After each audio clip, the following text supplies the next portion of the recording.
Hello and welcome, everyone. We'll be started in just a few moments. We're going to let all of our players in here on the Zoom call, and we will be kicking off in just a bit. It's going to be a fun night tonight.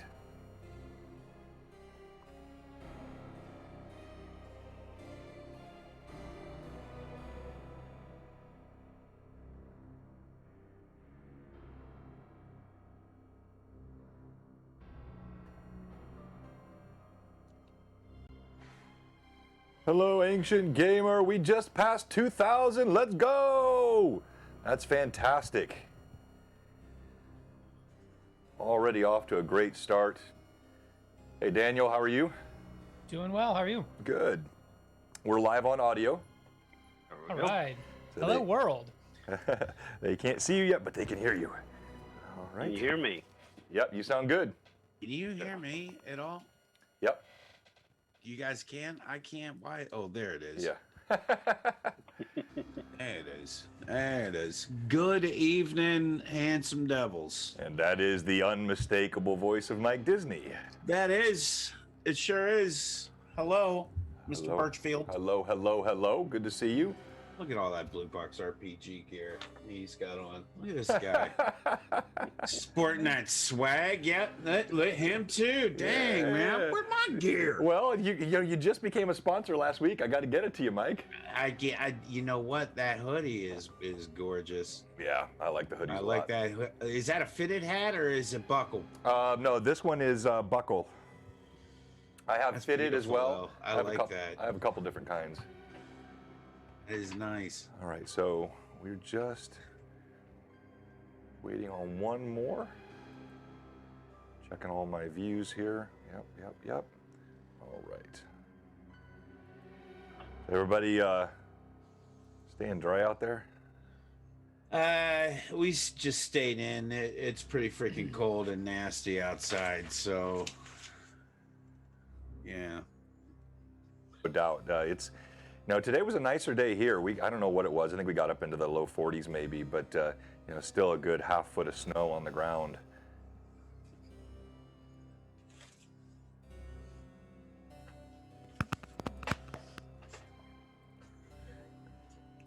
We made it to a chilly 74 today. A chilly 74. Holy macaroni and cheese. Wow. Nice. That must be horrible.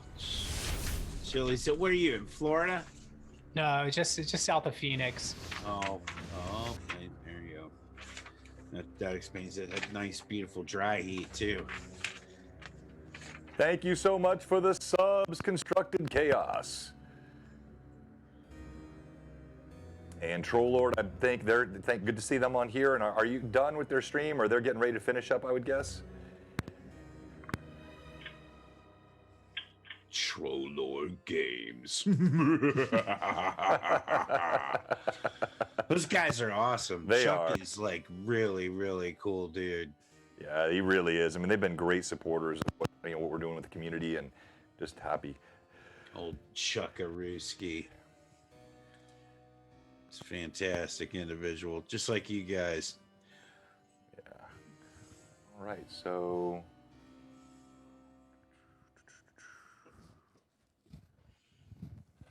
So what else is going on? there's Rory. I finally got some sleep.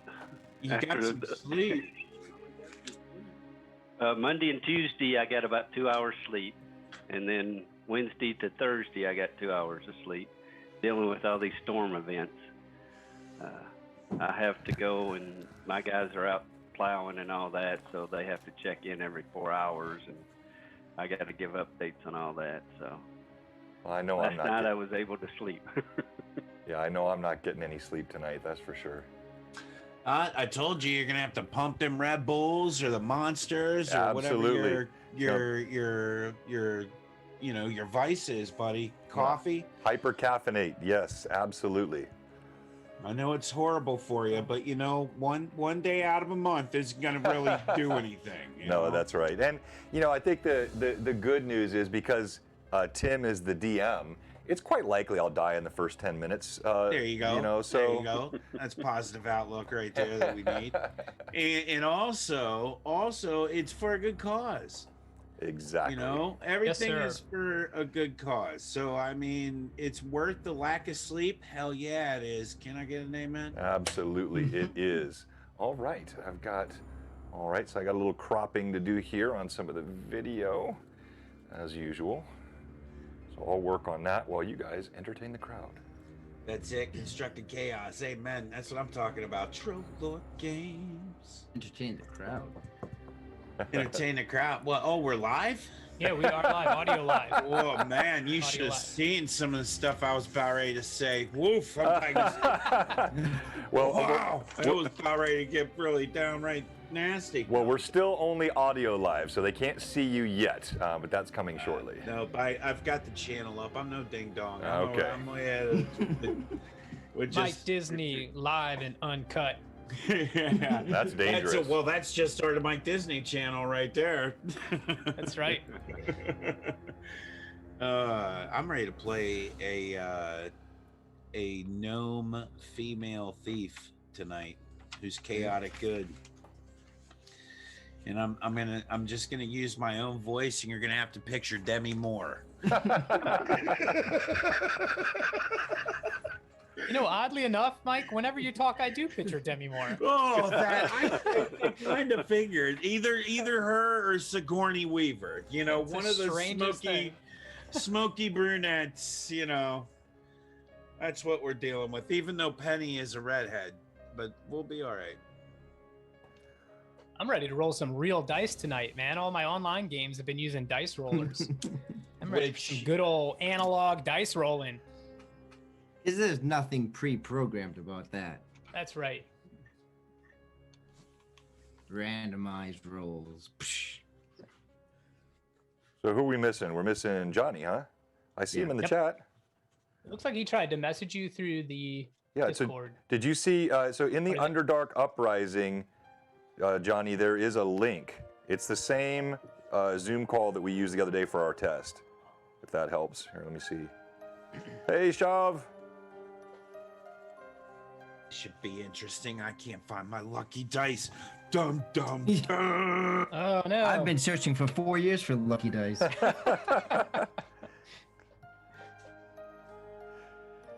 Although now that we're playing straight 1E, I might actually roll good. Thank you, Ancient Gamer. Hell, We appreciate that. Jay, I didn't notice. Where did we start? Did we start at 2100? Well, actually, TLG is still going too, so we won't know what our starting point is yet, I guess. I got pretty dice. Gonna try out a new set of dice.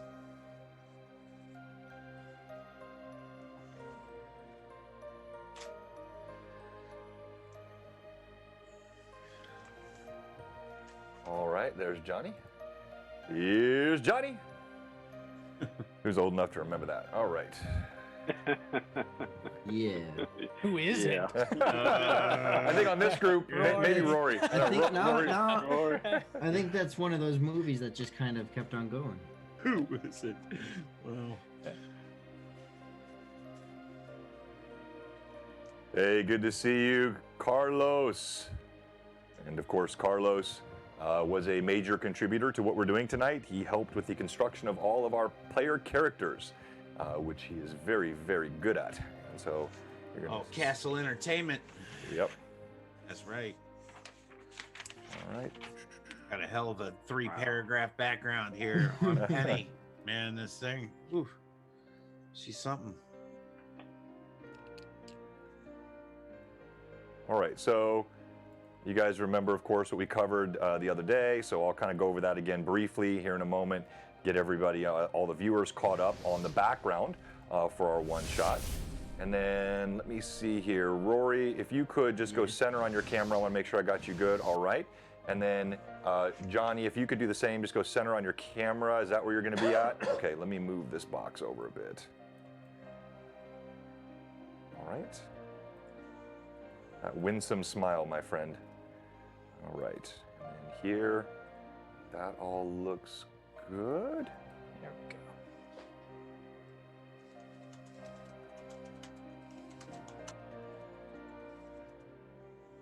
Can't hear you, Johnny.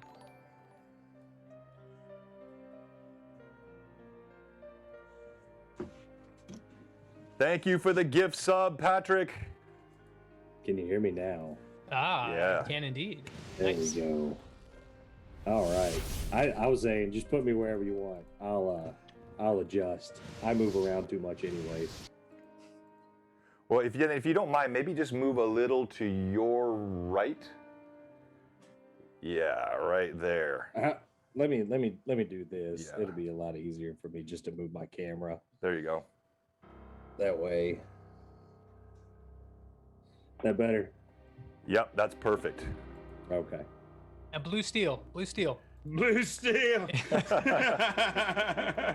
It's gorgeous. Just gorgeous. Yeah, Rory, your camera looks great tonight. You look like you're ready for some Olsen Mills photos or something. Who is that? Did you say me? Yeah, Rory. you. Yeah, you got some really good lighting going Yeah. on there, man. Yeah. Olsen, Olsen Mills. Olsen, you lost me with Olsen Mills. Yeah. That would've been- I don't think that exists anymore. I'm in I don't the think so either. shadows. I got that reference though. Yeah. If that has anything to do with like X Files, then Yeah. No, Rory. It was a photography studio. okay. And you, Yeah, I was taking a stab in the dark. It was known Maybe for Holy cow. super cheesy, over synthesized Very- style Very photos. cheesy. Then yes, now it makes more sense. That If your definitely family fits. ever had their picture taken for the church directory, It was Olsen that's Mills. Olin Mills. That's There right. we go. Olin Mills. Exactly. Yep. That's Let's right. go, everybody. We're gonna make some money for charity tonight. Right Before, on. before glamour shots, it was. Olin Mills. Yeah, I've been like messing around with different background options, and a lot of them just don't work out very well. Well, I know one thing. I'm gonna need this. Oh my goodness. Right from the get-go. Crack. It's an energy drink, guys. I'm Just an energy. jealous, man. I need one of those hats. Yo, like I see a shirt, a hat, a hoodie. I got a Red Wing shirt on. Oh, crap. Little known fact: Go Wings. Bluebox RPG hats +2 charisma. That's exactly right. Is that it? That is so true. Damn, lady killers. I mean, if that's works in game too, then I'll go ahead and put mine on. Oh wow, everybody's got one. Bunch of braggers. Y'all are talking about all this merch, and here I am just wearing a work shirt and a flannel. There you So go. I You're a said- company man. I just I got a mean- Red Wing shirt on. It's got spaghetti stains on it. I've Oh. only been off work for 2 hours, so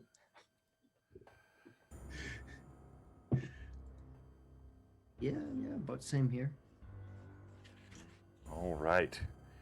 We're still 14 minutes early, and we've already got 31 viewers. It is going to be a fun night tonight. It's because we're a bunch of strapping young men just ready. Well, I don't know about the young part, but just, you Some know, of us are ready a little for younger. fun. They can't see Lord us yet, Jesus. so just roll with it, Mike. Just roll with it. You know, I think it's funny that you guys think I'm so young Oh, Yeah. because it I'm just- only half the age of John. you're only half Oh, the. Wow. oh, Son of a yeah. gun. Oof. Don't worry. I won't take that kind of stuff out on your character Wow. tonight. Yeah. I'll take That it was out like on a Gimbal. baseball cap to my knees. no, I know. please take Rory's it character out dies off on screen. him.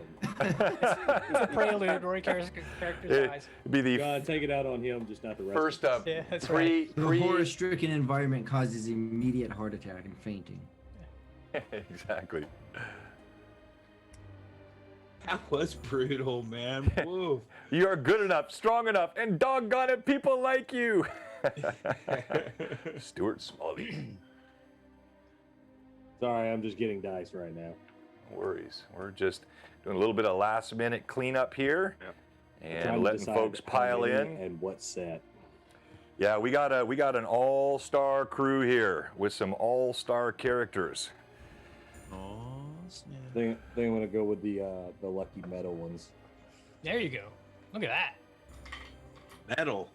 Yeah, these are metal, man. Metal dice. Do they play Rain and Blood when you roll them across the ground? Yes. They're more Black Sabbath. Oh man, there ain't nothing wrong with Sabbath either. you're enjoying the doleful sounds of Adrian von Ziegler. I've shouted him out many times. All of his stuff is free to use on YouTube, and he's got a lot of really cool music. That's right, Castle Slayer all the way. Well, I guess I could use the. Thank you, Sperry, for the There we go. sub. Use the Elven dice. 7 months. We appreciate 7 that. months, almost a baby. Wow. Almost got a baby there. 2 more months, you get a little surprise. 2 months, 7 months is viable. A little. I'm really wondering what I have stepped into here with Mike as a role player. This is going to be really interesting. You stepped in something, it's gonna stink. No, I'm joking. You are in for a lot of fun. Robert, thank you for the Phantom, gift damn. subs. We appreciate that. Very cool, Phantom.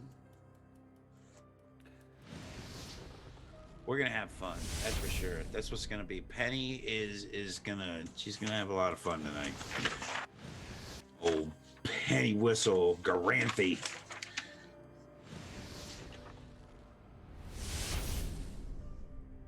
Yeah, she's a Demi Moore all the way, just about 3'2", that's all.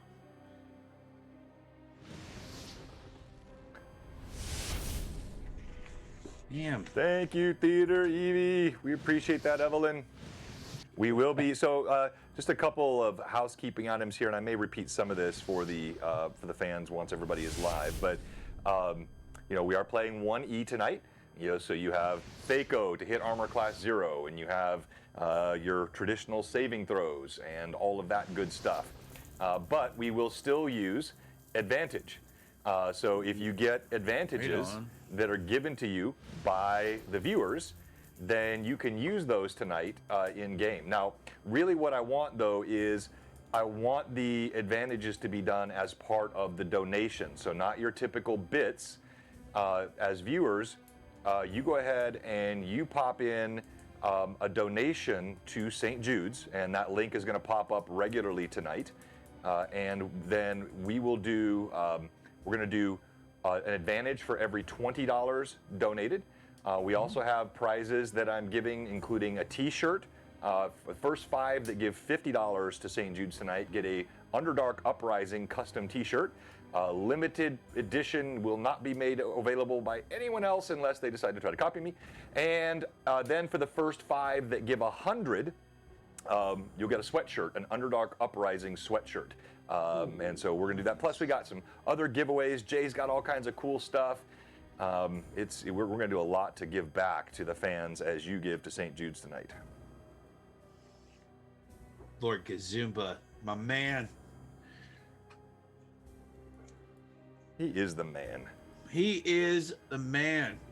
40 plus years in the record keeping that this man, I say it every time, I don't know what to say. I know. It's crazy. Can we cheer bad guys? You better get out of here with that stuff. Yes, so you donate, that goes to the DM. Why'd you tell him that? So when you give, so if you give, let's say for example, if you give $40, you donate $40 to St. Jude, you can say I give 2 advantages to the DM. And an advantage just simply means you get to roll an extra die, either a d20 on an attack or a d20 on a saving throw. You cannot add it to damage. You can just roll, and then you can choose. If you get disadvantaged, then you have to roll 2, and you have to choose the lower of the 2.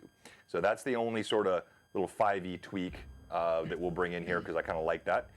Wait, we're not the bad guys? Oh, man, I'm in the wrong campaign. Hey, let's go!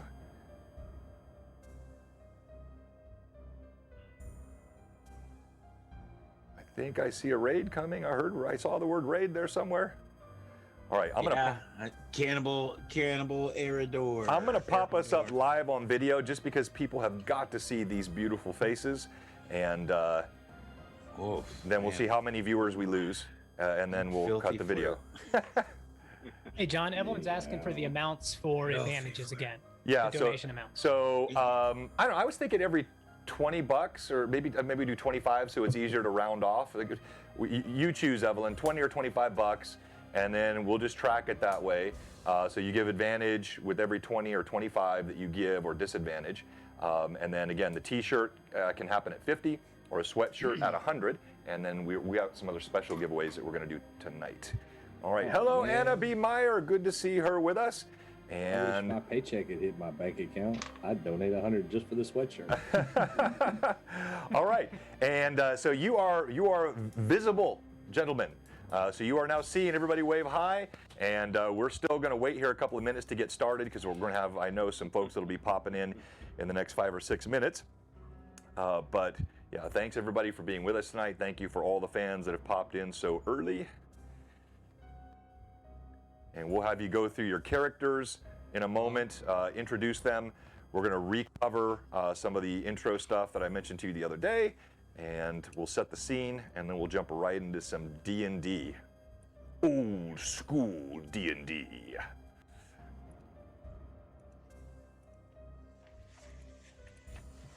Anna B. Meyer in the house. Let's just see here. I'll cover a couple of these things too while we're waiting. So one, tomorrow. So your Underdark Uprising fix does not end tonight. Tomorrow, starting super early, 4 a.m. Eastern. That's 3 a.m. my time. And the ever mysterious Tim will be leading a session tomorrow, and I will be playing in that. And I don't know what condition I'll be in. I may not even be all of that coherent, but I will be there. And then we go to Carlos, Castle Entertainment, Will, Wicked Studios, Nightheart, and then Jay, finishing up the 24-hour mega stream with Eric, Mona, Anna Meyer, and Steluna. I mean, what a great lineup. Wow. Oh, there is no Mega Nightheart. stream. That's right. So Jay, is there something else in that slot, or are you just extending the one before and after? Yeah, he is going for a crit at 4 a.m., no doubt. 4 a.m. crit. That's the one that hurts. Then you Carlos get is no going 1 hour coffee. longer. Okay, good. So check all that out tomorrow.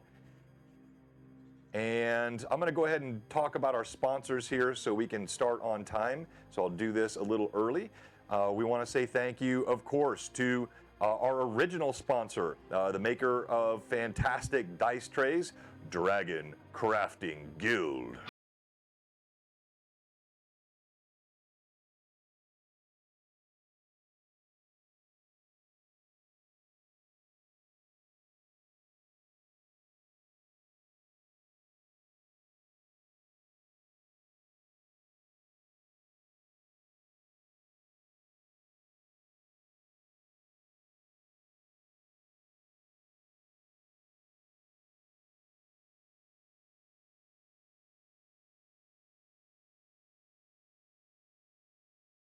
And then we have Cozy Gamer Dice. So much more pleasant.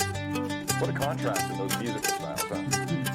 Huge contrast, you know, go from Volbeat to, you know, the Kentucky or, Bluegrass.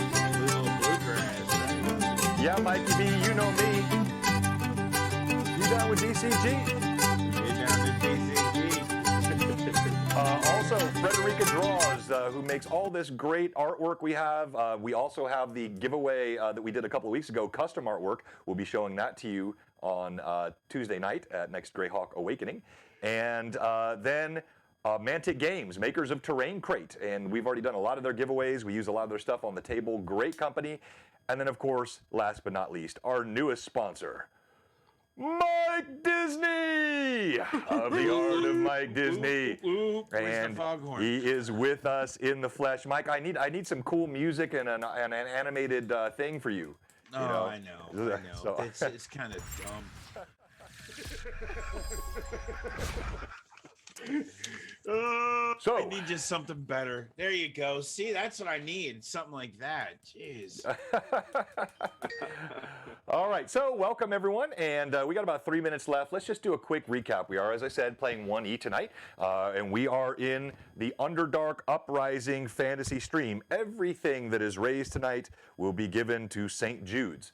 We're using Tiltify, same app that I used last year when we did a charity for St. Jude's. It's a really cool app, and everything that you donate goes straight through that to St. Jude's. That link will be popping up regularly tonight in the chat box. And as I mentioned, you can give advantage by giving $25. Let's say $25 gets an advantage or a disadvantage to a player or a DM. So if you give, let's say, if you gave 75, you get 3 of those. Also, if you give $50, the first 5 that give $50 will get a custom Underdark Uprising t-shirt. The first 5 that give 100 will get a custom Underdark Uprising sweatshirt. And we have 2,100 to start. I think we already got 50. So Jay is going to have to be updating. The bar tonight works, but the alert box for Tiltify is not transferring over from the main account. Jay and I worked on it for like an hour before the stream tonight. So Jay's going to be watching all night. He'll be popping in the chat box so we get a little more immediate response, but then we can also follow as that bar updates. And if you do donate, just maybe pop it in the chat as well and let us know who you want to give those advantages to. So it'll be easier for us to track because we won't have the alert box popping up. All right. So it's strange looking in the upper left box and not seeing. Yeah, that is true. I almost always have Evelyn in that upper left-hand box. And while Mike is a handsome man, he does not look a whole lot like Evelyn. What? I'm kind of used to seeing Lilith where I'm at. Okay, so we're playing 1E tonight, and you all have character sheets that were all developed for us by Carlos of Castle Entertainment. And so I'm going to let you introduce those characters in a moment, but I'm going to reset the scene for you. So you're part of the adventuring party, known as the Argent Dragon. It was a large party, and you had been all part of this group for some time. You set out some 20 in number, heading through the forest toward a mountain where there was rumored to be a great worm with a great deal of treasure and also had been plaguing nearby villages. Unfortunately for the Argent Dragon adventuring team, you never reached there. You were waylaid inside that forest in what began a 3-day harrowing of your entire party. Magics were unleashed, dark-skinned elves, strange-looking creatures, huge spiders dropping from the trees in a coordinated attack, not just of martial and melee, but the spell-casting power that just erupted all over the forest. Before you even knew what hit you, you were split apart and splintered, some stuck together. But over the next 3 days, your numbers dwindled and dwindled. You got further and further lost. Now, you have been 2 days in a cage, inside of a cave, surrounded by drow. There are only, in your number now, 7 remaining. The 5 of you, plus 2 other members of the party who I'll mention in a moment. The remaining 13 members of the Argent Dragon are lost or dead. You have watched now for 2 days while you've been denied all food. You have been trapped in this cage, which is no ordinary cage. This cage has runes scripted all over the bars. The moment you were plunged inside, all spells, all divine and arcane spells vanished from memory. So you might remember this now on your character sheets, why you don't have those spells. Some were expended during the harrowing in the woods, but the rest were stripped when you were placed inside this cage. All effort to escape, all effort to conjure any sort of magical energy has been utterly fruitless.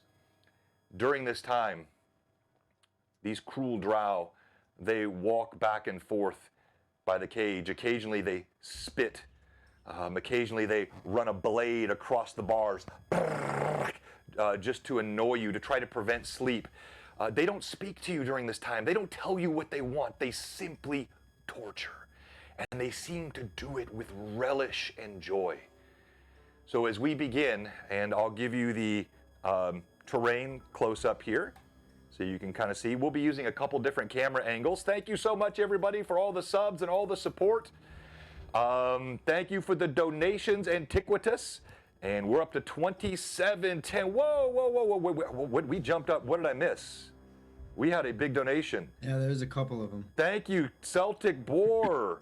All right, so Evelyn, I need you to help me. Tell me who's getting advantages. Oh, thank you so much, Robert. 250. We have the most generous viewers ever. Thank you so much. So my goal was to raise another $2,000 just on our stream. We raised $4,000 last year in 3 hours on a charity stream. I think we can get 2 more tonight with 4 hours, and we can double what we walked in here tonight. That's my goal, and man, we're off to a great start. That's exciting. So, you see the terrain here if you're looking at your screen. I'll use the laser pointer. This is the cage that you have been stuck in.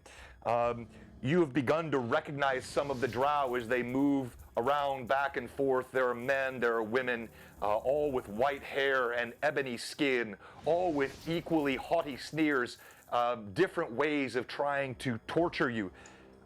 Inside the cage, you are naked, stripped of everything. All of your items, all of your gold, all of your clothing. You are naked as the day you were born, humiliated. Now, I would like, go ahead, Mike. Wow. I was just saying Theater Evie just donated $100. Yes, thank you, Evelyn. Thank you, Evelyn. And we've already surpassed last year's in day 1. Let's go! All for the children, St. Jude's, a great charity. Okay. So let's go around. I want each player to introduce. I want you to tell us who you are. You're the player. And then tell us if you have any socials where people can find you. And then please introduce your character. And what I'll have you do is give us just an overview.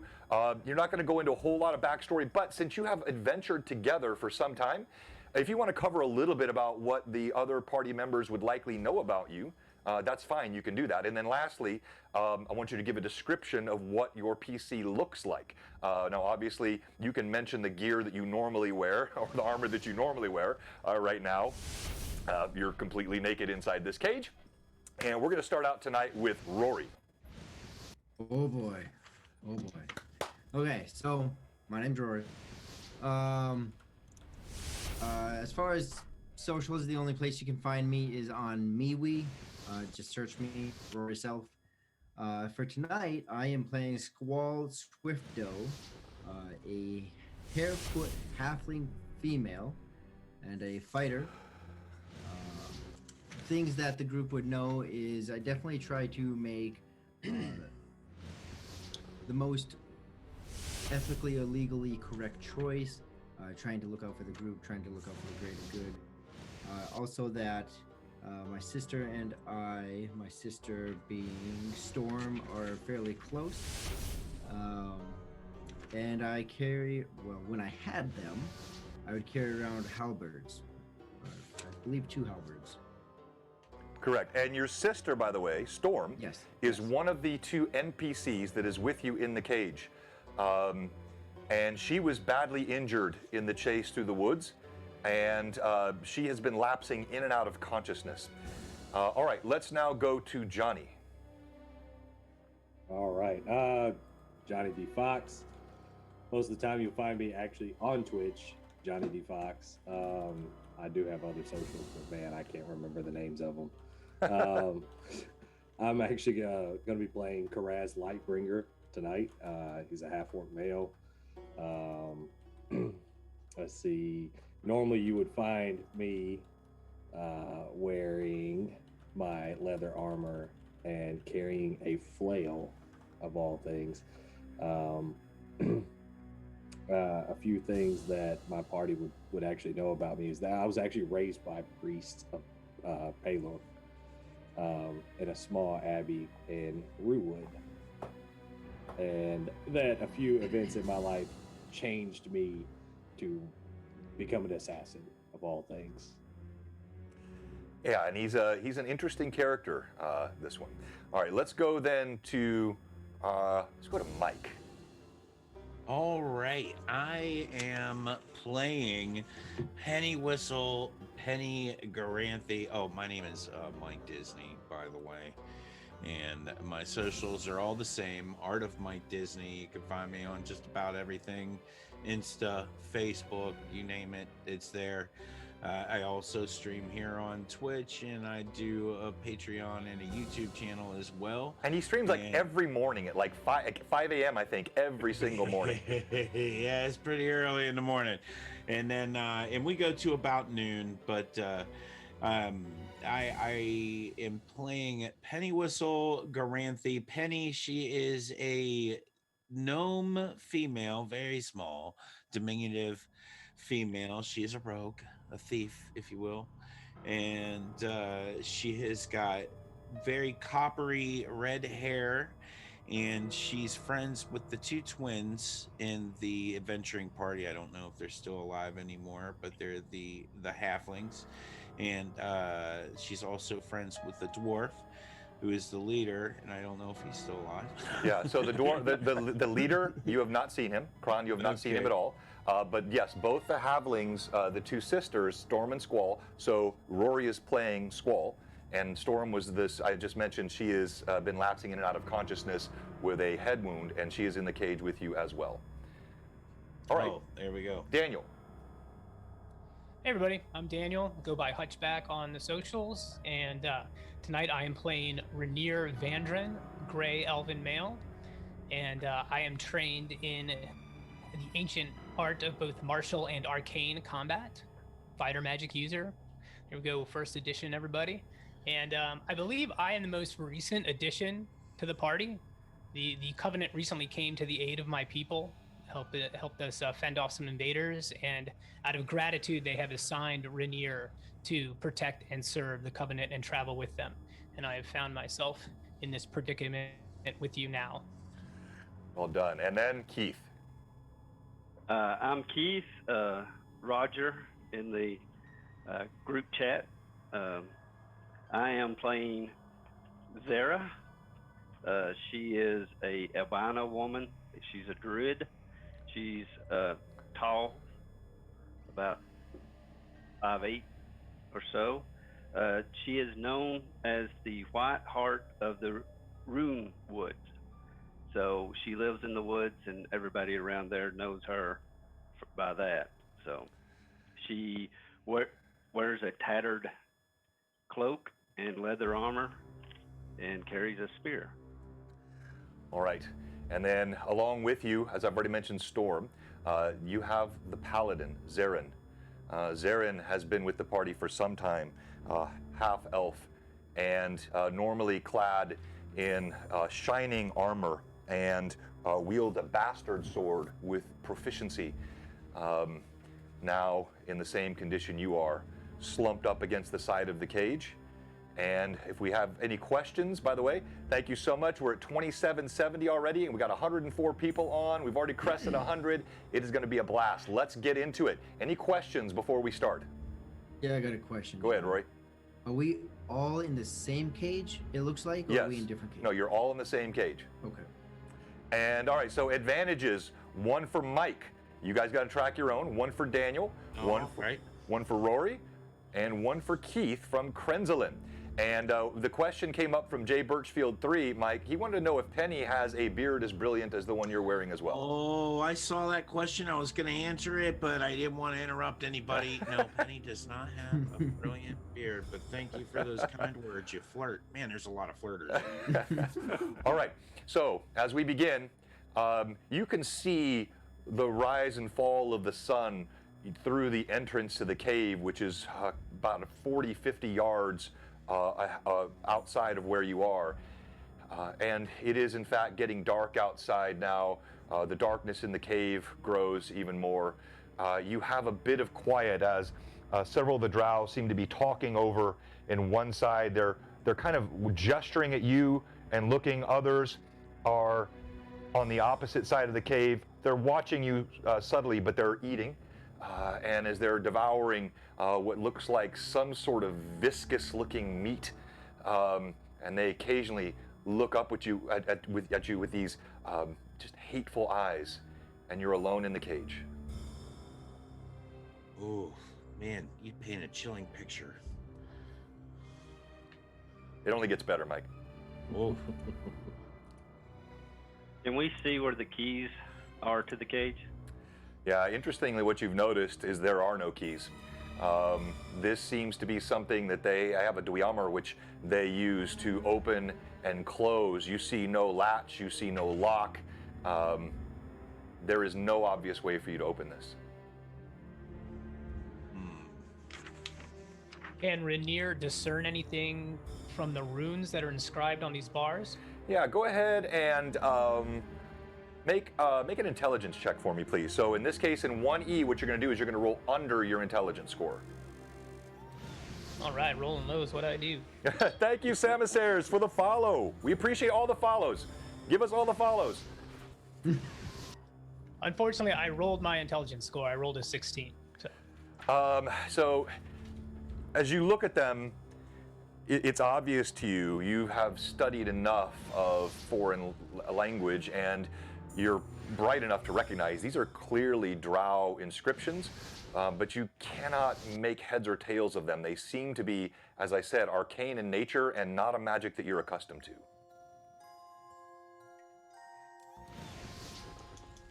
So, what happens if I were to try to reach outside the bars? Like, are they gonna smack my hand? Well, I mean, you can try. You tell me. You can try anything you want. woof. And you said whatever's on our person or whatever on our character sheet we have on us, right? No, not currently. Oh. You don't. Oh, okay. No, All right. it was all stripped from you. You are butt naked in this cage. Okay. All right. How far apart are the bars? Am I small enough to wiggle through? Yeah, so you actually tried this a couple times, Penny, and so did, frankly, I'm sure Squall would have as well. Okay. These bars are not even a foot apart.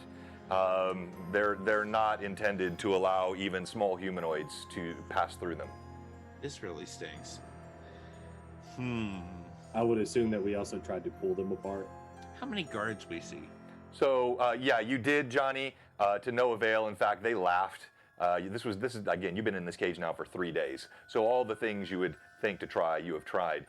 So to your question, Mike, you've watched. It's difficult, because they move in numbers, and at times they're in and out, and you haven't learned to recognize them all yet. But your guess is there are at least 20 to 30 of these drow that are moving in and around the cave. Couple of questions. One would be, how is Storm at the moment? I know she's fading in and out, but how's my sister doing? As you look down at her, you see her eyelids are fluttering. It looks like she's coming back to consciousness, and she moans. And the paladin, Zarin, he looks over. How long must we endure this? This is barbaric. What is their point? He yells, "You there! I'm tired of this! Out!" And one of the drow looks over at him. In fact, I'll show you what he looks like. So if you want to take a look at your screens. We use a combination of minis and terrain and images here on Bluebox. A drow with particularly ornate armor walks away from the small group that was standing there. He does have that long blade, and he holds it out, and he looks at Zarin. You wish to banter with me? You wish to make demands? Zarin, he leans forward, he puts his hands on the bars. We only demand what is right. You should let us go. We have had enough damage. You have killed. Take me. Let the others go. I will stand in their stead. They're still talking. Anybody else doing or saying anything? I don't want to talk over you guys. How close is this guy moved? Yeah, so he's about 5 feet away. He's about the distance of his blade.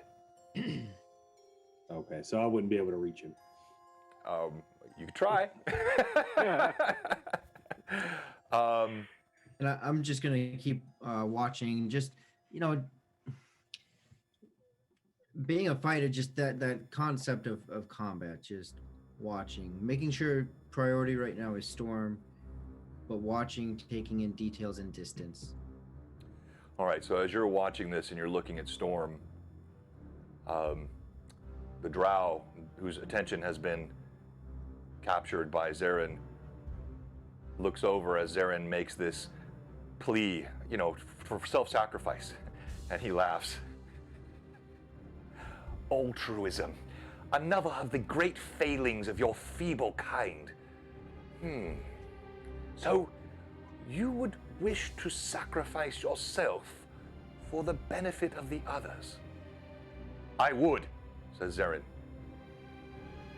Then I will do something different. And the smile that he gives sends a chill down your spine. He reaches into a pouch and he pulls out a crooked green wand and he points it toward the cage.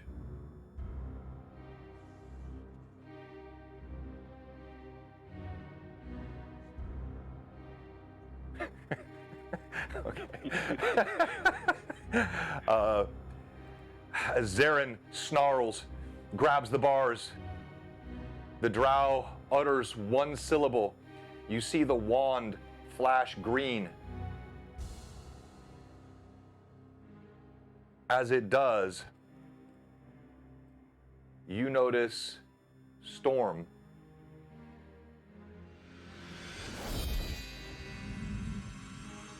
vanishes. And she appears at his feet outside the cage. Oh no. This isn't good. He smiles again at Zarin. This is what I think of your altruism. Zarin grabs the bars of the cage. Don't, you fiend! You see your sister laying at his feet, Squall.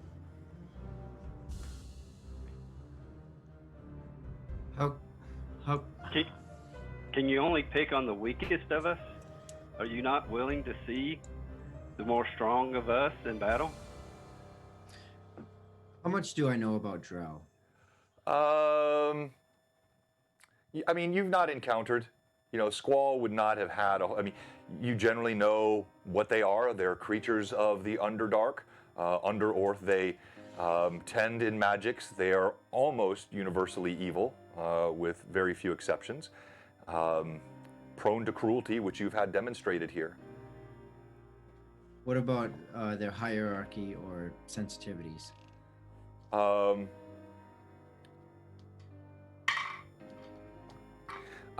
You remember hearing just sort of anecdotally that they tend to be matriarchal, and very often there is a worship of spiders, and that is a principal deity for them. But that's all you know. Okay. Thank you for the donation, Longshot. So Yes. I'll start to laugh slightly. Internally, extremely full of rage. But seeing my sisters just taken like that, and slightly irritated by the paladin at the moment.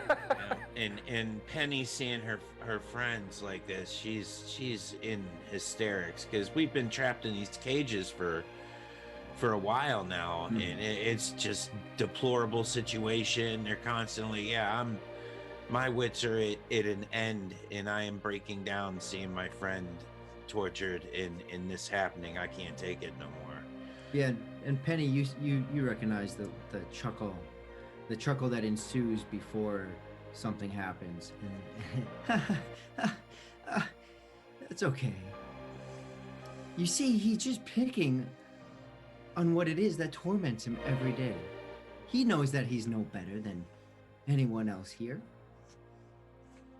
He's ruled by this, and I just pick up my hands. All right, I'm going to have you roll a d20 for me, please. And I'm looking at your character sheet right now. I have all your character sheets here, all your information, so I know your rolls and your saves. Just give me your raw d20, please. Okay, so Thank you again, Longshot. Sure, I'll use one of my. I think I have 3. That's all I've counted so far. So I'll use one of my 3 Okay. advantages. I don't know if I want high or low, but I got a 9 and a 12. Yeah, so you want the higher, right? So 12. All right, you say these words, and you're kind of gauging his reaction as you say them. His smile grows wider. Oh. I will pick on whoever I wish, whenever I wish. I may decide to kill you one by one, or I may have an offer. But I think for now, I'm famished. He takes the blade, he drives it right through Storm's skull. She's prone, nothing she can do. You see he splits her skull straight through. Her body jerks. Blood seeps and flows on the ground. He gives a chuckle, and he picks up her limp body. Tasty morsel. And he walks to the opposite side of the cavern. And in full sight of the party, you see several of the drow begin to pull her body apart and devour her.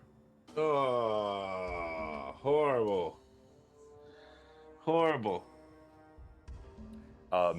Zarin screams, bangs his head against the cage, and then just falls to the ground. No! No! No. God, what?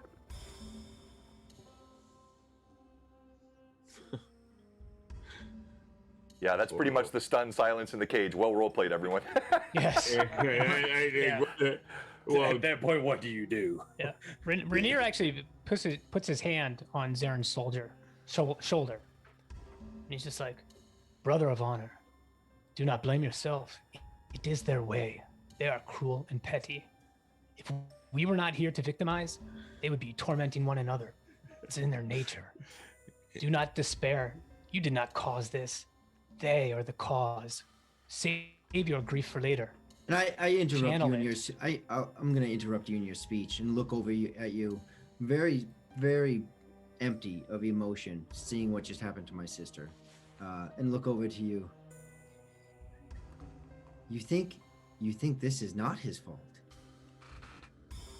I know. This is combat and battle. You know it's not his fault. He is the one that spoke up, and that is what happened. Everything we do has a consequence. What he did had a consequence. Everything we do has a result. You see Zarin, he's actually nodding as Gimbal says these words. As Squall says these words. Sister, if we begin to fight amongst ourselves, this combat is already over. I did not say fight amongst each other. I simply pointed out a truth. And he knows it. He speaks truth. I should have Very well. bit my tongue until the time was right. They will make a mistake. I know they will. All right, so not a whole lot you guys can do. You have nothing on you. You have no armor. You have so you can talk. You can continue to explore the cage, which you've done now for 3 days to no avail. The drow, they just continue to move around as they finish their evening repast, which includes your late companion and sister as part of that repast. They begin to settle into the meditative state that you've seen them have.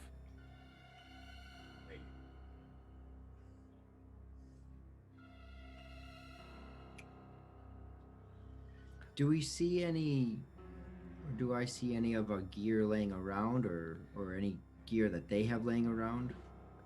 So interestingly, you do remember seeing when they brought you in and stripped you, they threw all of your gear into a black chest, a huge shiny black chest, and then they levitated it away. You have not seen the chest again. 3 hours later. We've been here 3 days. Do we observe any patterns, guard changes, shifts, anything like that we might have recorded at this point? Yeah, go ahead and roll a d20 for me, please. Daniel, go ahead and roll a d20 for me, please. Okay. Karaz. And I'm That's a looking. whopping 6 right there. All right. The dice on that with me so far. What you have noted, you don't notice shifts, not too much that's routine, but you have started to sense the hierarchy. And there appear to be two separate classes of the drow here. The larger group of them are more sort of the workers, and then you have what appear to be a ruling elite. And as you've looked at those, there might have been 4 or 5 of those, including the one that just put his blade through Storm's skull and devoured her. He appears to be the leader. That much you've been able to discern.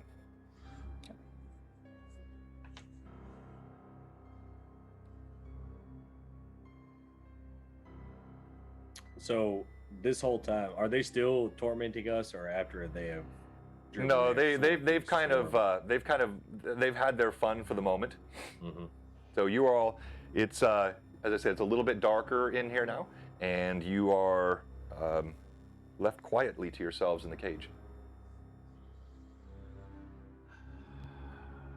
Man. In the 3 days we've been in here, have they ever opened the cage, or just transported? in Yeah, and out? no, they haven't. They have provided meager sustenance of water, but just as they did with Storm, they have the ability to move things in and out of this cage without even opening it.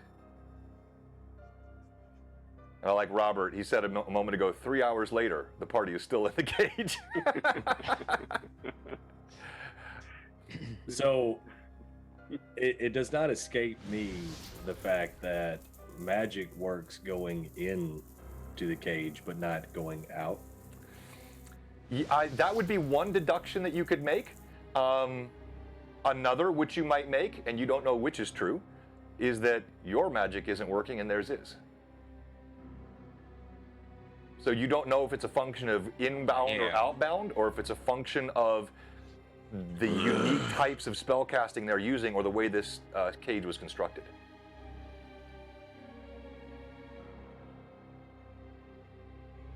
Eating the paladin, don't forget that part. Thank you, Romans.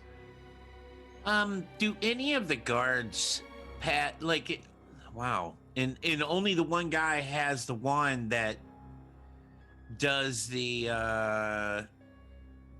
transporting, right? Or do they all have one? No, Did we notice that? You've only seen him do this.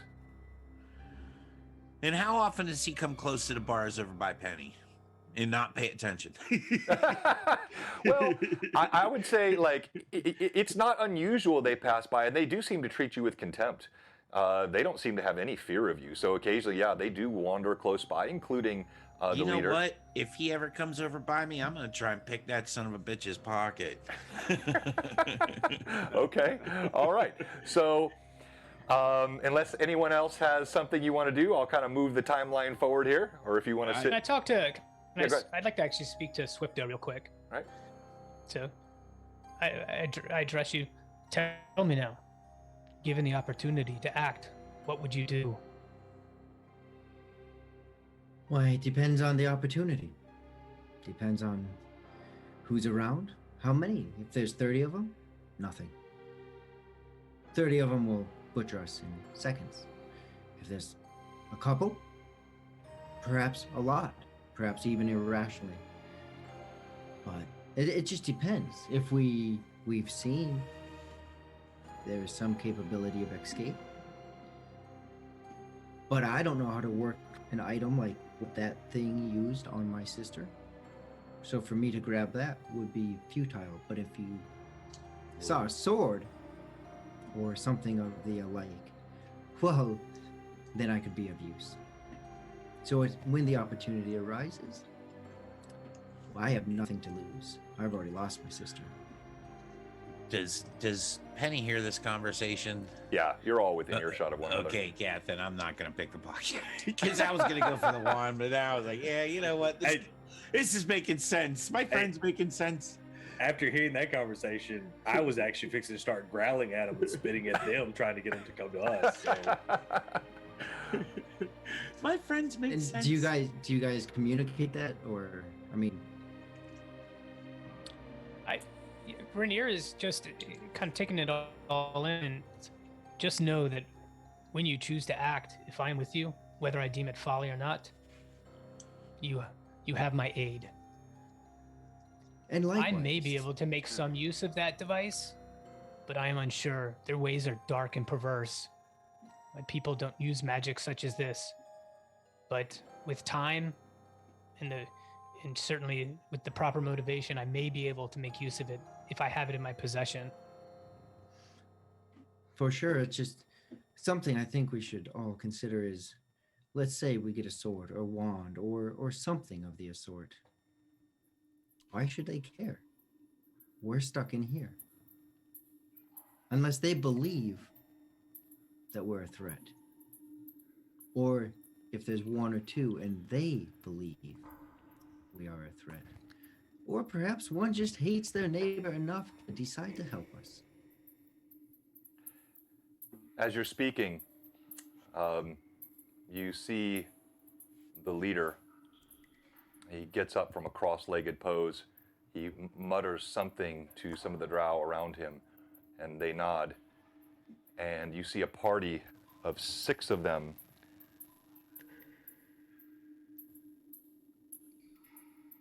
surround the cage. Uh-oh. This will be fun. As they do, the leader, he wipes the blood from his mouth, smacks his lips. Ugh.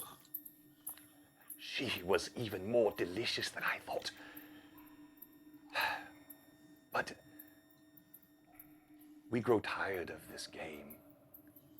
Why do you think we've kept you alive? Oh, you pitiful creatures, you would have no idea. But I am not without mercy.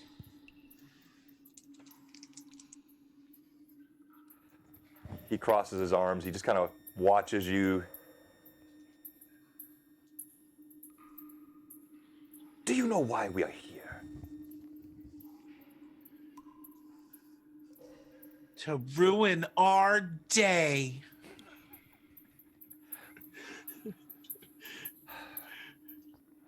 Would it be for the same reason that we're here? I am Zintesh, and I have been alive longer than all of you put together. We have a game. It's our centennial game. Every 100 years, my clan, we come above the surface to play with you mortals. You have some very nice villages where your families are, where all your friends are.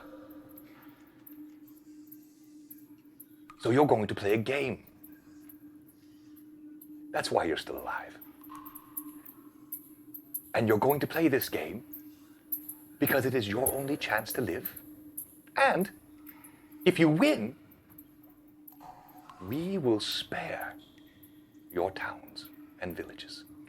And we will go back below until it is time for us to come and play again.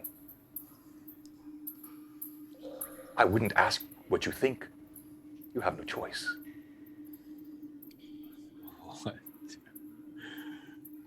So, having not really done or said anything, Karaz is going to like lean up against the cage and grab a hold of 2 bars and like press his face right between the bars, and he's going to smile the most wicked grin he can, and he's going to look him dead in the eyes and say, "The dawn will shine brightly on your darkness. Your end will come soon." He looks at you for a moment, and you see for the first time there's actually a bit of a note of not respect, certainly not fear, but interest, almost as though the bug which wings you were about to pull off twitched in a way you found amusing. He says, "That fighting spirit will serve you well. You are going into my gauntlet. If you survive, if you escape, which," he looks at his companion, "has anyone, No one ever has. But if you do, I will give you your freedom, any that are still alive. And if only one of you survive, I will spare your towns.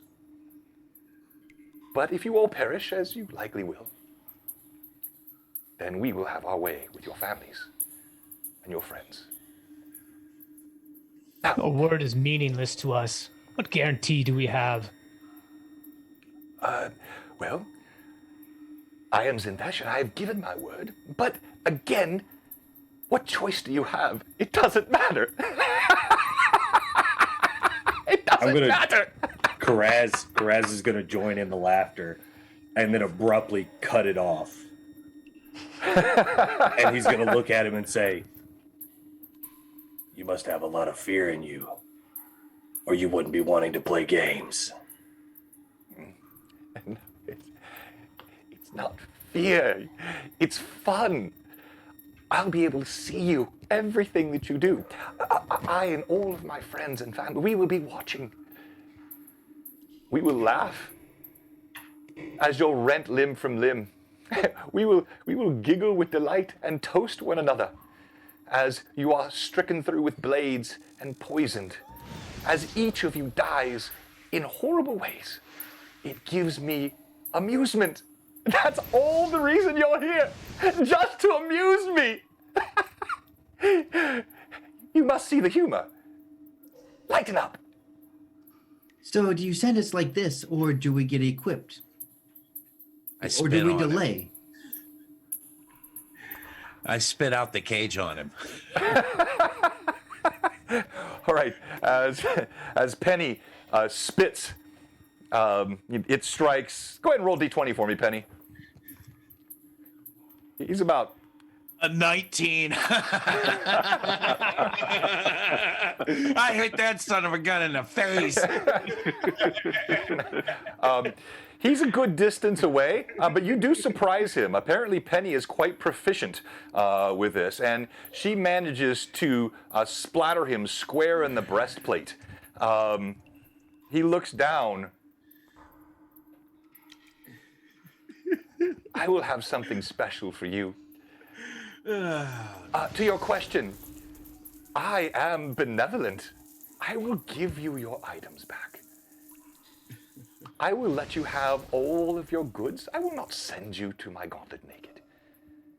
He motions, and you see two of the drow walking side by side with that huge black chest just levitating, floating along the ground. Thank you very much, everybody. Thank you, Tim. We're 45 away from $3,000 for St. Jude.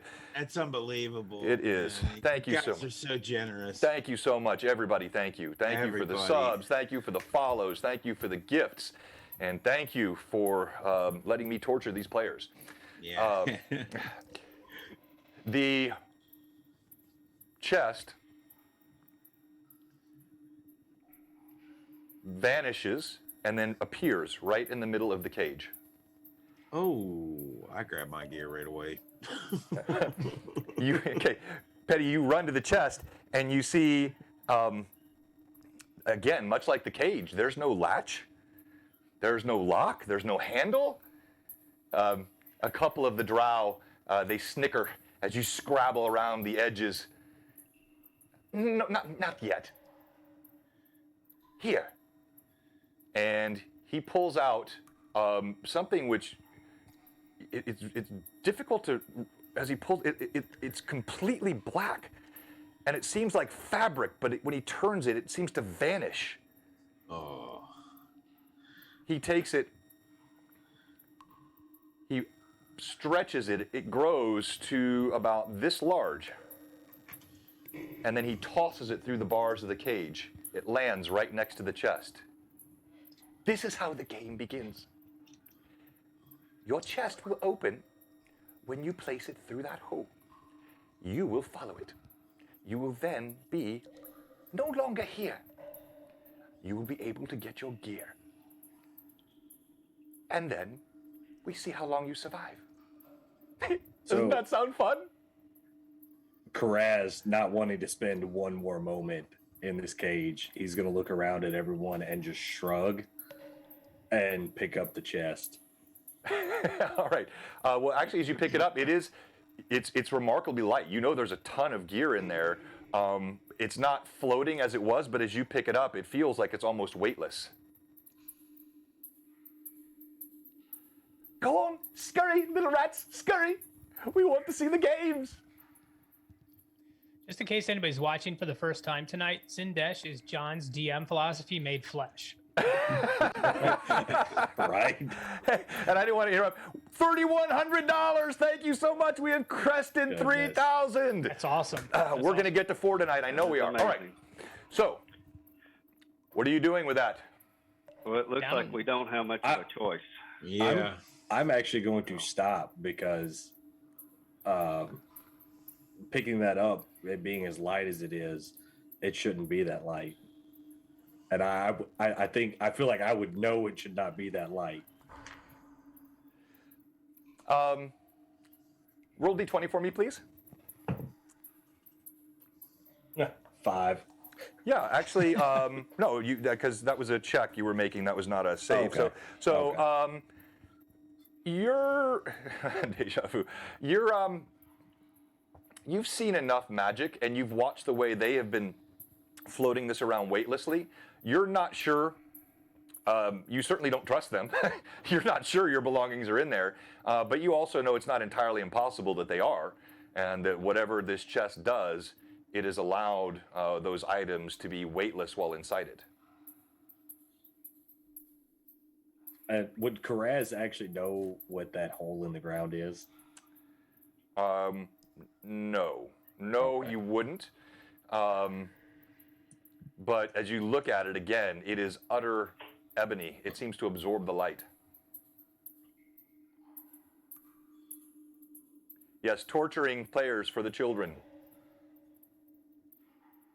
So I guess Karaz is going to look at everyone once again and say, I'm with you. If you want to do this, we'll do this. But Together, I'm not so then. sure now. Zarin stands. His eyes look haunted. We have no choice. Let us be done with this and pray the gods see fit to put their throats within our reach before this is over.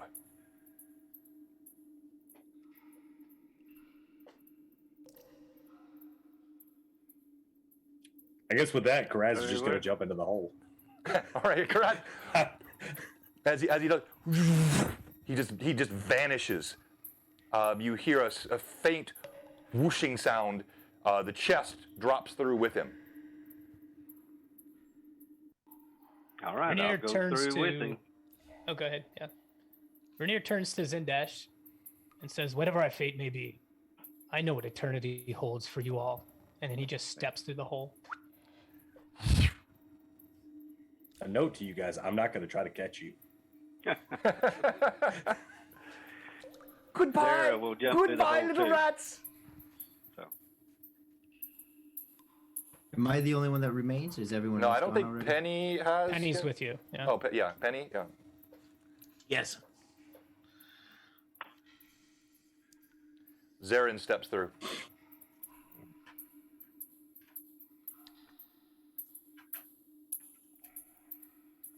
What are you waiting for? Well, Penny, after you. Yeah, that's how I said. You guys didn't hear me. I'm sorry. Oh, okay. I'd say, yep, I'm going through. I guess I said it too quick. All right. You're now standing by yourself, Squall. So I will turn and look at Zindash.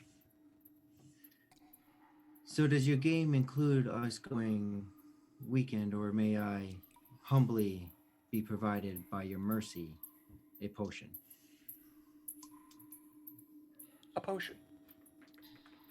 Well, yes.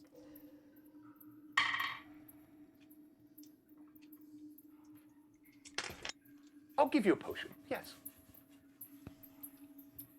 He pulls a small vial out of his robes, and he tosses it right through the bars of the cage. Here. Okay.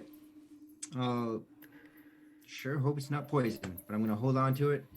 And before I hop through the hole, just look back again. The same any kind of sensible emotion is gone. And look at him. Just go, remember, Zindash, touch your enemy first so they don't touch you second. And I'll hop through. Kind of quirks a brow as you say this, as though he's not sure what to make of it, and then you vanish as well. All right, so I'm going to do a quick change on the scenery here, and again, thank you to everybody. We are sitting at $3,200, and the viewership and just the generosity has been absolutely incredible, and yeah, the players just spent the good part of 30 plus minutes in a cage with torture, but I thought they did a very good job with the role play. And now, It's not the first time I've been here. no, yeah, your characters, yeah, I don't know. It's something about the characters you play. I think, Rory, they really attract the deviousness in me as a DM. All right. So Yeah, I was trying to figure out if we were actually in the game or not. I'm so used to being in the cage. Okay. Let's pull that up. All right. So, as you all fall through, you drop to the ground, and all around you, it's darkness with a dim bluish luminescence that seems to glow from the walls. You smell a taint and must, and for Penny, hang on here real quick. Penny, go ahead and roll percentile dice for me, please. Okay. I got a 98. Okay. All right. So you, Penny, as a gnome, innate sense of distance and underground and direction and slopes, you immediately feel a pressure in your ears. You know, wherever you have gone, you are far away and far deeper than you were just moments ago. Oh. As your eyes adjust and you're able to look around, you see that you're in what looks like a corridor, rough-hewn, cave-like corridor, again with this strange bluish luminescence that emanates from it. You hear the drip of water and some other strange sound off in the distance, and I'm going to show you here on the cam, and then I'm also going to show you your minis. Oh. All right, so today, let me turn this up just a bit. This is our druid. So wave your hand. Yon druid. All right, and so then we have Penny Whistle. This is our gnome. Here, whoops, off the camera, there we go. That's our gnome, Penny Whistle. We have... Couldn't even see her. Was that too quick? Sorry. He picked her up behind that rock. She's so tiny. This is Karaz, our half-orc with the flail, cleric assassin. Wicked-looking mini. Oh, that is wicked. Yeah. This is Squall. Something wicked this way comes. This is Squall, our halfling fighter. And this is Raynor, our gray elven male fighter magic user here with his blade. All right, so each of you... He's taller in person. All right, and so you're here in this hallway. And what I'll show you is, as you look to either side, you see what looks like an archway here at the end, and it's dark beyond that archway. And then you see a ramp here. It looks like the elevation rises down this edge to the corridor. So you have two directions you can go that you can see here. What do you do? Now, John, would I be able to pick anything up with my infravision? Yeah, so as you look with your infravision, you don't see any heat sources here. but I remind you, of course, you do have also your chest there with all of your items purportedly, and yes, the chest lid has popped open. I start to gather my gear. Yeah. Let's start putting my Yes. gear on. Absolutely. Same here. Yeah, Same. might as Zarin, well put everything on. Zarin gnashes his teeth, and I'll use this guy here for Zarin. It's one of my old mini paints. You can't really see it there, but he's cool. Metal. All right, so he grits his teeth as he pulls on his armor. Each of you have all the items on your character sheets. All right, so you have everything back that you had, but you are at the hit points that you are noted as being at there. Stars and stones, they damaged my wand. It's as dangerous to me as it might be to any opponent. And Rainier hangs his wand on his belt. Well done. That's good role play. So his character on the sheet indicates he has a wand with a crack in it, and so he has integrated that nicely into the role play. Nicely done. As you get to the bottom of the chest, though, you see there's a slip of paper that was not part of your items.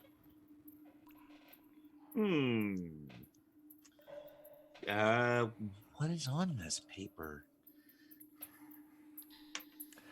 You pick it up and you see in an ornate script, flowing letters. Pay attention to the riddles. The riddles in my game keep you from being stuck in the middle. Sit and ponder oft before you wander, lest you be stuck in the dark yonder. Smallest to largest, not in haste.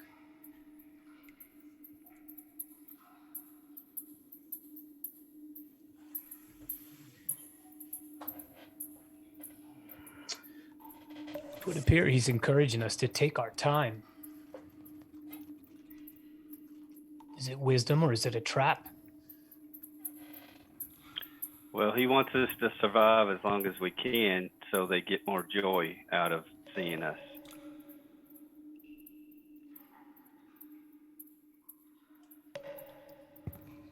And it would also seem he wishes us to travel smallest to largest. There's 5 of us, right? Yep. Well, plus Zarin, 6. 6 of us. That doesn't help. But if we get in order, let's go ahead. Smallest to largest. I actually don't know who that would be, but Yeah, you'd be smallest, then Penny, then we would have probably Rainier would be second to last. So it would be then Zara, then Rainier, then Karaz would be the largest. so Swifto, Penny.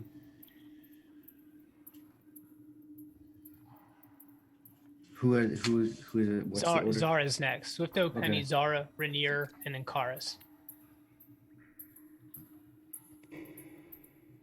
That's only 5. Well, Zarin, yeah, sorry. So Zarin would be right in front of Karaz. So, although there are 6, not 5, that doesn't help. But here's the idea. Let's say we travel and don't get stuck in the middle. So perhaps more of you are better at rhymes and riddles than myself, but perhaps the middle is not such a good place to be. As we travel slow through this place, don't be stuck in the middle. Perhaps they mean the center of whatever labyrinth they've placed us in. Perhaps.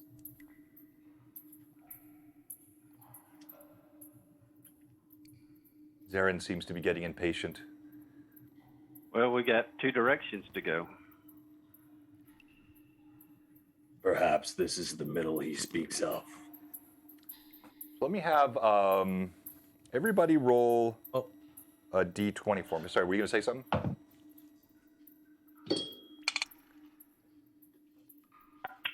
Well, I know we're in the middle of the Underdark. That's what my direction is sensing us. Oh, 19, John. oof, Okay. a 4. 11. 15 for Karaz. 4. I got a 4 too. All right, Karaz, you had a what? 15. 15. All right, and then Rainier, you had a 19. Correct. Okay. So as you're looking around and you hear Zarin muttering, and he seems to be very, very agitated. You note two things. One, you see what looks like a hint of movement going down the hallway to your right here. So I'll hold the laser up. So down this way, you see what looks like movement just beyond it. It's just furtive quickly and then vanishes. Raynon, you actually notice, you didn't see it at first, there is something inscribed on the wall right in front of you.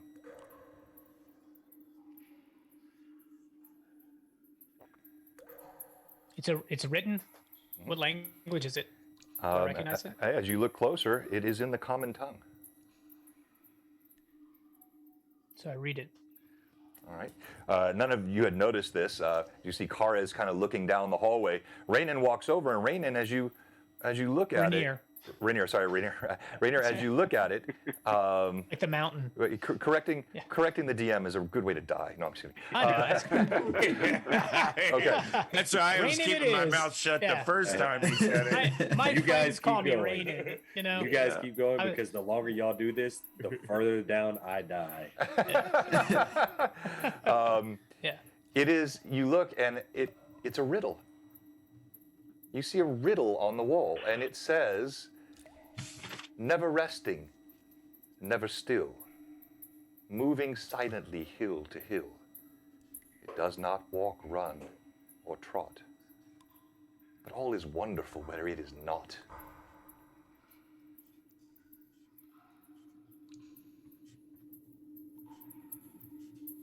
A drow riddle. I suspect they mean the sun.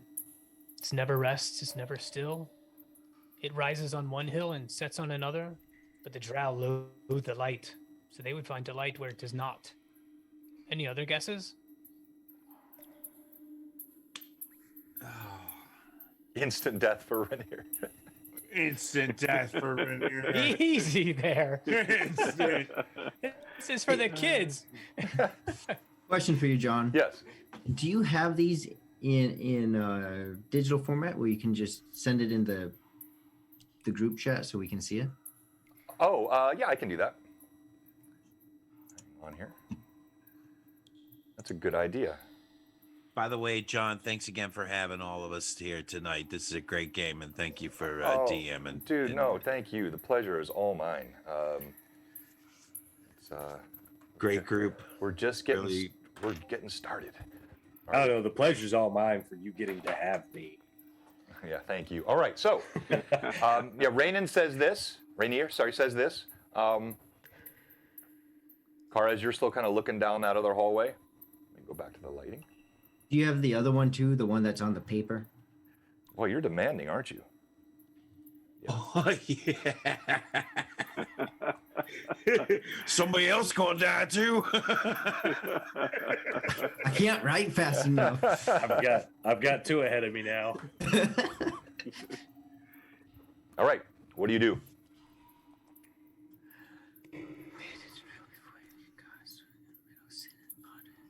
I recommend that we probably get moving.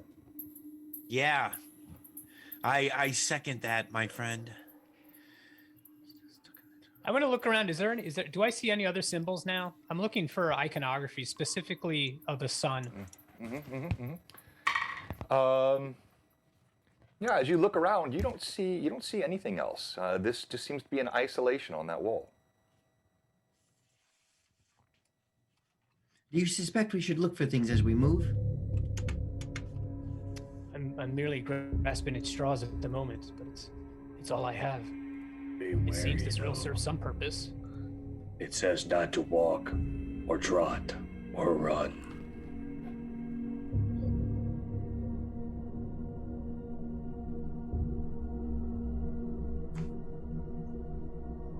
Well, we probably should get moving at least.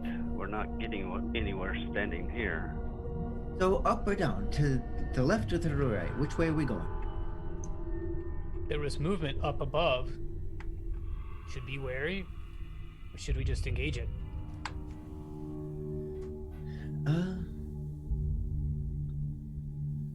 If we could avoid it, that would probably be best. But then again, we might step on something, so maybe So not. down we go. So down we go. So you go then to the left? So going left actually goes down. Yeah, left. So left here takes you toward that archway that I showed you. Instead of the area where it ascends, it's not really going down per se. It's more flat terrain here. So I've got it up on the camera here. There's an archway here. Okay. Dennis agreed. Should we go in the order that it says, smallest to largest?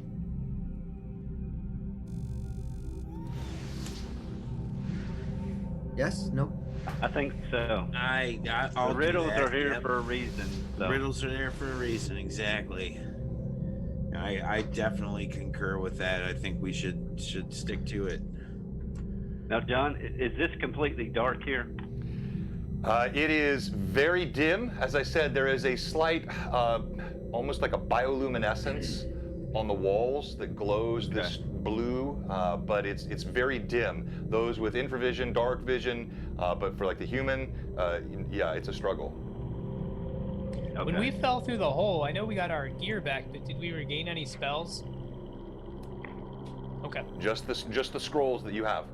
Also, John, I don't know if I know I didn't. I relay to everybody that, because I don't know if anybody else has got the sense that I do, that we're far, far, far below than what we were before. Penny, are you able to tell if we're going up or down? Or Down. Deeper or higher? As far as I know, deeper. Much, much deeper than what we were before. We are now, but as we get moving, can you keep track of that? Levels? I meant most definitely. Most definitely. Then, should we move now? Yes, please. Yes. Start walking. I just thought of something with Karaz being cleric of Palor. It dawned on me that he would actually, like, this would make sense to him. Or at least I think it would make sense to him, this riddle. Yeah. So, yeah, I mean, yeah. So, Karaz, as we start to walk, Karaz is going to stop and he's going to look at the writing and he's going to put his hand on it and he's going to go, "My gods, it's speaking of the sun." So he speaks up, confirming or agreeing with what Rainier had said a moment ago, but references his god. He seems to have some sort of recognition of this.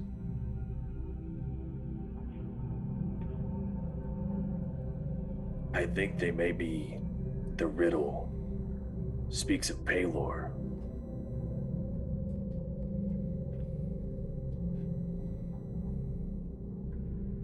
In what way? What do you mean? Let me go back up to this riddle. All right, while he's doing that, we're going to do our first... Sorry, go ahead. I'm right there. We're going to do our first giveaway here in a minute, so stay by for that, and we'll tell you what that is. All right, so are you moving down the hallway, or are you guys still talking here? I was asked a question when Graz was, so I was going to answer it. The riddle, it speaks of never resting and never still. It moves silently from hill to hill. It does not walk, run, or trot. All is wonderful where it is not. Palor is the god of sun. And the sun, it never rests. It is never still. And it does move silently from hill to hill as it sets and rises. It does not walk or run or trot. And they are saying all is wonderful where it is not. It speaks of the absence of the sun here in the Underdark. I see. Agreed, but we still don't know what to do with the information. I say we move on. I agree. Let's move on. All right, so you move down the hallway, and I'll reveal a little bit more of the battle map here for you. And I'm going to switch the cam, so you're going to see from a different angle now. Might be a little bit disorienting initially. So as you walk down the hallway, you reach the archway. And as you reach the archway, I want to have everybody roll another d20 for me, please. 18 for grass. Oh, do you need a picture of this? Because I'm rolling like a champion. I got a nat 20 right No, I do not need a picture. I trust you. All right, so. I Thank rolled for another Squall. 19. Wow, okay. Well, you guys are rolling well, aren't you? All right, so. I get that 8. For the 19, as you're approaching, and so we had, let's see here. So we had Squall was first, right? And then Penny right behind. here. Yep. And so, Penny, you hear something that sounds like a chittering or a scrabbling of something along stone, keenly in this room ahead here. But as you look through the archway, so you're right here. As you look through this archway, you don't see anything. You just see a cavern that's about 40 feet across and about 40 feet long. I relay that info to anybody behind me, of course. Okay. And remind me, who had the 19, please? Squall had 19. Squall. Okay, Squall, you were first. Squall, you, as you're walking, you happen to look up at the archway, and you see there are more words written on the archway up above. Okay, I'll go ahead. I'll stop and look up. Penny, can you either help me read this or keep an eye out as I read this? Absolutely, my friend. Absolutely. All right. As you read, it's another riddle. This one a bit longer as it scrolls across the top of the archway, and I'll pop it in the chat here. It cannot be seen, it cannot be felt, it cannot be heard, it cannot be smelt. It lies behind the stars and under hills, fills empty holes and follows after, gives ebon life and chill laughter.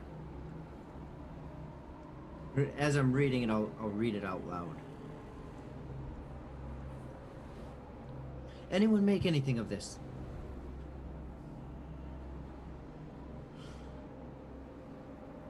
I do not mean to rush you, but we probably do not have time to just sit and ponder. Perhaps darkness? Well, darkness is seen. The moon? Yeah, I was gonna say Earth. That's seen too. You cannot see darkness, only an absence of light. And it is where the sun is not. Darkness.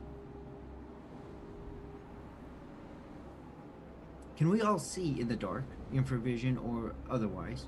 You know what? That is true. I think it is the darkness. I cannot.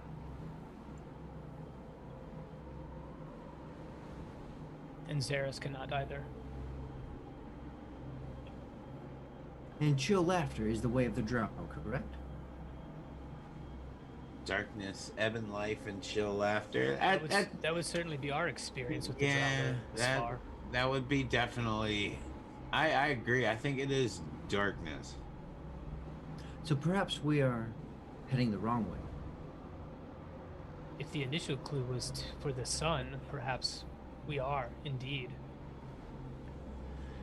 But the first riddle, well, the second one I should say, says where the sun is, where this is not, where the sun is not, and this is about the darkness. Is this not where the sun is not? Correct. So the trap would be where the sun is not, where the drow, the ebon life, and the chill laughter is where the sun is not. I concur with Sister Swifto. I do too. I say we retrace our tracks, change direction, go the other way.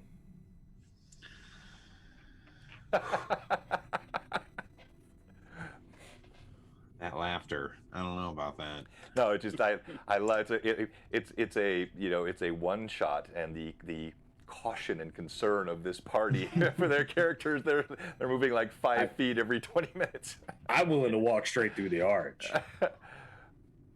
But I'm not, no one's stopping you. Yeah, exactly. I mean, if you want to, we know what's in the room, and we know then if we need to turn back. The skittering. Now, does it sound like a small animal? Me being a gnome, I can like communicate and stuff. Does it sound like something that's familiar to me? I know I'm way down here in the Underdark, but let's take a stab in the dark. No pun intended. Sounded insectile to you. Insectile. Ooh, okay. I don't speak with insects. That's creepy. Very spidery, I think, is what we're facing here. So, Karaz is gonna step forward towards the arch and just kind of look in and see if his infravision would pick anything up. All right, Kraz, as you step through the arch and you look around, and I think he's a little tough to see with that blue, so let me switch my lighting here, so I think this will be a little easier for everybody to see. As you look around,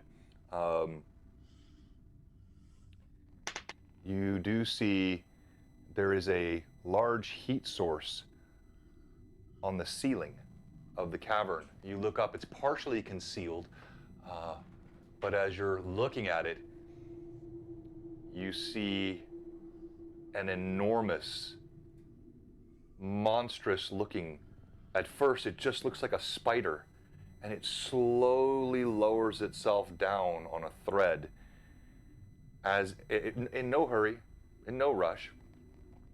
As it slides down, you see it's not just a spider, but it has the body of a woman, and the torso of a woman and the face of a drow, with a gigantic arachnid body.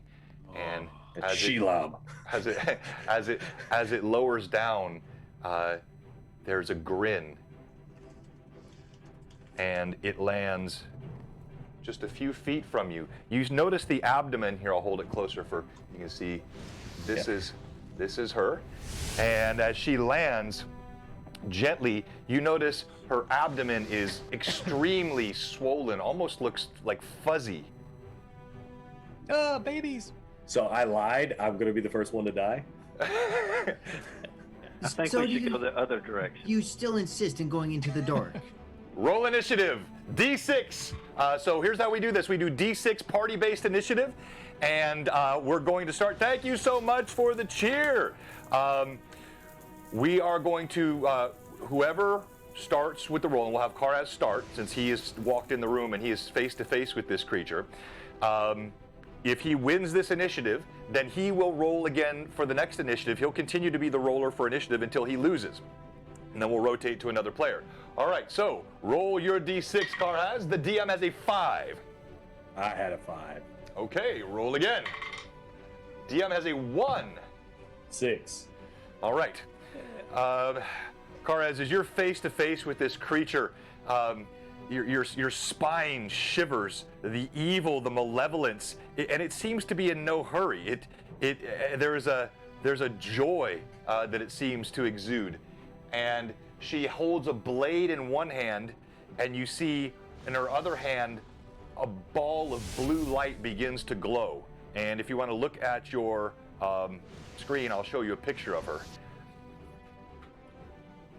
While this is happening, Karaz is gonna just look at this creature and go, "By Paler's light, I screwed up bad this time."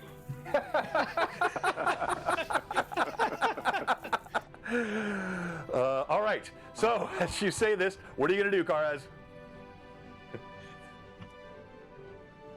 I'm gonna go down swinging. Oh, All right. Karaz, you close the distance with her, and you may roll to attack. All right, and that's what, D20. Correct. So you're rolling a d20, and you're adding your base attack bonus, and your so if you look at your character sheet, it's written on there. So you're going to be adding a where is it at? I'm looking for it here. Yeah, so it's going to be a. So you're using a flail, and you use your footman's flail, and you'll do. This is a large creature, so you do 2d4 plus 2 in damage, and. So go ahead and roll to hit. All right, I rolled a 13. A, is what I rolled. a 13 is your base roll, okay? You swing forward, and she parries your blade away, or your flail away, knocks it to the side, and you just miss. She's extremely quick. Squall, what are you doing? So I have 2 halberds, correct? Correct. Okay, which makes me better at this stuff. And I'm standing right behind. Like, I'm not that far away, correct? How No, far you're right, but you're like so he's here. You're literally 5 feet away. Okay, so I can make movement. Is this just like our other game, 10 feet of movement and an action? Yeah, you have with this distance, Yep. you can close and attack if you want to. You're Can I get- only a few feet away. Can I get under the belly? You could try. Okay, so I'm gonna, as I pass, who am I passing? Karaz. Karez. As I pass Karez, I'll make a snickering remark. Well, looks like we're in the dark now. And try to slide under her belly as I take my halberds and make 1 attack? 2 attacks. For Squall, hang on here. I Yeah. believe you get is it 3 Get a per plus 2. 3. Oops, lost my sheet there. Oh!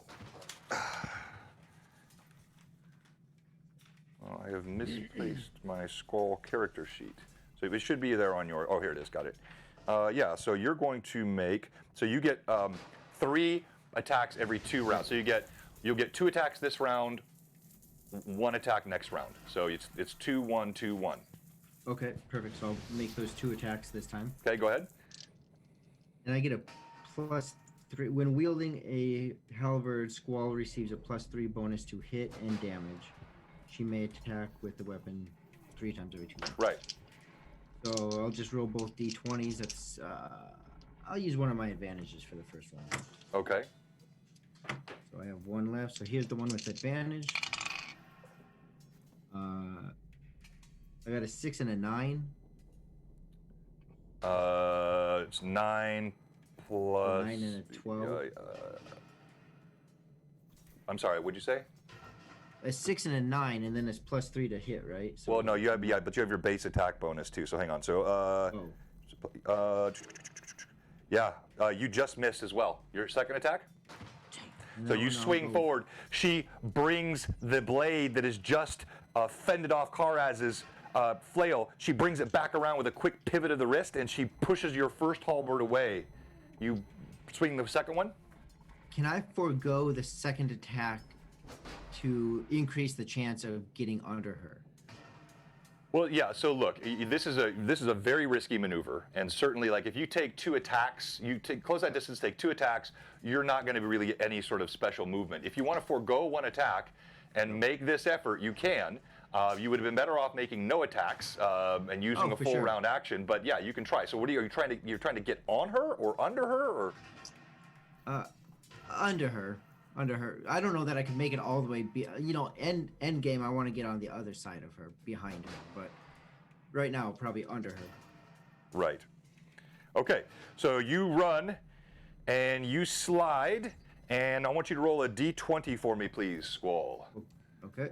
Thank you so much, everybody, for the hype train. All right, we're going to start our first giveaway. Hey. Type !drow in the chat, !DROW in the chat, and you will be eligible for the first of our giveaways tonight, which is Crusader Journals from Trollord Games. Trollord, our major sponsor here, and their Crusader Journals are very cool. I'll show you what those look like in a second. So you type that in the chat, and we'll do that giveaway. What was your roll?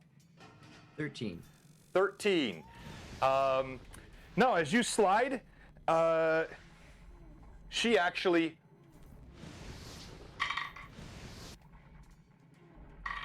pins a leg down, just missing your head, snags the hood of your cloak, and pins you there to the ground.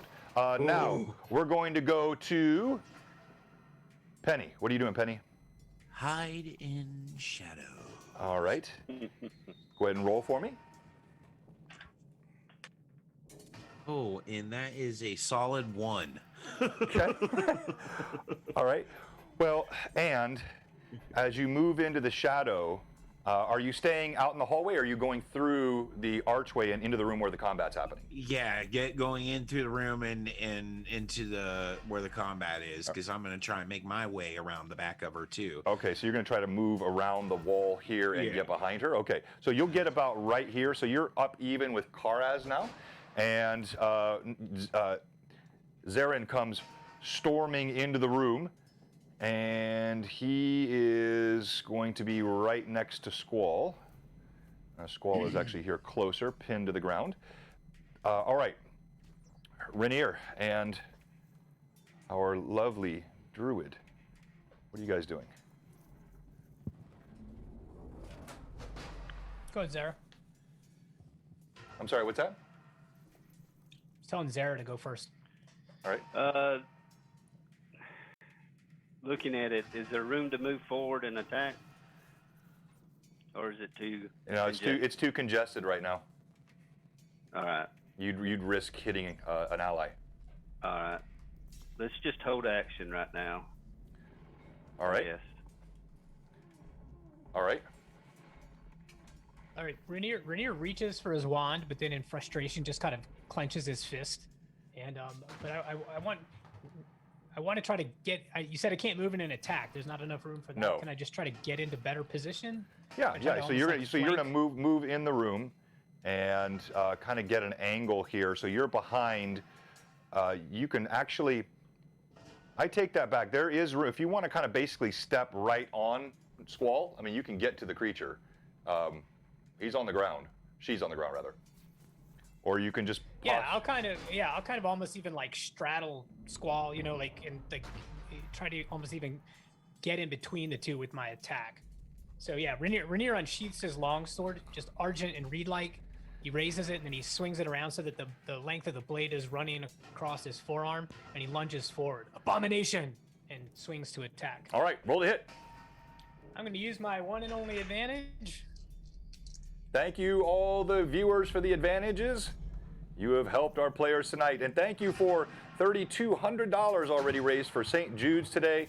Absolutely fantastic. And we will, I believe, get to 4,000 tonight. I'm confident. All right, That's what'd you get? 12 with my modifiers. Total of 12? Yeah, you also miss. She knocks your blade away and laughs. All right, so it is now the creature's attack.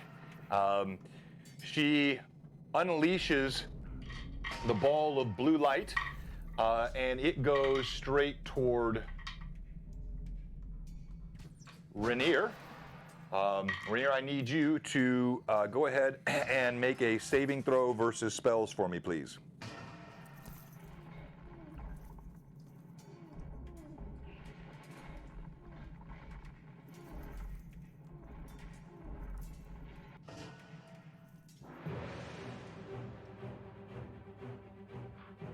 What was your roll?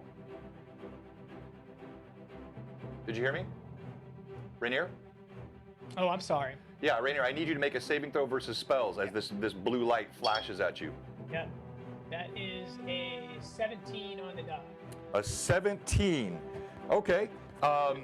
You pivot away. It strikes your shoulder. You feel a burning cold as it strikes you, and you take half damage. So you take 4 points of damage as this strikes your shoulder, and you feel chill in your arm. All right, the blade snaps toward Zaraz. And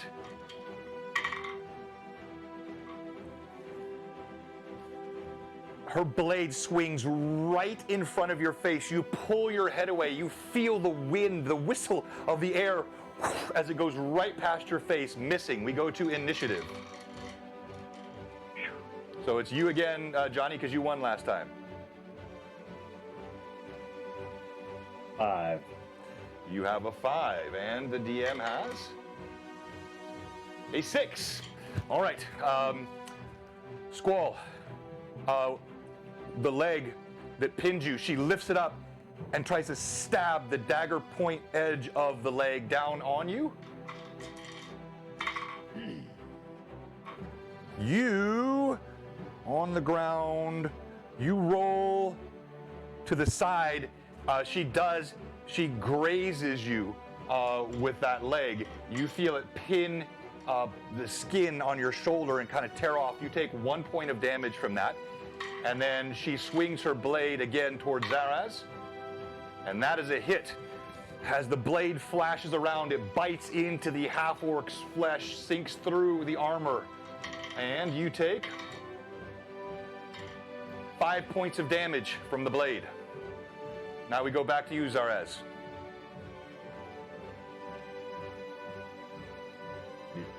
You mean Karaz? Karaz, I'm sorry, yes, Karaz, sorry.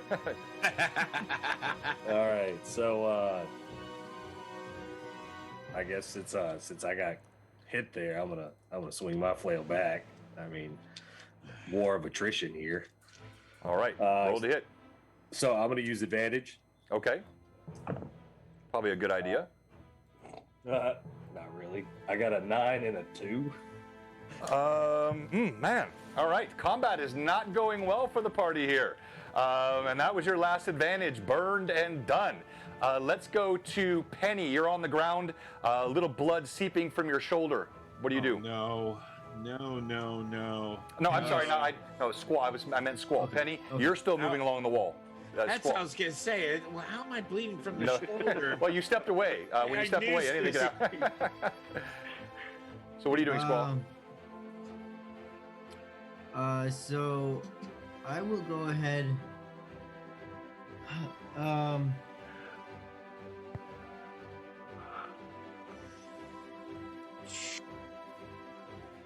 You know, it's not my fault we're in here. I said to turn around. So I'm gonna try to get out from under her, behind her.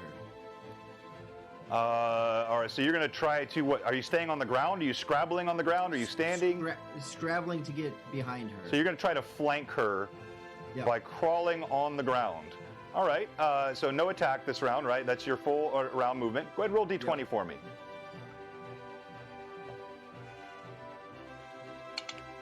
See how this goes. 15. 15 on the die? 15 on the die. Yeah. I mean, that actually, yes. So you managed to do this, surprisingly. You scrabble along the ground. She seems to be occupied, really trying to pummel Karaz. Like, she seems to just be enjoying beating him. And she takes her eye off you for a moment as you scrabble behind her, and we'll resolve your action next round. Now let's go back. Sorry, go ahead. It's just while I'm behind her. So how is she massively large? I mean, are her legs taller than I am, or what's the kind of?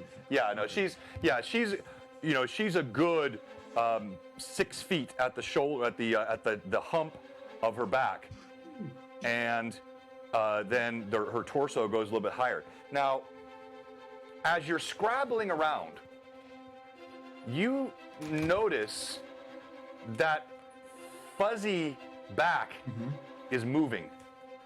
All right, Penny, what are you doing? I am still trying to make my way around the back side of her and hopefully hide in shadows, remain in the shadows. If I get behind her, I'm going to try and, do my damage to her. All right. As you abilities. As you are moving, and you have a good sense of these things. You felt like you were right in the right nooks and crannies of the shadow, but you see her eyes cut over to you immediately, and you do seem to recall Drow have infravision, so she can see in darkness. You hiding in shadows from this creature. I'm an idiot. Has no effect. So her eyes are on you now. You're in distance, so she can attack you, but you still have your round. So you have not used your round yet. But I'm just telling you, as you try to flank her, you see she sees you. Yeah, well, I'm glad I mentioned. I'm glad I came to my sensibilities. You know, after all those 3 days in the cage and everything, I must have forgotten. You know, so I will. You know, I've had enough. I'm at my wit's end still, and these people have put us down here. They've tortured us.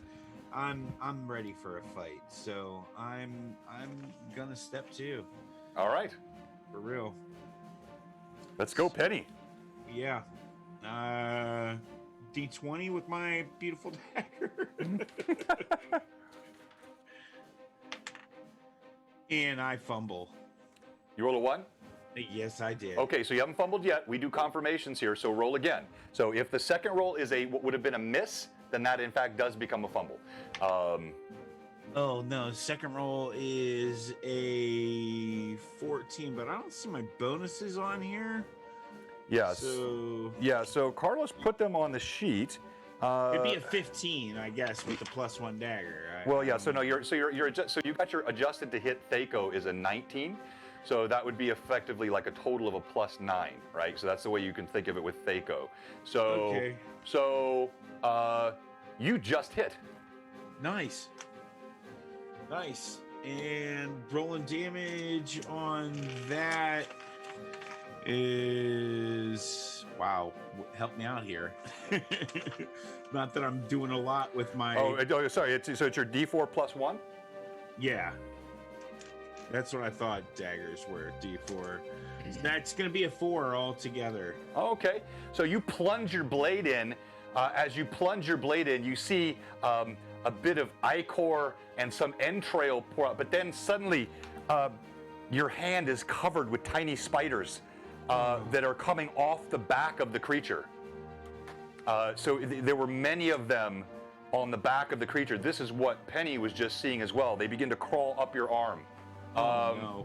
All right, let's go to Karaz. She's flipping out. She don't like biters. Go ahead, Karaz. Is it just my turn or initiative? Yes. Your turn. Okay. Man, might as well do it again. Swing and a miss probably, but I'm swinging. That's a 1. Oh Okay. man, 2 1s in a row. What the hell? Not looking good. Hey everybody, Man. this may not be a 4-hour stream after all tonight, guys. We'll have to put all these giveaways in pretty quick, I think. All right, so roll again. Who are we gonna raid after this encounter? Yeah, well, there's nobody to raid. So, all right. Second was a 17. A second was okay. So actually, then no, you didn't fumble. You just missed. You swing your flail. It bounces off of part of her carapace, doing no damage. Thank you, Common. We appreciate that. And everybody, make sure donate to St. Jude's. The link is in here. Everything that is raised tonight through that goes directly to St. Jude's Children's Charity, and we want to support them. And we are going to have we've already had a great night. We're very thankful. Our first giveaway is going to happen here in just about a minute, and I want everybody to go ahead and type !Drow in the chat if you haven't done it yet. Okay, Rainier. All right, Rainier, still clutching his sword, he shakes out a scroll with his left hand, and he glances at it, and then he touches his hands together and screams "Alignus!" as a arc of flame shoots from his hands, casting burning hands. Very nice, very, very nice. Okay, so make the save throw here. So as he says this, and you see flame gouts from his hand.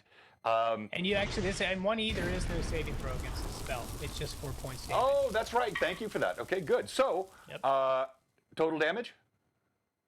Anything caught in its range takes 4 hit points of damage, and then it is all combustible items caught in a sheet of flame must pass a saving throw against normal fire or be destroyed.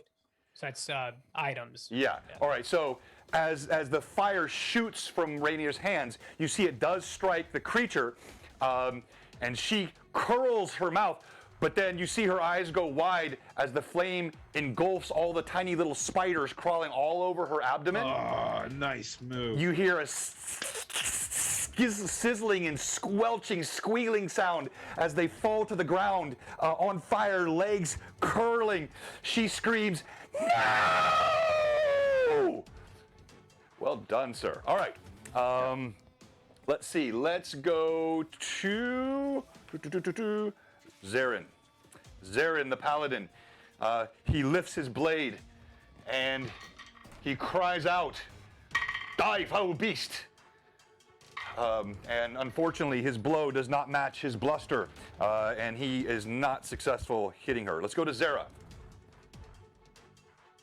Still looking for opportunity, but it's still everybody's around. So Well, actually, no. So Penny, yeah. So no, there's really not. So unless you're going to do something ranged, right. yeah, you don't have any opportunity to do close attacks here, right? Is there anybody that has not gone this round? All right. So we're going to take a quick. This won't be a long break. This is going to be like a quick 3-minute break so people can use the restroom, get water, and I'll show you what we're going to do. Hey, thank you so much, Common. No, okay, but so if you, I think it was a donation that he did, make sure you do your donations through the link, the Tiltify link. We'll pop it in there again because that makes sure it gets to St. Jude's. If anybody gives cash donations just directly, now I'll make sure that it gets over there, but that just makes it easier if you can do it that way. And so here is our first giveaway of the night, and this is the journals I referenced. This is from Troll Lord Games. And these things are super cool. So I'm going to pull it up here on the screen for you. Anything from Troll Lords is super cool. No, they are. And again, like we've said, they've been such a great supporter of all that's going on in the Greyhawk community and the D&D community more broadly. And you get all of these cool Crusader PDFs, and you type !drow, and we're going to do that giveaway when we come right back from the break. Quick 3-minute break. Don't go anywhere, Bluebox. We'll be right back. Stepped away if I would have known he was going to be taking a break. Nah, I probably should have told you. That's my fault, not your fault. Man, I had to go. we will leave the mics hot, by the way, so people can't see you right now, but they will hear you during the break. So if you want to interact with the audience, you can. Question for you, John. Yes. Because you were mentioning, right, for the $25 an advantage, right? Correct. So with the notification situation going on, would it be fair to say if we started at 21, now we're looking at now I can't see it, but whatever amount we're at now, we're 3,200, yeah. And we've been trying to track that as best we can, but it's like it's super really hard, especially because the alerts aren't popping up like they normally would. Right. So I think that's fair, and I do know I had an advantage as well. No, I don't think so. I know there was some that I saw at least one or two that went to the DM. Buddy. No advantage for you, bud. John, I feel like we gave you your advantages when we rolled back-to-back ones. Well, that's true. Yeah. You did help me a lot. But yeah, that was a really well played round there, Rainier, Daniel. Thank you. That was very, very much needed. Because each of those little spiders, none of them had more than 4 hit points, which is the whole point of that spell. But they all would have the ability to bite and cause damage and potentially poison. So that was huge. And I'm gonna get some water. Rainier's Spider Slayer has a really nice ring to it, you know. I'm gonna get some water. I'll be right back. Cool. Yeah, I'm not gonna apologize for getting us into this one. I tried to warn you all. Hey, wait, this was a 4 against 1, but all it takes is Leroy Jenkins to run right in the room, and then it's all over, man. I thought about ditching him. I mean, and that would have been completely fine. I just, I said peek my head in. John's the one who actually put me in the room. I noticed that. I noticed that you did say peek your head, and John said, well, as Xerox or whatever he's calling you, Xanax, walks into the room. So I felt like that was DM leading at that point, that we were supposed to be in that room. Oh, yeah. That was definitely a little lead on the cuff right there. And I'm not going to apologize for attacking either. Karate. Oh no, dude, that Clear- was And once Cleric it's of down, it's Palor. probably gonna follow us too. So I mean, yeah. yeah, once it's down, it's down. Chicken strips. Look at you. Okay. Yeah. Honey mustard sauce, maybe. good night, babe. Um. Well, I mean, I'm not going Nope. to bed. I don't have any of that. But so 1125 divided by 25 divided by 6 if we just said DM included. No, we don't include DM. Right. Yeah. Then it'd be 7 advantages each. Minus Wow. whatever we took, right? So I We had never 3. used, yeah. I I have 2. was tracking that I had 5 just from what I'd seen people put in the chat from where they had made donations and Oh, said wow. 2 to you, 2 to Right. And that's why I brought it up to John. Like it's really hard because the notification's not working very well. yeah, because I was tracking that after using that 1, I still had 4 left. I got 2. I think Bye-bye. maybe the DM's trying to take a little advantage of it from us. So I mean, it depends on how John wants to do it. But if we just did it amongst the players, it would be 9 each, minus whatever we were already tracking. So I was just tracking 3, so Look, I'd have 6. Just more. because he can kill our characters doesn't mean anything. There are more of us than there are of him. I'm tracking that chicken finger. We have 20 advantages. I'm tracking that damn chicken finger. Yeah. All Yeah, right.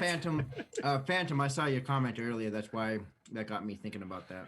Welcome back to Bluebox special charity stream in conjunction with Lord Gazumba on the Underdark Uprising 24-hour mega stream, all for St. Jude's Children's Hospital.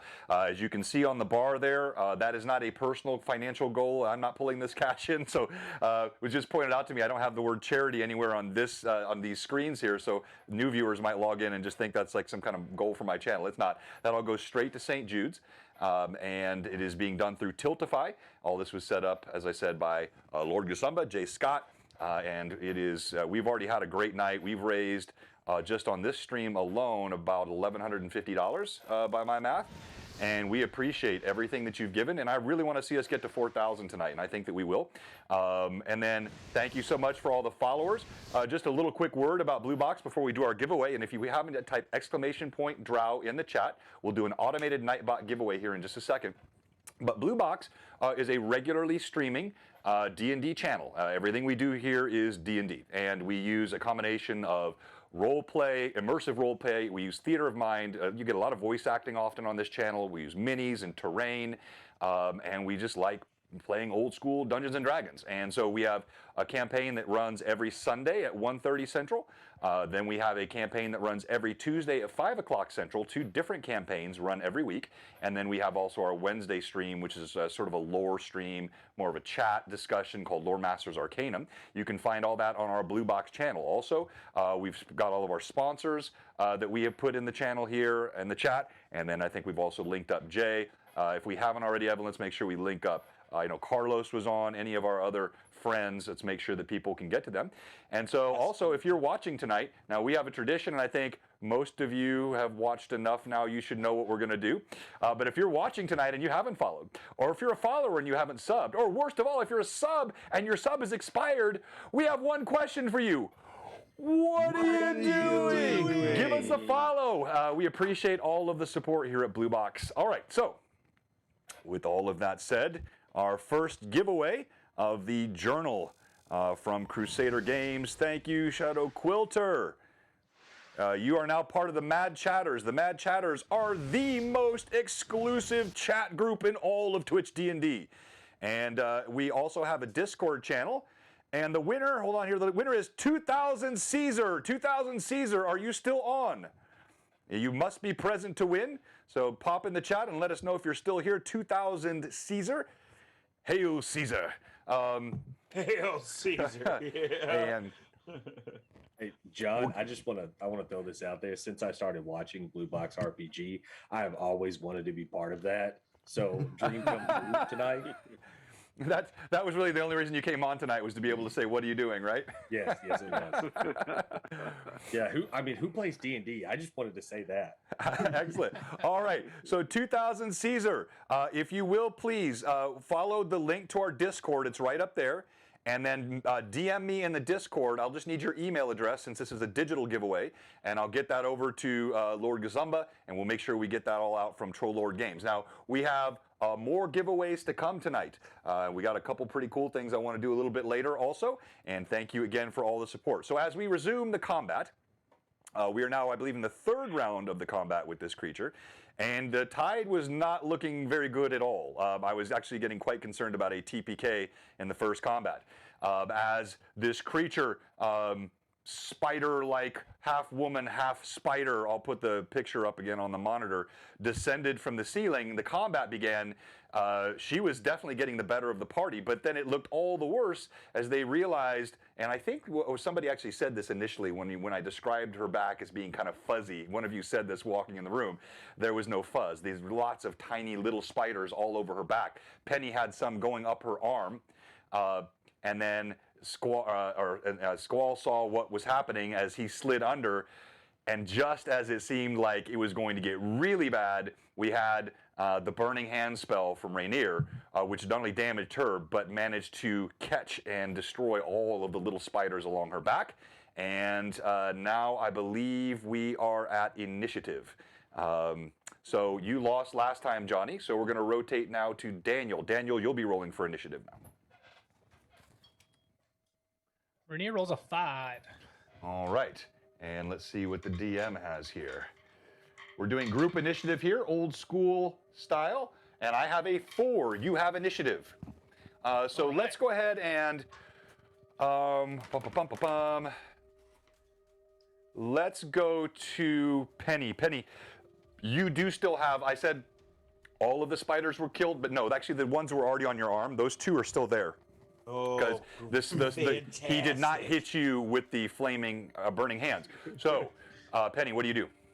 I start doing the jig of the spiders dancing on me, and I don't like spiders jig, and started to pat them off very fervently, and hopefully don't get bite in the process. So. All right.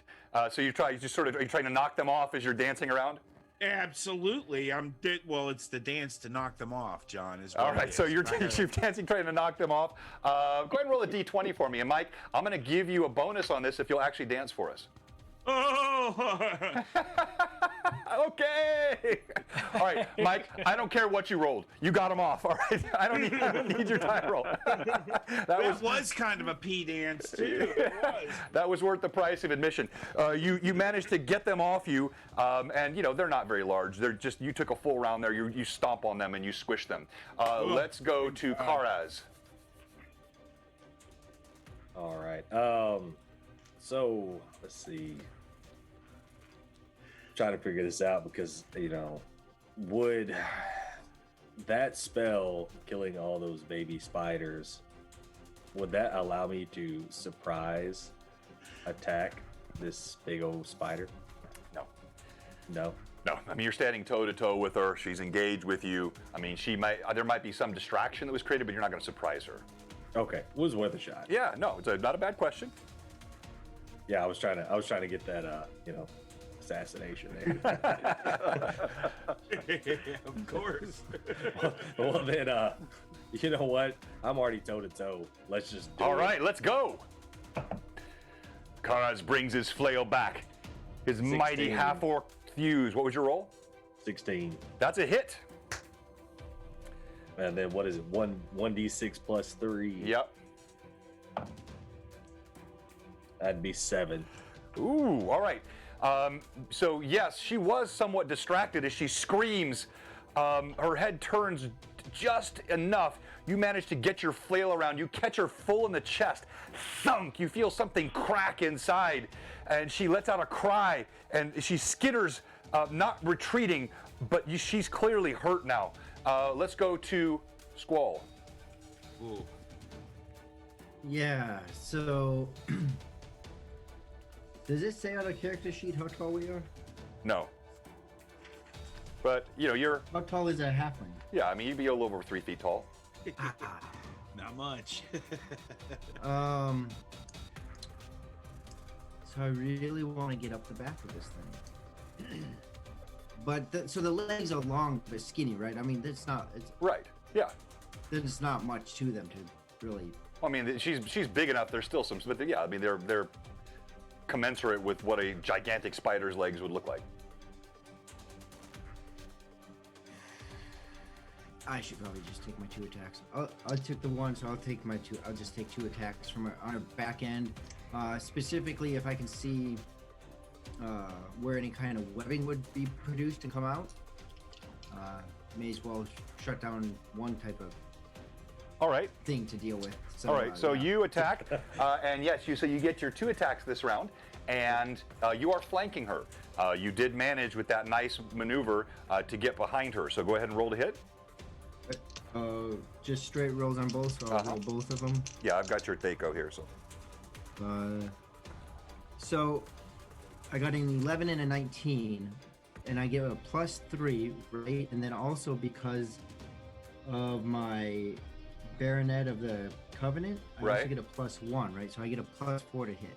Yeah. Is that No. correct? Yeah. No. Yeah. You hit. So a 23 and a 15. Yeah. You hit. Yeah. Yeah. Just want to make sure I'm doing that right. So then to roll for damage, what was that at? Halberd? I got 2 D10? advantages. No, I got 1 advantage. 2 advantages to you, Rory, for Oh, Squall, sweet. and 1 to you, Daniel, for Rainier. Oh, thank you. Thank you. Baby got back. Exactly. And that's it. That's a D10 for that, right? That's right. Okay, so 2d10. If I can find. There we go. No, actually, no, I'm sorry. She's large, so you're going to do 2d6 plus 5. She's large, so you use the 2d6, Large creature. and then you add your 5. And I do that twice. Uh-huh. 2d6 per. Oh, sweet. Oh, then I rolled the wrong thing. 2d6. Okay. 2d6 plus 5. Uh-huh. So that would be 10 for the first hit.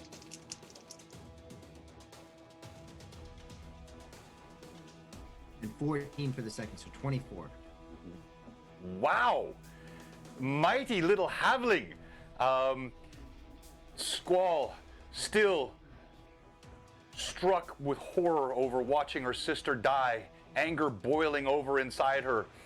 She swings as she comes up from behind the creature. She swings her blades. Tell me what it looks like. So Squall will. What I'll do is I'll take the first blade and swing it again, at least wanting to shut down a function of a spider, swinging it right where the webbing would be produced and come out, and then with the second one at a almost just an over the shoulder, jabbing it in, twisting and ripping down to just open up as much of the abdomen. Stench fills the room as entrails splay everywhere. She falls to her back. Her legs twitch and curl up on each other. Oh, she did. And then, without even hesitating, Squall will. I'll walk over to the head of the creature, and just bring my halberd, just a full swing from down below, behind me, up, and just slam the blade onto the head and as hard as I can onto the ground.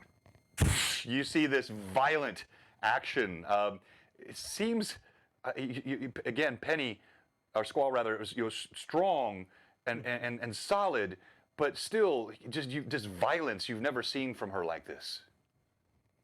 And I'll just look up and, well, it's time to go, one way or the other, deeper or back. But let's move. Or perhaps there's a clue in here, now that I think of it. And you just see like her sensibility starting to just, maybe we should look. Maybe there's something here.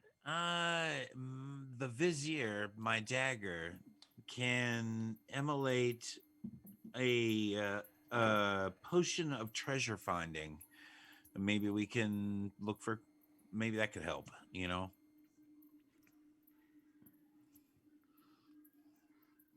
Maybe Yes, find perhaps. something. You know. So Do I need a roll or anything, John? Or? I know exactly what you've got there, and so Okay. you see Squall or Penny. She holds out the blade, and as she's concentrating for a moment, you see it starts to glow.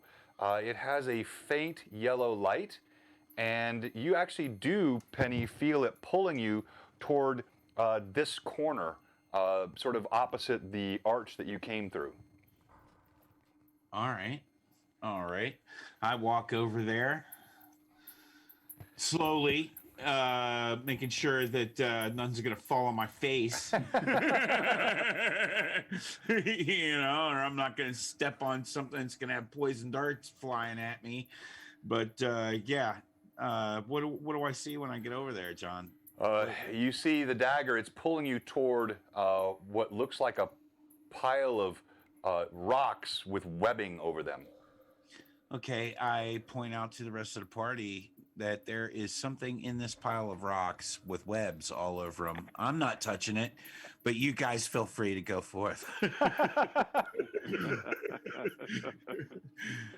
But my dagger's telling me there is something in there, sweeties. Rainier initially salutes his blade to Squall and sheaths it, but I slump off to the side. I'm in pretty bad shape. I'm not interested in searching for treasure. I'm Penny, not Squall. Yeah, I salute Squall because she slayed the. Yeah. Gotcha. Sorry, Penny. I'm not impressed with your treasure finding tricks. Ooh, rude.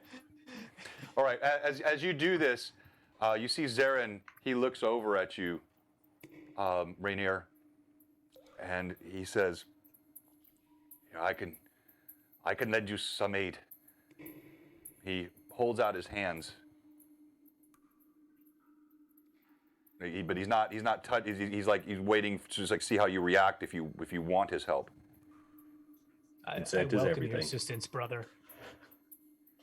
All right. He says a brief prayer. You feel a warmth that goes from his hands directly into your chest. In fact, you look down and you see there's light that seeps from between his fingers. And as he does this, you receive 10 points of healing. He slumps. I had only one. Well, I will use your gift as well as I'm able. What are you doing, Zara?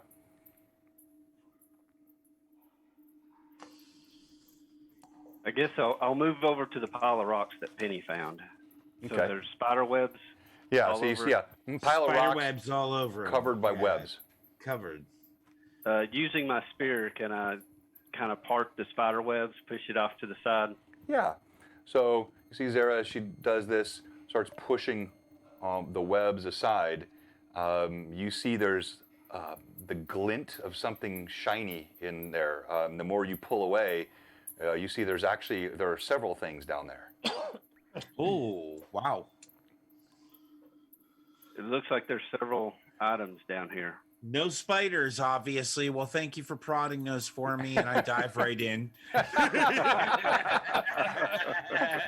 Penny has no shame in her chaotic good nature. I am telling you right now. All right. Penny, after initially moving away, then just scrabbles right past you and plunges her hands down in the hole. All right. Make a saving throw versus death, Mike. No, I'm just kidding. All right. So you feel several things. You feel there are coins. You feel a smooth bottle, and also a blade. Ooh. I start smiling right away at whoever's standing right next to me. There's all kinds of shinies out here. And I start scooping and gathering as much as I can. And I'm still not very, fond of the cobwebs and stuff, considering I just had to do a dance to get spiders off of me. So I'm getting all this stuff at me. And I pull it out and put it right there on the ground at my feet. so everybody can see. You know, I'm not gonna hide anything this time. Okay, all right, good. So you pull it out. There are 42 platinum pieces. Wow. There's a pile of gold. You count out the coins. There are 75 pieces of gold, and then there are also 30 pieces of silver coin. There's a clear potion, stoppered in with a stopper in the vial, and the blade you pull out is a long sword, and it looks finely wrought. Very nice. Very nice. Well, you know, everybody sees this stuff. I'm not hiding anything, so I can't use a long sword, people. But, you know. I approach and I gesture to the longsword and just say, "May I?" Of course, this isn't mine. This is ours, right? The clear potion, though. I think we should get this looked at. A clear potion, maybe invisibility. I don't know. Okay. I So- inspect the blade. Do I Yeah. notice anything about it? Yeah. So go ahead and roll d20 for me, please. So as Renair looks at the That's blade. an 18 on the die. Okay. Yeah, so you instantly recognize this as elven make. It's very light, well balanced in the hand, and you can sense there is a magical aura.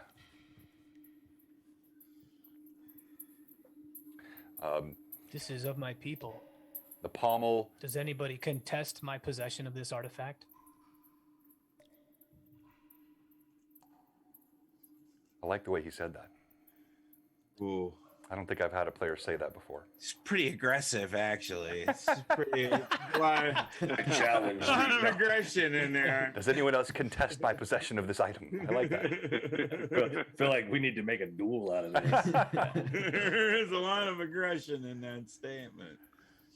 I have no contest. Are you kidding? Go ahead. As long as it doesn't have spiders.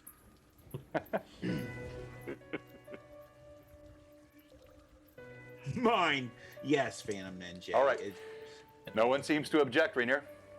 I sheathe my sword and I'm now carrying this blade. Okay. Again, the pommel is wrapped in like a white leather, and the blade itself is silver. The hilt, the guard is it is ornately wrought, and again, as I said, it feels perfectly balanced and very light in your hand. All right.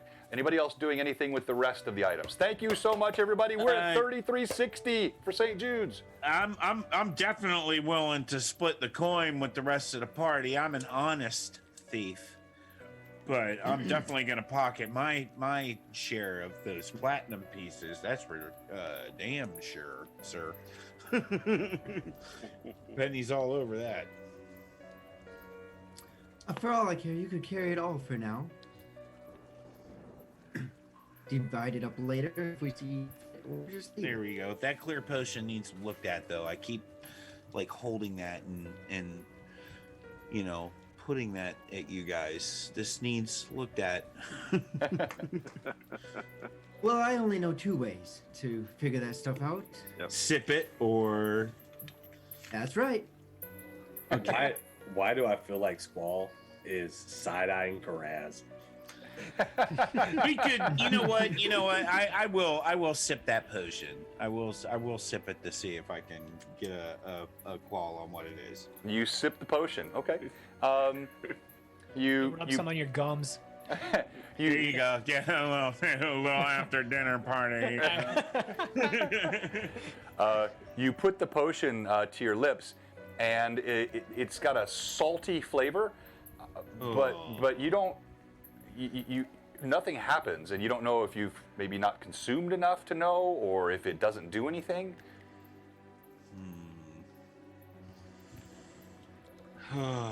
Wow. Should I? Should I? Everybody gonna look say at- chug it. I'm gonna look at Penny and say, if you have not the courage to finish this. That's it. I'm chugging it. Yeah, I down it right away. Okay, Penny, She chugs down the potion. As she does so, you see she begins to stiffen. Oh no. And her eyes roll back in her head. Roll d20 for me, Mike. Oh, this is wonderful. I fumbled again. I fumbled again. That is 2 times Penny for in one even. I don't think that's ever happened to me. 2 fumbles. Fumbleina, Penny, right here. Penny spent. Penny for her thoughts. The chat is on fire as always. Thank you, chatters. Oh man. You see she falls to the ground and she begins to shake. Her body going rigid. That's what you get for chugging a potion, a clear potion. It's supposed to be a potion of water.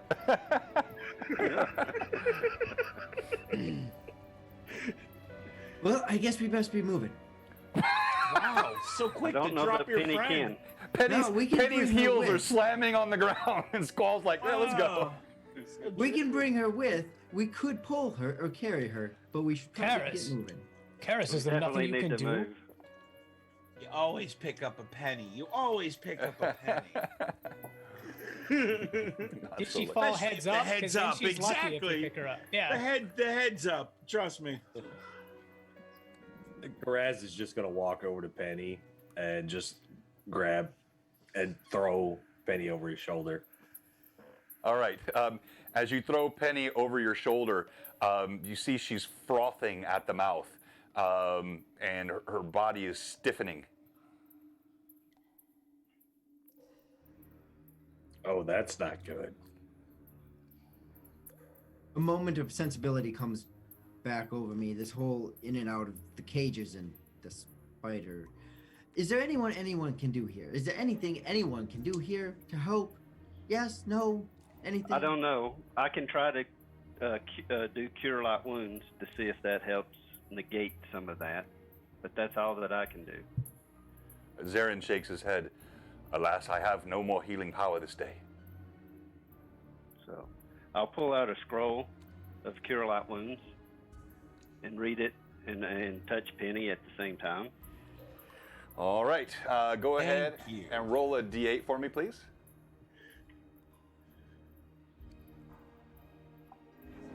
An 8.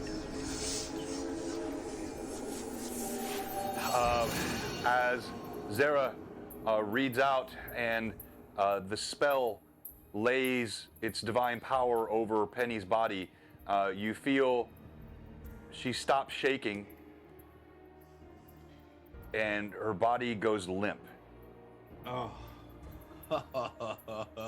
John, I'm gonna get you.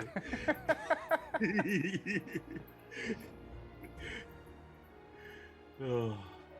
Chat's on fire too with Yeah. my butt too. Viagra. So many Somebody said it was references to Viagra. pennies. So did you kill her then?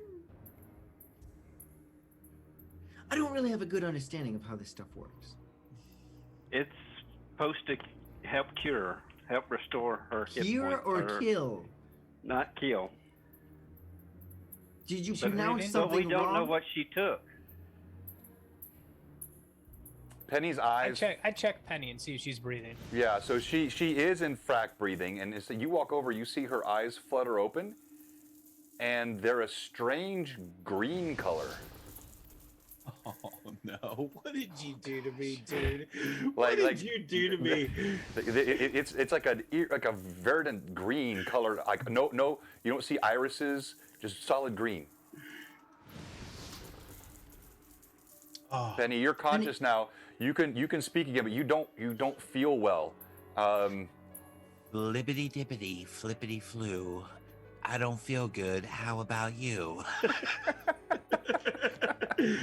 What's going on with me? That's what I want to know. I'm crying. I'm distraught. So is Penny able to move now? Yeah, Or yeah. is No, that- she stands up.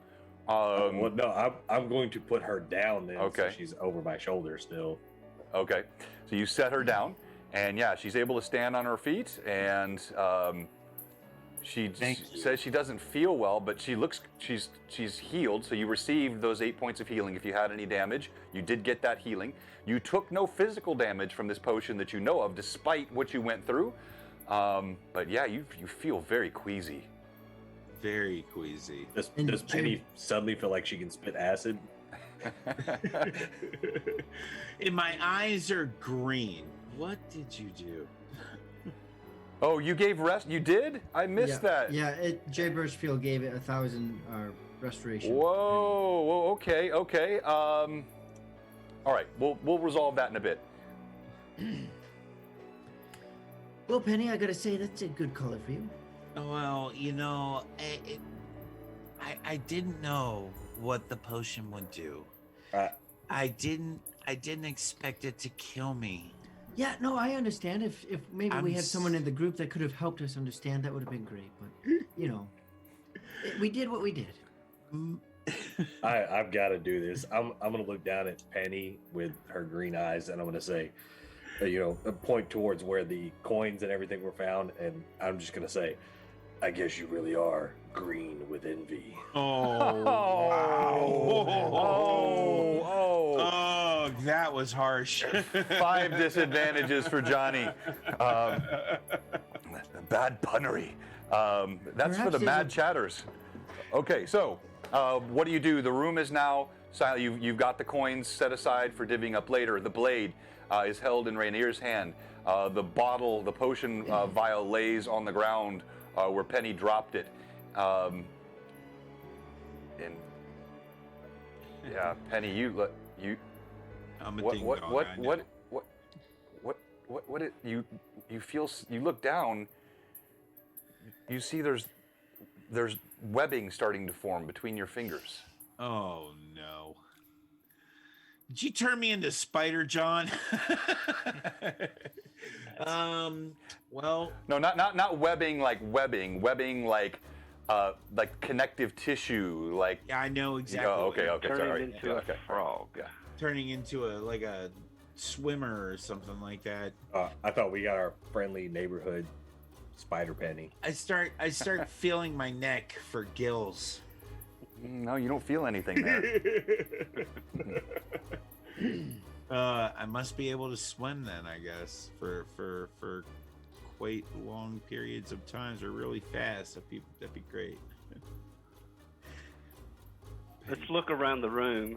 What's the exits? The way we came. Is there any other exits? Yeah. So if you can look on the camera there, you'll see. So you came in through this archway here, right? So this is the way you came through, and there is a hallway that leads out. The same rough-hewn bluish stone of the cavern leads out. And as you're looking around, Zara, you see there is another inscription on the wall right there by that corridor. Well, let's go over and read it. All right, so Zara calls everyone's attention to it, and you walk over and you see these words scrawled on the stone. And I will pop this in the chat as well. But it says, more valued than gold, more precious than silk, pouring like wine, flowing like milk, a drow's nightly feast, an offering of war, a pact is now sealed forevermore. Is that blood?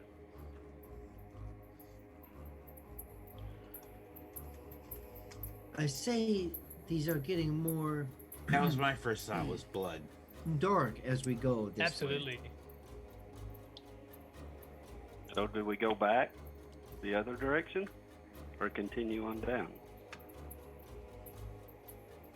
Well, I was fond of going back a bit ago, but in the words of the drow, we can go have more fun and keep on going this way. Yeah.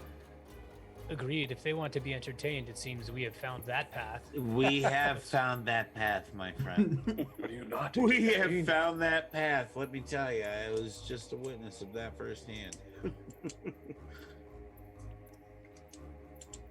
What do you do? Before we go. You move Shall we forward resume then. our marching order? Move forward. Resume the marching order. Shortest and tallest. All right. So be it. Then as you move forward, the hallway, the corridor winds for some time. And as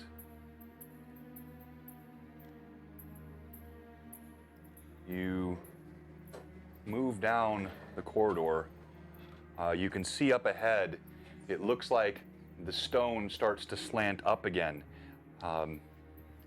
Penny, as you're looking at it, you can definitely see there's a slant and a tilt. Your gnomish instincts, you can definitely feel there's an elevation increase here. All right, I relay that to the rest of the party, of course, as requested by my good friend. All right. So, And when you get to the area here where the rock begins to tilt up, almost like steps toward a platform up above, you hear some sort of sizzling or hissing sound. Legs. Whoops, sorry, I didn't hit that button. And also, you see yet another inscription there on the side of that rock where it goes up. what does it say? As you read this one, it says, "With bark of a hound I reach for the sky. I always stand up and only lie when I die." Tree. Tree. Yep. It's a tree. The bark of a hound. Yep.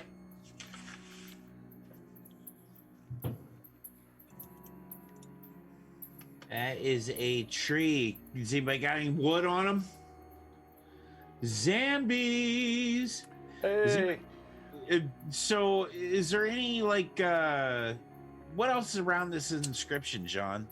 No, it's Anything just- around this inscription, like an offering plate or something we could touch something to? Nope, there's nothing there. Just these steps that seem to lead up toward, looks like from here, just looking up at it, looks like it's a platform maybe.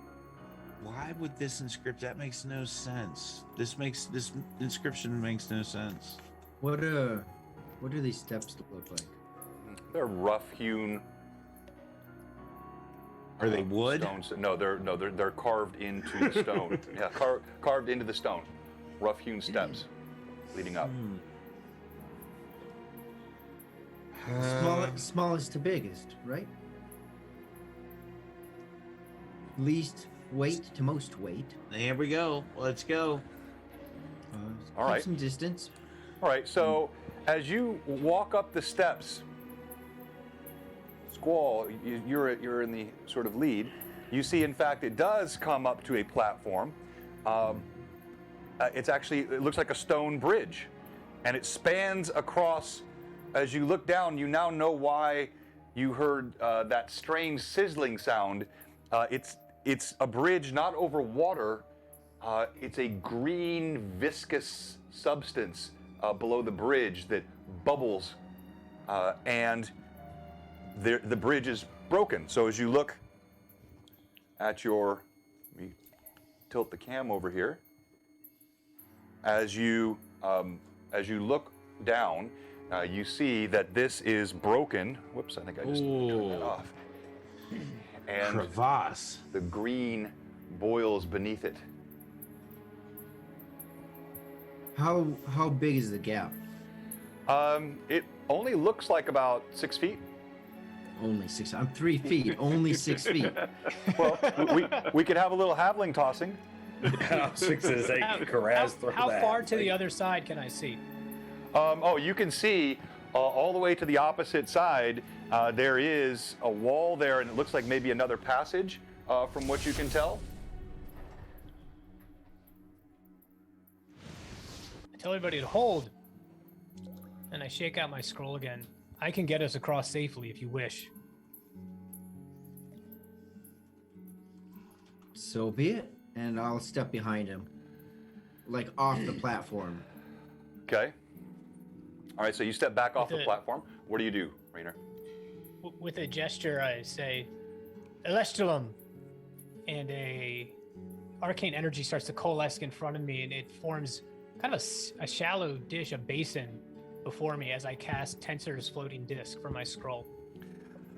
All right. The disc appears, hovers off the ground. I don't believe it'll carry more than one at a time. That is correct. Can you make it move on your? Can you just make it move? Indeed. And I just, with a gesture, it just kind of spins a little bit. John, you have to give me 2 seconds, bud. No, go ahead. Go ahead, absolutely. So we're gonna load Penny up in the desk first and send her over. No. Hey, I tell you what then, let's go ahead and we can take another quick 2-minute break. We'll have one, little bit longer break here before we get done tonight, but we're gonna do our second giveaway. We have another one of those journal PDFs from our great friends at Troll Lord Games. So please type !Drow in the chat and we'll get ready to do our second giveaway. When we come back from the break, we will see what is done with this Tensor's floating disc above this strange bubbling green viscous fluid beneath this arched bridge that is broken in two here in the midst of the Underdark. The feeling of desperation, of desolateness, of loneliness, it just seems to grow and grow as you move deeper and deeper into this horrible place. And then we will also, when we come back from the break, talk about the green bumps that are forming all over Penny's neck. Bluebox will be right back.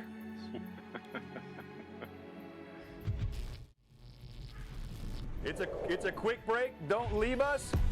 Anybody that's watching, please give us a follow. Click that donation link, and you can help us get to our goal tonight to get to $4,000 for St. Jude's charity. And I really want to see us hit that number tonight. And thank you to all of you. And yeah, thank you for the follow. And you are now part of the Mad Chatters, the most exclusive chat group in all of Twitch D&D.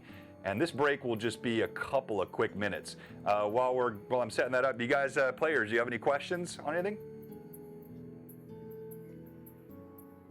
No? I didn't know you could Good move times, Tensor's John. disc. Yeah.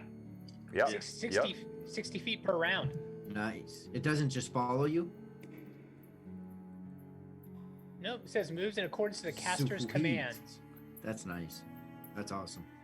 Pop one of those You know what? things. You can never go more than 20 feet away from me. That's the one thing. So I can get you 20 feet across. That's It's the very handy. John, you carrying didn't hear that right at all. You didn't hear that at all, John. Oh my. Wow. This is going to be interesting. You guys saw Zambies joined the stream. If you like my battle monkey that I painted up, that's all thanks to following her stream. Oh, She outstanding. is a painter extraordinaire. They can't see you right now, so I'm going to have you pull that up again when we come back off the quick break Okay, here. cool. So everybody can see it. And yeah, I love shouting out the people in the community. Zambies, thank you for being with it. Sweet KT, I need to get your giveaway out. I will get that out this week. And thank you again for all the support, all the friends. We appreciate it. Been a really strong night tonight. We've been, well over 100 viewers for most of the night. A lot of new followers, a lot of subs. Thank you so much to all of you. But then again, most importantly, the donations to St. Jude's. You can see that link right there. And if you click that link, anything you give goes straight to St. Jude's. And that is, to me, it's one of my favorite charities. They do such good work, and I like supporting them. And thank you so much to Jay, Lord Gasumba, for putting this together. This was his vision, and I think it's been a wonderful day. And we're going to be back tomorrow. Man, I'm going to be back, we're going to be done, depending on how, if we go to what I think we'll go to, we'll be done here probably around 11 o'clock Central. And then 3 hours and 40 minutes later, I'll be back on stream with Tim. But I'll be playing and probably die sometime. All right, so I said I had a minute left. I lied. Let's just come on back. We will have a little bit longer break here in a bit, but I want to kind of keep the pace of this moving. And so welcome back. Yeah, sorry about that. No. It was good. All right, so we're going to do our second giveaway here. Type !drow in the chat, and we'll have another one of those giveaways from Troll Lord Games. Super cool, and thank you to Troll Lord and all of our great sponsors. All right, so it does bubble, as I said, and the green substance below actually casts that same pallid green all over the room. So let me pull up our mood lighting here, see how odd I look in green.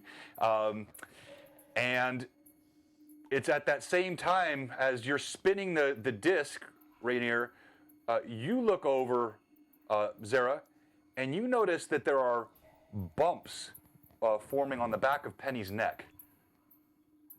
Like quite large bumps. Is this like anything I've seen before?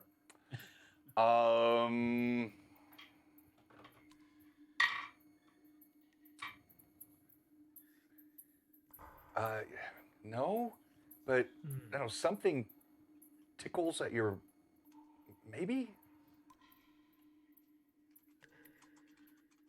Sister Penny, how do you feel? Well, I hold up my hands and hold the webbing out and say, "This isn't normal." As she says those words, she's having a hard time speaking. Her tongue is thick in her mouth. Oh. I thought this isn't normal.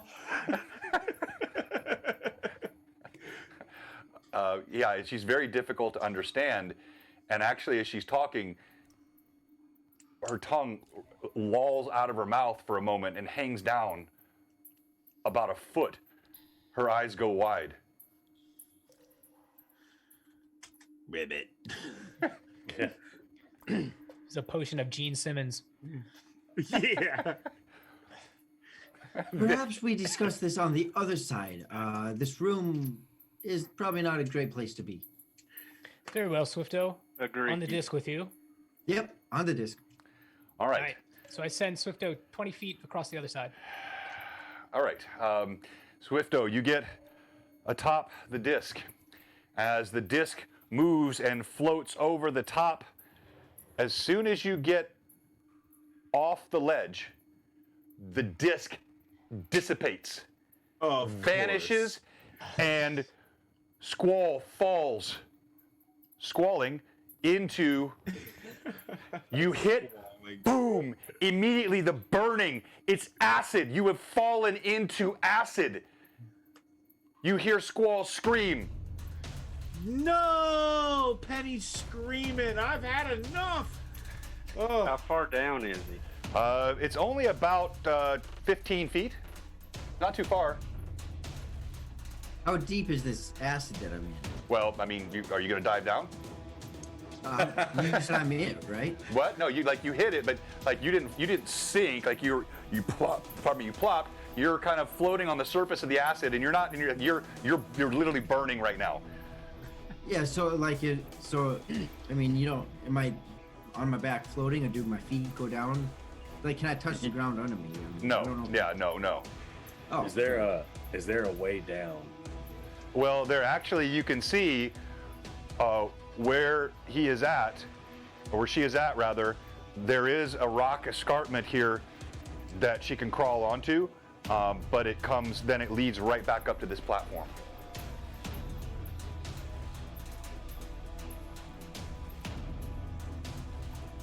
And this really All right, sucks. so I'm just gonna truck it right down to that. you take 5 hit points of damage this round, Squall.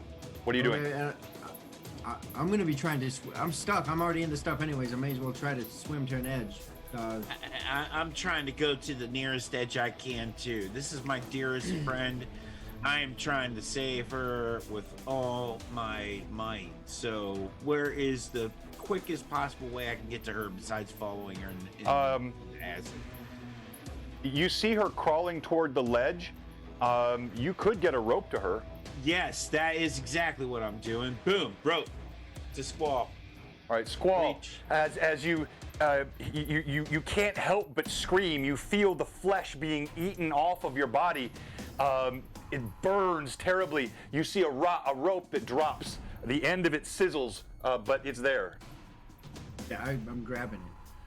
Oh, I hope so. I shake a hand and then I reach up and I shake a hand and I reach up. All right, so you take one more round in the acid. You take 3 more hit points of damage. Also, your cloak is destroyed. It is burnt off of you. Your banneret of the Covenant. I need you to roll a d20 for me, please. Well, that's what you meant by the cloak. No, I just meant your regular garments. Oh, okay. Sweet, okay. D20, and I got a 6. A 6. I told you guys, I roll low consistently. Your banneret is destroyed by the acid. Roller. As you Oh, yeah. manage to pull, and I'm sure anybody that was there would help. You manage to pull Squall up. Squall, you reach the top of the platform, and she's writhing on the ground. You see parts of her skin still bubbling. I'm gonna pull Healing out. potion, healing potion. I'm gonna pull out a scroll and cast Cure Light Wounds on Squall. All right, you read the spell, and roll d8 for me, please. 7. Give her a clear potion. I'm sorry, what was the roll? 7. Oh, wow. Good roll. Okay, so you get 7 hit points back. The memory of the pain still sears you, but you do see some of the bubbling on your skin is subsiding. Your breath comes raggedly. And the tensor's floating disc is nowhere to be seen. Okay, so they said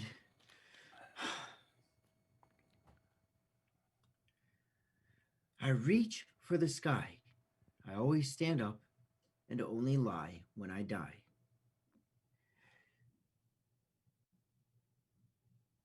So what is the point of that here? Or do we just go back? Maybe we need to put a tree across the chasm. I don't know. Is there any tree? Is there a tree, or is there a symbol of a tree, or any kind of iconography in this? room? Utterly barren rock. Just as you see here with this platform ledge that goes over the acid below. But Squall, as you're saying these things and you roll over, you see where your body was still wet from the acid. You notice something that you didn't notice when you walked in here before.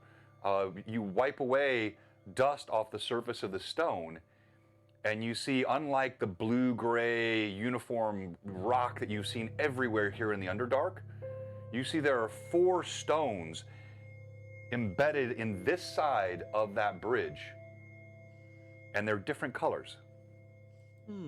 Simon. There's a black stone, Mm-hmm. there's a green stone, there's a yellow stone, and there's a red stone. Now, if I look directly across, do I see? I suppose not, because I uncovered these on this side. Yeah. Okay, what happens if I touch the black one? Just touch it. Okay, you touch the black one. Nothing happens. I mean, you feel it kind of moves slightly under your hand. Okay. What about Riddles. What'd you say? Think of the riddles. I touch each one of them. Okay, you touch them all. They each depress slightly. Hey, everyone! I found something. If you look here, look, and when I touch, they each slightly move. And there's a black one, and there's the DM says there's what other colors? Yellow, green, and red. Yellow, green, and red. Black, yellow, green, and red. The riddles. The riddles We have were the sun, darkness, and tree. Yellow, If we go No. yellow, black, green. Oh wait, no, but we did blood red. before the tree. Red for blood. red. Yeah. So, So it was yellow, black, yellow, red, black, green. red, green. And then she'll just press them in that order. As you discuss this quickly, Zara stands by quietly. Karaz, having expended another potion, Penny, feeling hunched over now, and you touch those. As you touch them,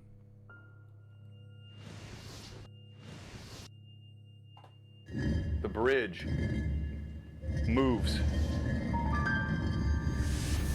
As you touch the last in that order, you touch the last one, the bridge pivots across, just as you see here, and joins the two edges.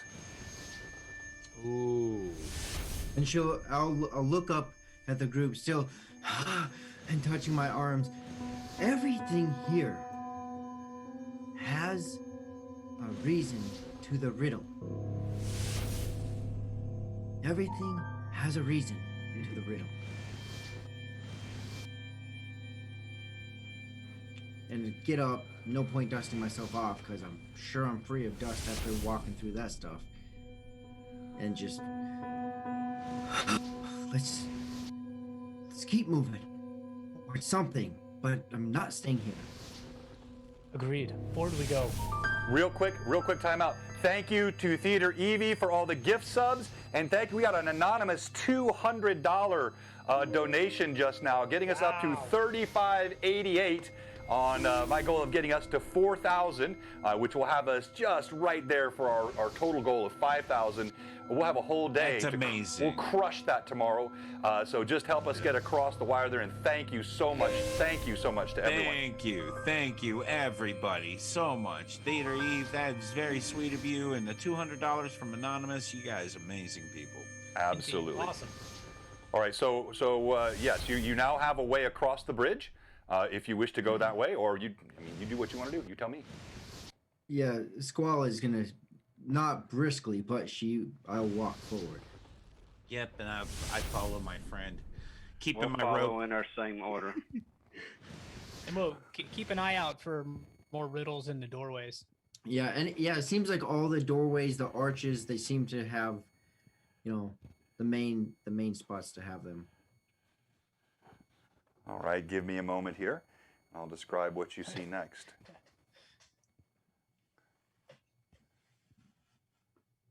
We see light. We thought you quit, John. You just got up and walked away. They figured it out. Screw these guys. I can't stand this. These guys are terrible. Never again. You see, moving from the strange green hue, now you move into an area where heat. You can see there's a bubbling of lava as you move around, and I'll move the camera here in a second. So we're going to go to our full player view, and I'm going to let you guys role play for a second while I finish setting this area up here and get the right angle. So you're walking now, you're moving across the bridge, there's a stone walkway, you're kind of looking around as you said you are, and you have a few moments here to talk. Well, I am not feeling well. I got webbed feet and hands and bumps in a long tongue.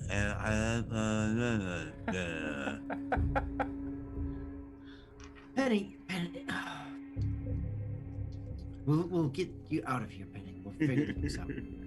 Yes, I start singing the Kermit the Frog song.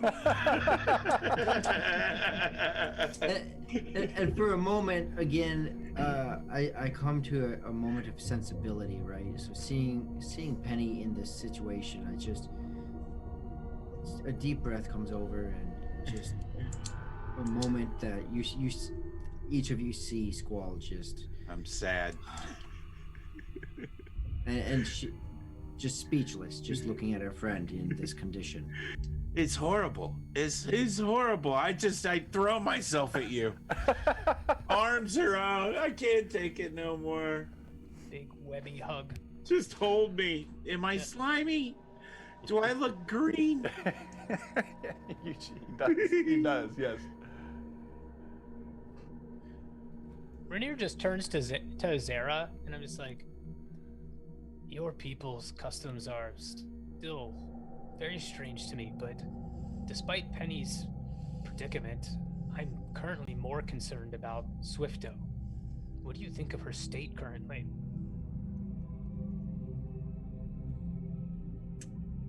Karaz is actually going to, I don't know. after Penny pulls away from Squall, Karaz is going to put his hand on Squall's shoulder and sigh, just this deep, knowing sigh, and say, Penny is not the only one who is distraught. You have lost much today. I feel you are not faring very well. Distraught. I'm turning into a toad. It's more than distraught. Perhaps I'm not. Perhaps I'm not dealing with this well at all. Give me another one of those drow and I'll deal with it just fine then. Squall is gonna kneel down now in front of, or Karaz is gonna kneel down in front of Squall, and just like look her deep in the eyes and say, "You can't keep rushing into every situation. It's not gonna change things, and it's not gonna bring her back." Well, so long as we don't die, it will get us out of here faster. And then we deal with whatever. We've already seen what one mistake of rushing in nearly cost us for my folly. And I look at you with humility. You are sassy, and I love it. And just, you're right. But we can't just stay around. But we must be careful. You're right, Squall. We cannot just stand around. But if anything were to happen to you, I don't know what I would do. Oh, but I'm replaceable.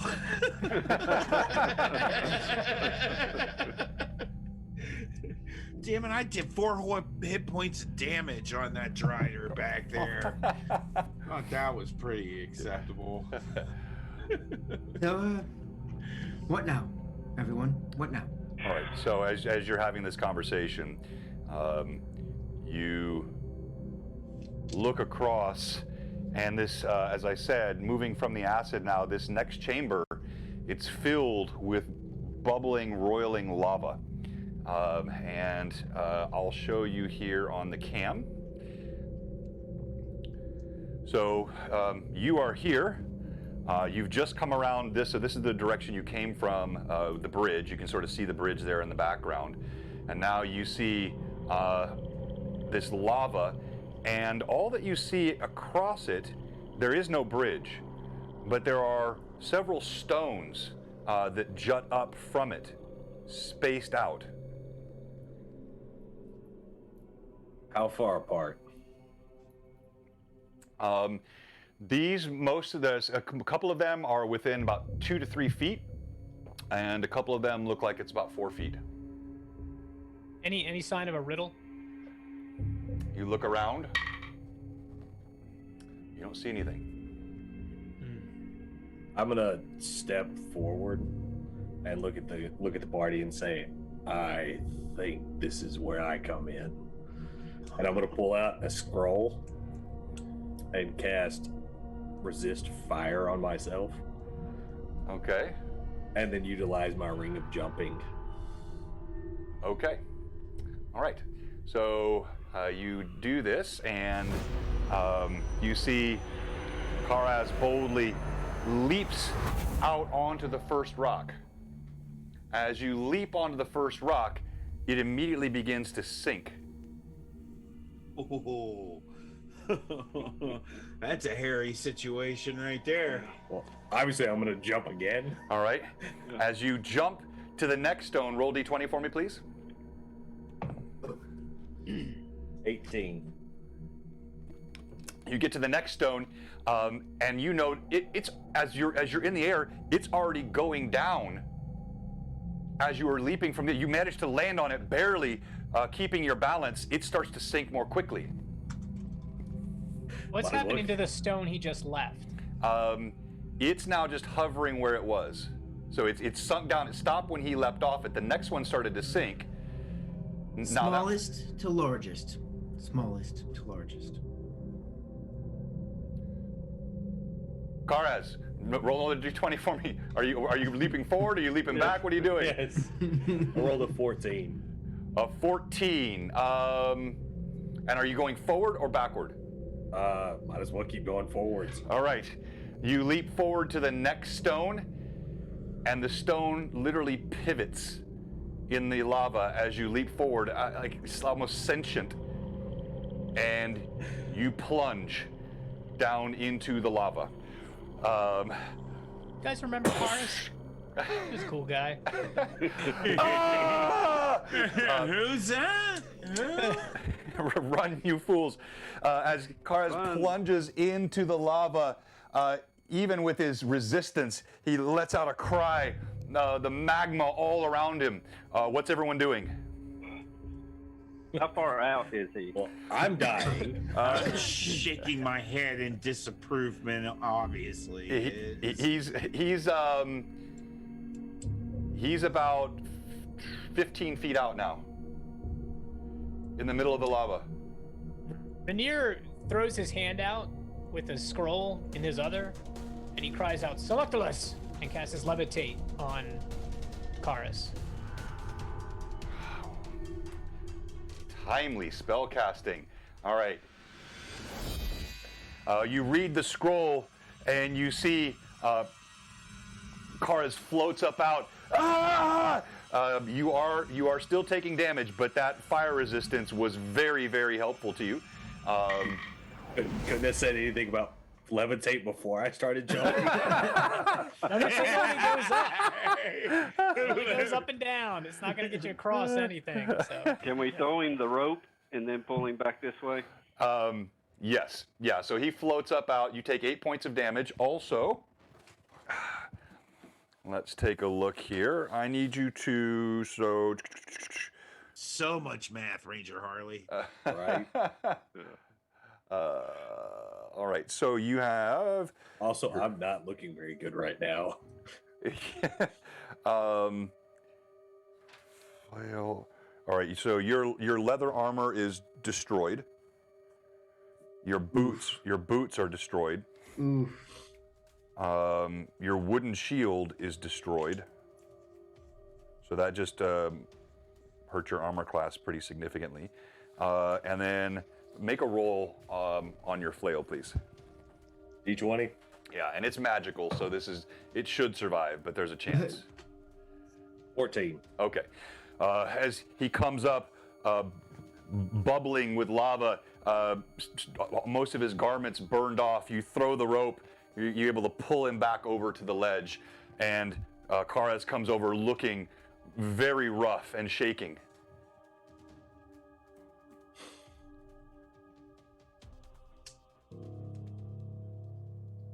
I'm gonna look up and just go, yeah, that didn't work.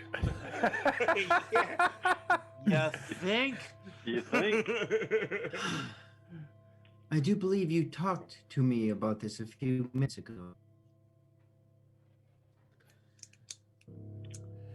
Do you have any other ideas that we could use, though? I mean, you had some good ideas. Just perhaps... The lava, it seems to burn a little more brightly even than it did before. Hang on here, my cam froze up. Let me kick that off and re-kick it. The stones return to their spots, but the lava is now, it seems to glow more brightly. Does it look like the lava got deeper? Like, is it rising? Is it rising? No, it's not rising. Okay. It's just getting hotter, maybe. But the stones all came back to their original position. Yes. Swifto, are you willing to test your theory? Smallest to largest? I am, but I don't know that I can make those jumps. See, I'm going to take off that ring of jumping and hand it to Squall and say, perhaps this will fare you better than it did me. and when I'm to the other side, I throw the As we ring get and larger, the jumps will be easier for us to get. I believe the largest gap was merely Well, Yeah, 4 to 5 feet. that's right. if we were to tie a rope around your waist, as you jump across, you'll be able to carry it with you and perhaps tie it off so that we can use it. Even if the stones start to fall, we can hang on the rope. How far do you imagine it is to the other side, and how long is your rope? Oh, so yeah, I mean, you can tell it's about 40 feet across. I mean, not his rope, the distance from one edge to the other.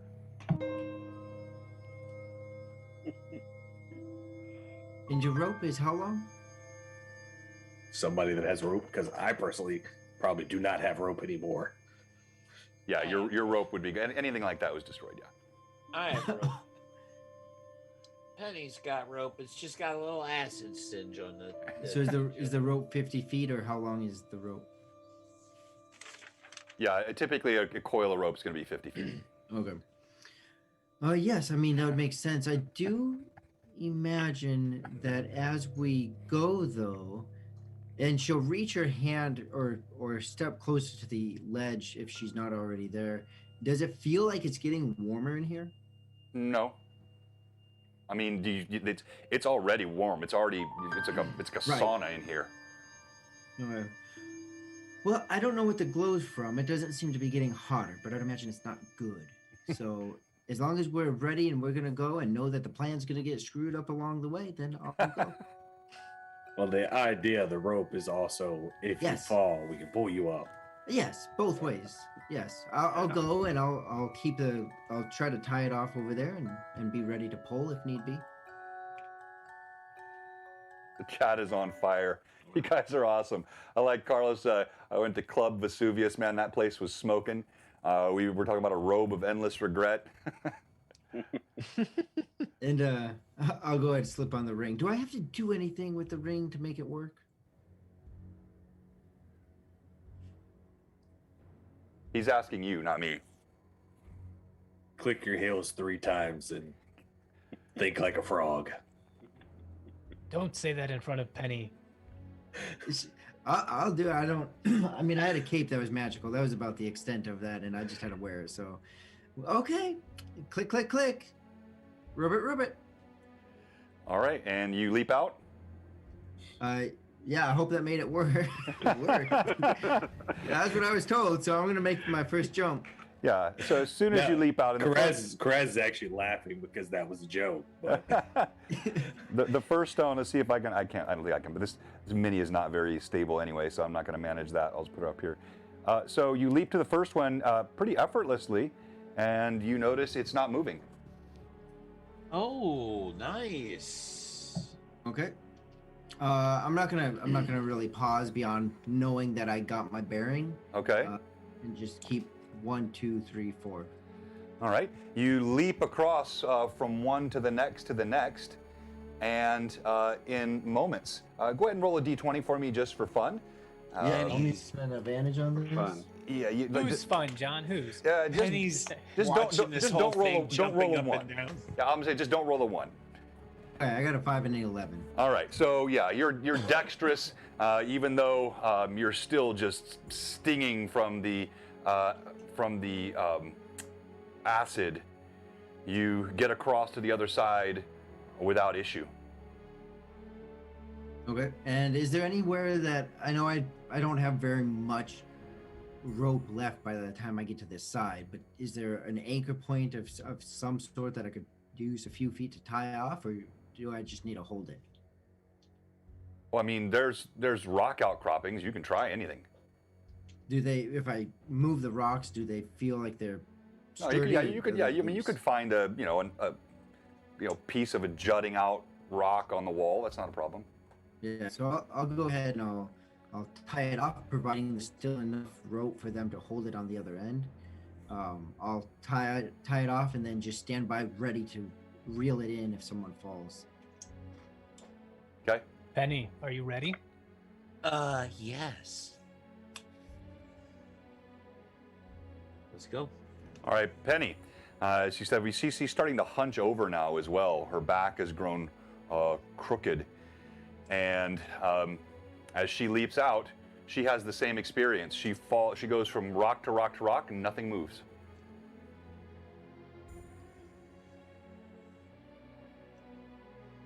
Nothing moves.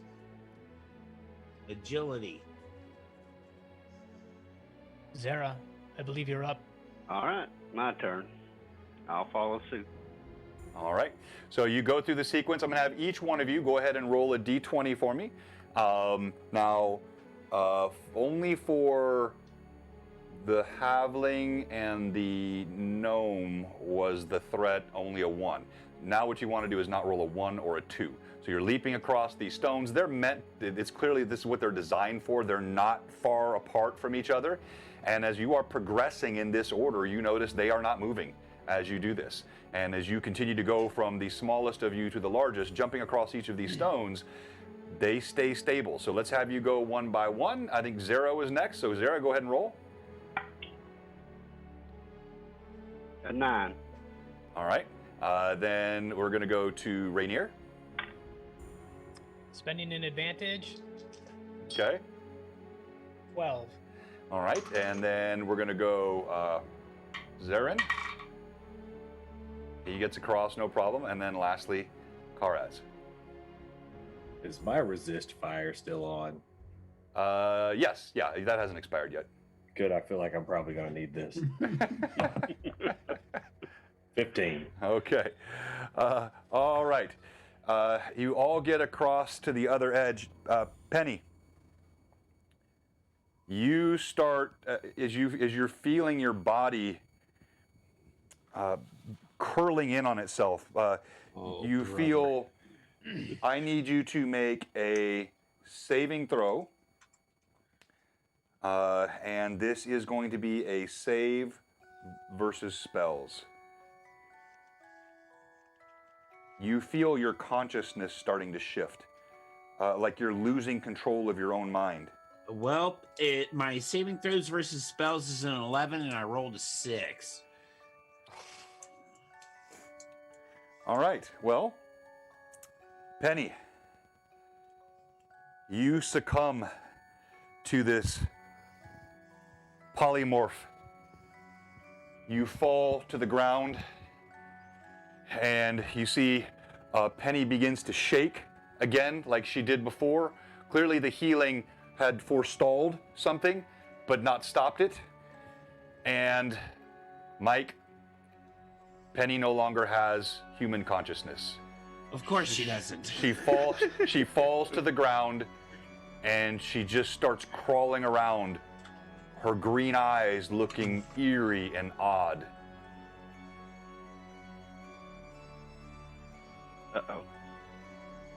Is she still humanoid in shape? Is she taking on a different what? Yeah, different well, she form? is. She is still. You see, she's still morphing slowly. Mhm. There, she still definitely has a humanoid shape, but you can see it's changing, bit by bit, and now consciousness has lost. Oh dear, this isn't good. Mm-mm. Should have taken an advantage when I had the chance.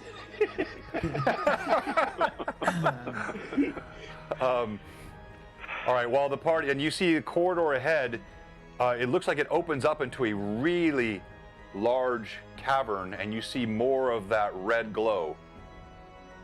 Is there any more writing around us since we're over to the other side now? Is there any more what? I'm sorry?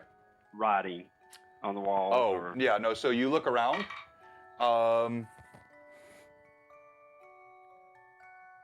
You don't see anything on the walls like that anymore. Is Penny abnormal with her behaviors, as in, like, is she following us, or is she kind of wandering like a stray frog? Stray frog. Not funny. Yeah, actually, it seems like she's distracted at times. You see, she walks over, she licks the wall. But then at other times, she notices your movement, and she does seem to be drawn to it. Okay. One moment. One moment here. Penny might have some troubles, and I'll ask for the rope again. Can I see that? And Penny, and I wave my hand. Penny, look up here, Penny, and tie the rope around her waist. Okay. Yeah, she's not resisting as she does this, and you manage to get a rope tied around her waist.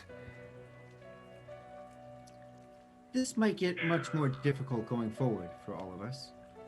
Yes. You hear a voice, resonant in tone. It echoes down the corridor.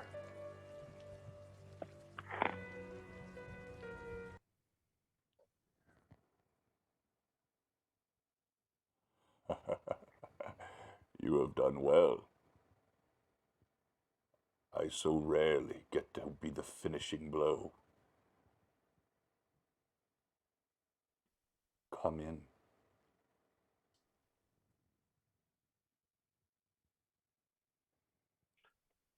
Let's be cautious. Does this sound like Zindash. Dash? Nope. Much more baritone voice, slow in speech. That's a shame.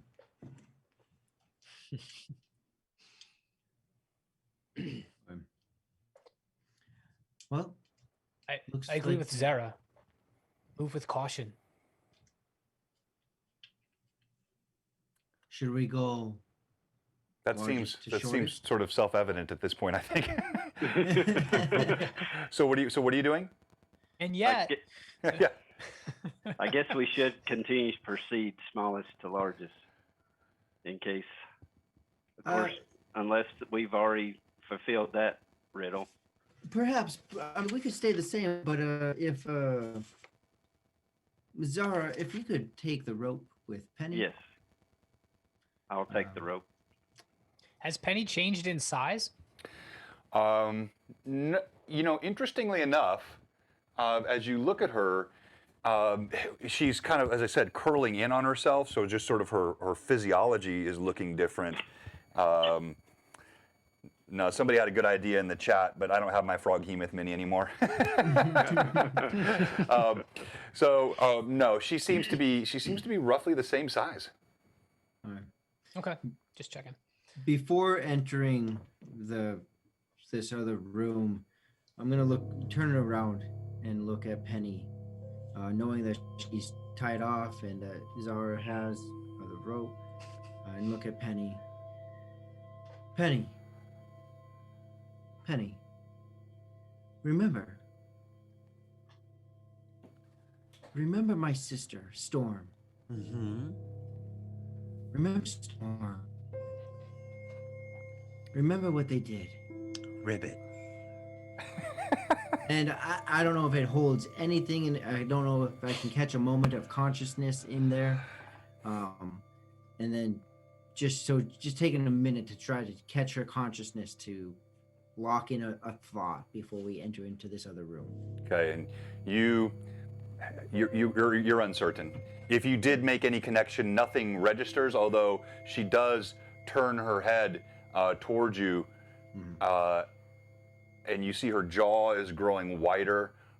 She is again just like slowly, bit by bit, changing into this frog-like creature. You don't know if you have any connection with her. Right. And then I'll just have both my halberds ready, blade tips down, head up. Well, are you all ready? Yep. Yep. As ready as I'll ever be. I bring my sword to the ready, and again I salute Swifto with it. And you'll see a nod from my head. Zarin, says, I can take no more of this place. Let us be done with this. So be it. And I'll walk forward. Thank you very much in the chat. As you walk forward, you do see it opens up into by far the largest cavern that you've seen here. There are bits of magma, but plenty of areas of stone to walk on. That same red glow in the room. And now you see what was the source of that voice. There is an impossibly tall, 12 feet perhaps, figure in robes with horns on top of its skull and what looks like a brazier in one hand. What's in his hand, John? A brazier, like a float. Oh, okay, yeah. just making sure. Yeah. You got me. No, you didn't. All right, so this creature floats off the ground ahead, so kind of there, and beckons to you. Your final. I will lay you to rest here. I will do so quickly. Don't struggle over much, or I will make it long and painful.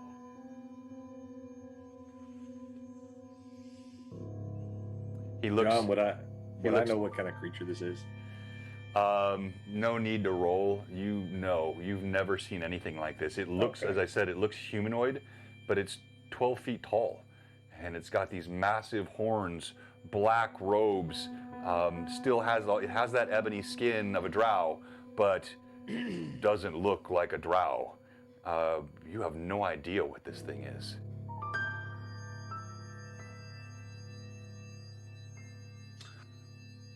Ooh. I'll not walking up to it, but I'm walking in again, halberds at the ready, and almost even pulling one arm back, just waiting for that initial step forward, literally not having, I don't even have a clue what this thing is, so. All right.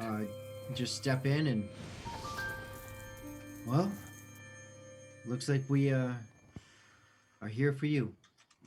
As you move forward, the head nods a tilt. Thank you, Audrico. I think there's some sympathy for Mike Disney happening in the chat right now,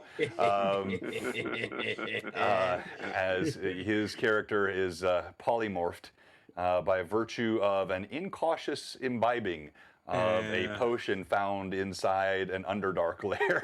So, What are you gonna do? you move forward. You see it lifts the brazier and starts to speak an incantation.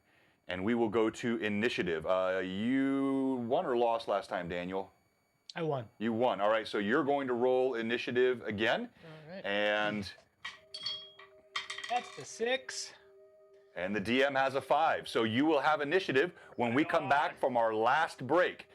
So quickly, thank you again so much, everybody. We are up to $3,688.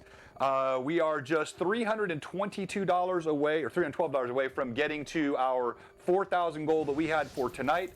So let's help us get across that line in the next hour. Thank you to all the new followers, all the new subs. We're going to take a break. This will be a little bit longer, but just about 5 minutes. It won't be long. And we're going to have another giveaway when we come back after the break. And we will see you in just a moment. We will leave the mics hot. And everybody, just pray for Penny.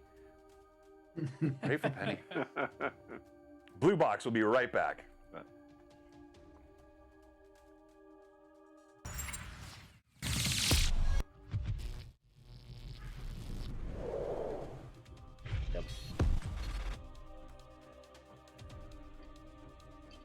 Well done, gentlemen. You guys did a good job figuring out some of that stuff. You guys did a pretty good job with that. I mean, it took a couple times of burning and acid. Oh yeah, you know. There were some hard that's lessons. The worst part is like we figure out the riddle and still go run face first into danger. Like, I know the answer, but I'm gonna do this anyway. I mean, it's it's kind of the caution of dependency, right? So if you overuse the magic, then you get dependent on it. But it did lead to finding the stone got wet, right? So we found the collars, the stone, Yeah. other stones. Yeah. Or we could have had, Penny lick it with her big tongue. In all fairness, I thought that would work.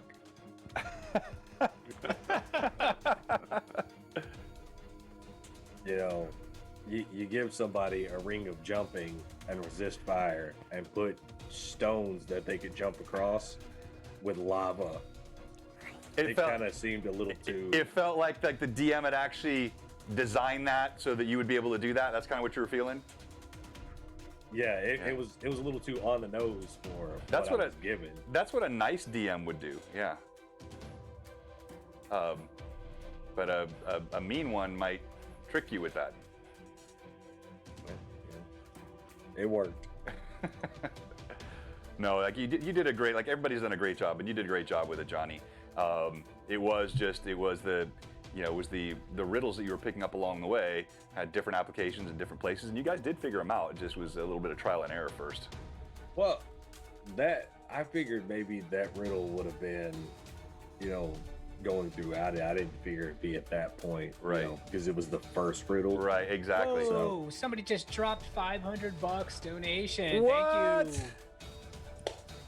you. Let's go! Sorry to interrupt, but that's awesome. Thank you so much. Was it anonymous or?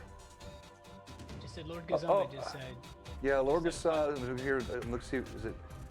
Yeah, I think it was anonymous. Whoever that was, thank you so much. I did. Yes, thank you, Steve. And that puts us well over $4,000. I don't have the bar up in front of me. We should be right around 4,200 now. A little over that. And man, that is incredible. So appreciative. City Guard of the Hebron. Oh, it was City Guard that did it? Yeah. City Guard.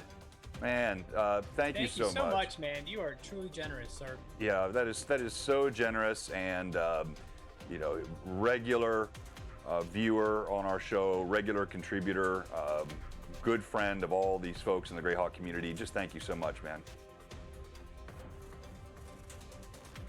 Awesome community, guys. You guys are the best. Yep. That's right. I forgot that. That's actually where originally he had come through Loot Die Repeat. That's right, Jay. Also good friends over there. Yeah, how about that? So over 100 viewers tonight.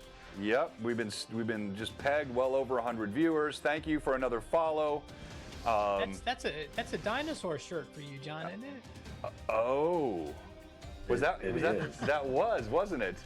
Yes, yeah, I believe that was. Yes, that was. And it's already on the way. So I think my dinosaur shirt, my wife has betrayed me. She's got ordered for me. I'll be wearing that Sunday or Tuesday, or I'll probably wear it a couple times, get proper use out of it.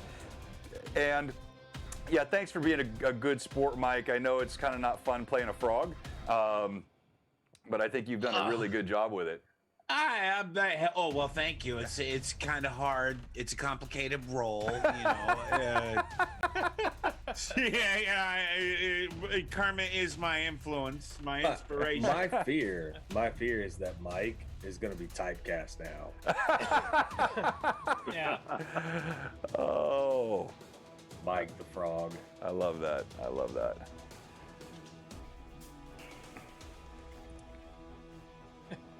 Oh, the chat's hilarious tonight. Yeah. Good game. Thank you so much.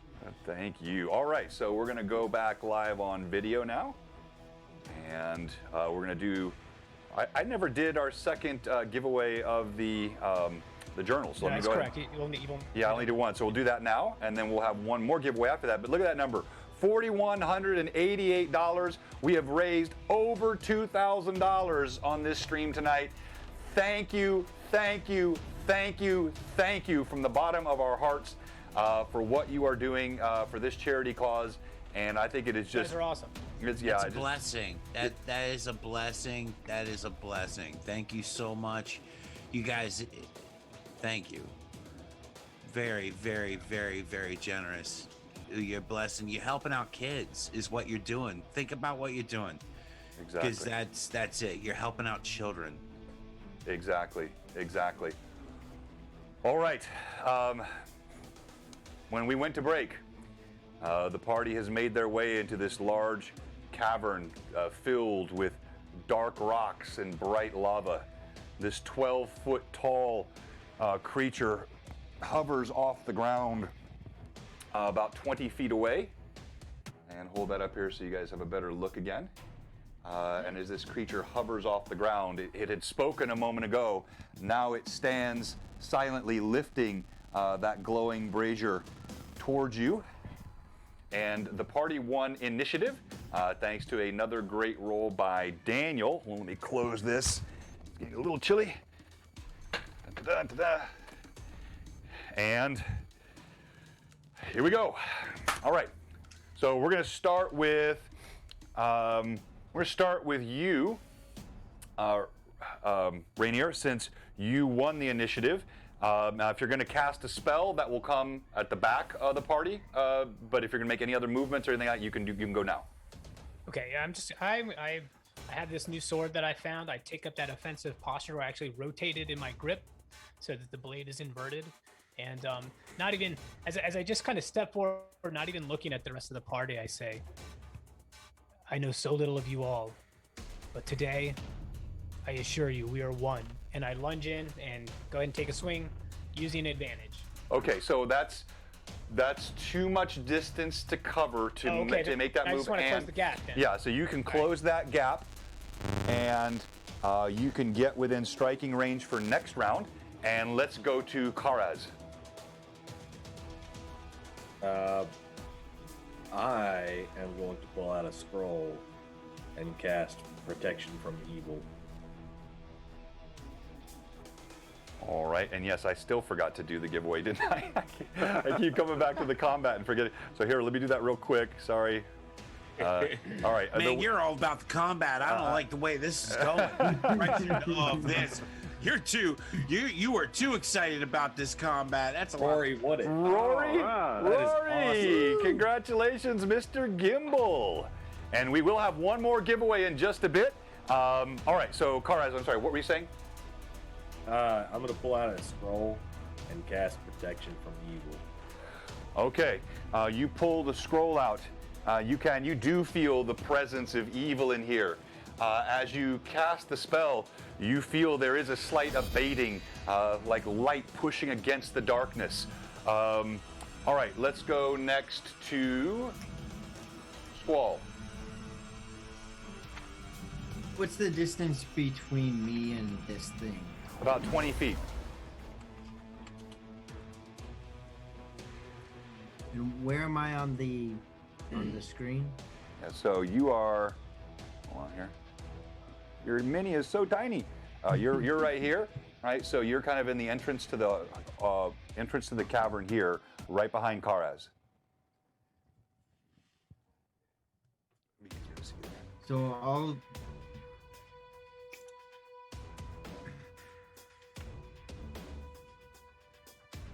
go the 10 feet in. So is it what it looks like where there's a bit of a stone bridge over this lava? No, there's stone everywhere. You can pick an easy path. So this is not, you're not in danger of falling in anywhere. Like, you might get thrown in or something, but you're not going to just fall in. Right. So if I'm not blocking any kind of passage, I'll move about 10 feet and stop in my tracks. Reach in and grab that potion that I received. Okay. Look up, because he said he's watching. Put it up and see what this does. In Elven, I'll say, to your mercy, to our escape, to the never-ending game that we play, and she'll drink it. Okay, so This is the potion given to you by Zindaf, the drow. Your last sort of comment to him, asking for a boon, and he provided this to you. As you quaff the potion, I'll tell you what happens in a moment. Let's go to Zara.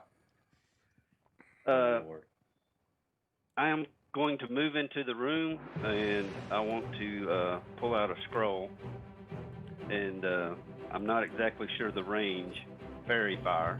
Okay. Get within range so I can read that off and cast it on him. Okay. Yeah, so you can absolutely do that. You can move a few feet in the room. That's in range to cast the spell. You cast it, and you see him ringed in this illumination. All right. By the way, Penny, as Squall, as you were moving in, you notice Penny is pulling away at the rope. Like she doesn't seem to want to be pulled into this room. All right. As Gimbal quaffs the potion, Gimbal, sorry, as Penny quaffs the as you know who you are. As you quaff the potion, Wow. You see she vanishes.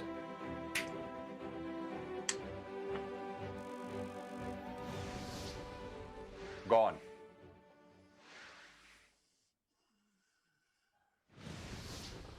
Do I still see the room? You do. Sweet. Thank you very much for the follows. That All would right. have been a good We, potion for the we assassin. just had a to raid, drink. John, too. What's that? What'd you say? We just had a raid. Oh, we had a raid. Vampiric Touch in. Yep. Who raided us?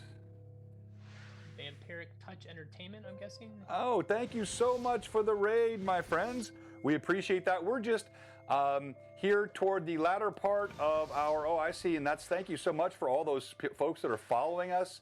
We really appreciate that. This is a charity stream we're doing for St. Jude's. St. Jude's Children's Hospital. Everything that we raise tonight goes straight there through the Tiltify app that we're running tonight. As you can see, in day one of this charity stream, we have raised $4,188.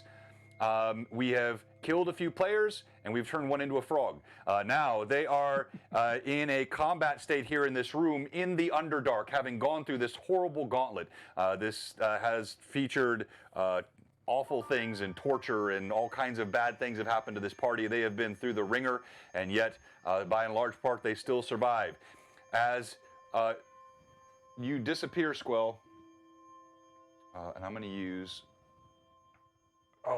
this. This is normally a flight icon, but it'll work for this purpose. So you are invisible and kind of there in the center of the room. Now, the creature attacks.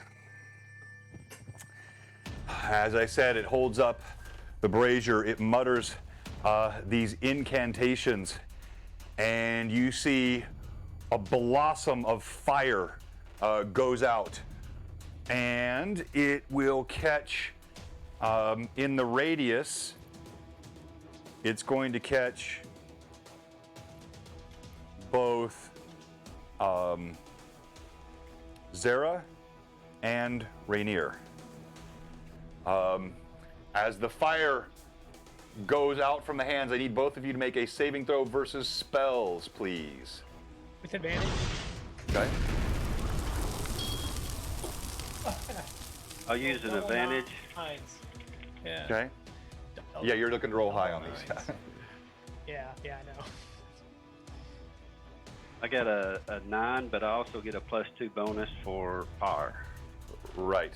So, what was your total roll? 11, Okay, and your save versus spells is 13. yeah. Okay. So you missed it, and you missed it also, Rainer. Correct. Yeah, my save was 12 and I rolled 9s. Okay. You both take full damage as the flames erupt from the brazier, searing hot pain. You each take 11 hit points of damage. The fire blossoms. The protection from evil that you cast Karaz, what was the radius on that? Karaz? The radius on what? The protection from evil that you had? It doesn't specifically say. I believe it's 60 feet. I think If anybody knows, so. they can pop it in the chat, but I think it's 60 feet in first edition. All right, so initiative. The creature floats forward, moving slowly. DM has a It's 4. actually touch, John. Protection from evil is a touch spell in first edition. Okay, gotcha. DM has a 4 on the die. Is this me rolling? No, it's still Daniel. He won last time, Okay. right? Yeah, sorry. I got a 5. Okay, you have initiative. Rolling those well. Let's start with Squall. You are standing there just a few feet away, and you feel tingly. You have a sense of what's happened. And how high is this? How high is he floating? I mean, He's is only he like even- he's about 2 feet off the ground in his body, so like the top of his horns and whatnot would be about 14 feet off the ground. So I can tickle his feet. You, if that's what you wish to do, you could definitely do that. All right. So I'm within 10 feet of him, or no? Yes. Okay.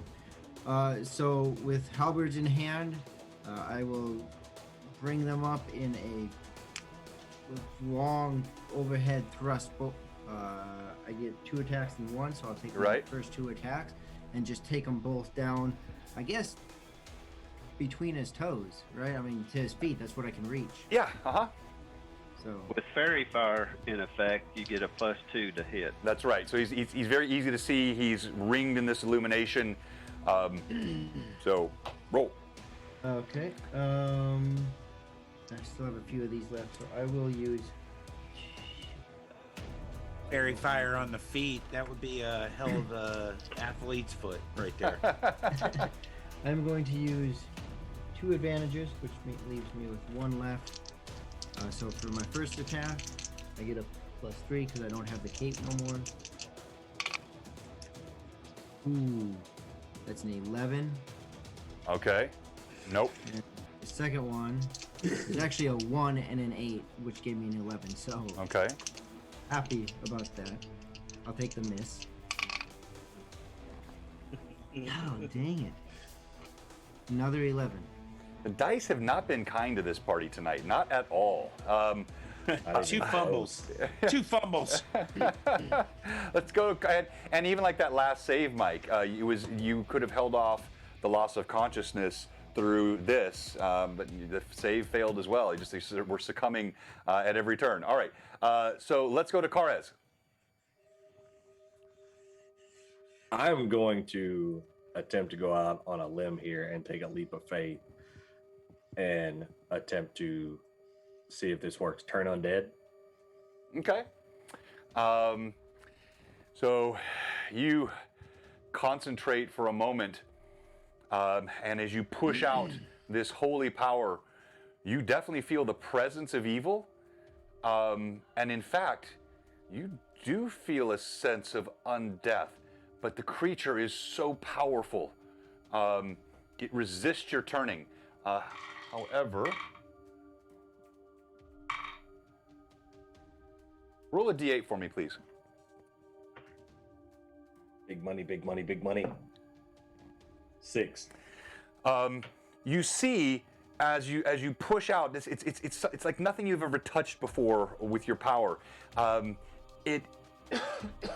Its flesh peels across the arms, and it jerks. And you definitely did something to it. Now let's go to Rainier. That fiery blast clears. Rainier is almost on one knee. The tabard covering my chainmail burnt to ash. My skin is charred, almost as black as our drow captors. And I brace myself and I stand with this sword in my grip. And I just say, Coraline, I do my duty to the end. Guide my blade. And I attack. Woo! Let's go. Well role played, sir. All right, I'm using advantage on that. We could use a nat 20 for this group tonight. A 19. Okay. That's a hit. 19 on the die. That is a hit, and Is this this creature large? blade, the edge is so keen. That's a critical threat at 19. I need you to roll again to confirm the critical. You have a And I keen. can spend advantage on the confirmation. It correct? is a keen blade. Yes. Okay. Another 19. Woo. We have a crit! We actually have a crit! It was the prayer to Coralon! Wow! All right, so for the first time tonight, we break out the ever mysterious crit tables. Hang on, I unplug something real quick. Get that. As this beaten, burnt, battered half elf rushes forward, calling out to his god, the blade gleams in the firelight. And you're going to roll percentile dice for me, and confirming with a 19 on the die get you a plus 10 on the percentile. So roll the percentile, add 10. We have 21. Okay, 21. So that was that plus 10 already, or so? Yeah, that's with the 10. So you rolled 11. All right. All right. So you got a 21. All right. So you're going to have triple damage on your base damage roll. So roll your base. Damage roll. Is he a large creature? Oh, absolutely he is. Okay. So it's going to be your base damage, triple that. There we go. 12 on the D12. Oh! That is 36. Oh! 36 is my base damage. Oh my gosh! All right, you blast him with your blade. It bites deep. You feel as though the blade itself wants to press into this creature. It cuts deep. You catch him right sort of up in the thigh, and you feel it go down to bone. And the creature rocks back, shocked by the power of your blow. Let's go to Zara. Moving forward with my spear, I'm going to leap towards him and attack. All right, roll to hit. Using an advantage. I got a 15. The big guy's down. The big guy's down. 15 on the die. Yes. That is a hit. And the D8. Thank you so much, everybody. We appreciate that. We're up to I did. 4268. 8 points of damage. 4268, man. That's 8 points of damage. All right. You slice your spear into him. He's being struck on every side now. Did anyone not go this round except Penny? Oh, yes, Zarin. Zarin, he also rushes forward. And he pulls out his bastard sword. And as he swings, he cries out. That is a hit. So Zarin also, he slices into the creature. His blade doesn't bite nearly as deeply as Rainier's did, but it is a hit. And the creature clearly looks wounded, and you see a look of shock on its face. Now, again, that brazier glows. This time, it throws, it casts like this, and you see a gout of flame that spreads out like a fan. And this is going to catch Karaz. It's going to catch Zara, and it is going to catch Squall. Even though you're invisible, it's not aiming at you. It's just casting this fire in that arc. So I need each. I'm by his feet, correct? Correct. Yeah, no, actually, I think that's fair. Yeah, the way he cast it out, yeah, he wouldn't catch you. You're too low under it. So just the two of you, both please make saving throws versus spells. It's an advantage. Same here. Got a 19 and a 12, and my save is 13. Yeah, you're fine. All right. So you're going to take half damage. And you? 15, and my save is 13. All right. So you both you've seen him do this once before. You duck, you kind of turn to the side. Some of it splashes on you, but you manage to escape much of the damage. You each take 8 points of fire. Oh Lord. And actually, what was the duration on your resistance to fire? Why don't you look that up, because it's only still been about probably 15 minutes of game time since you cast that. And while you're looking that up, we're going to go to initiative, and this is such a great example of why party initiative is so important. This is the type of combat that this could turn based on, who goes first. So before we do that, type !drow in the chat. We're going to do another giveaway tonight, and we're going to do one of my favorite giveaways that we have here for Bluebox, one of these Bluebox mouse pads. These things are really neat. They're well done. They look great by your computer. And so you type !drow, and this Bluebox mouse pad will be sent out to you.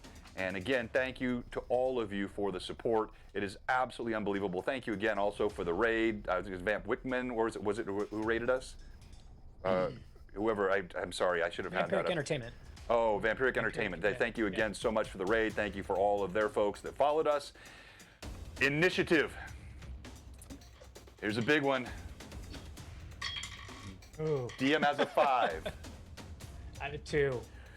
Oh. All right. The creature.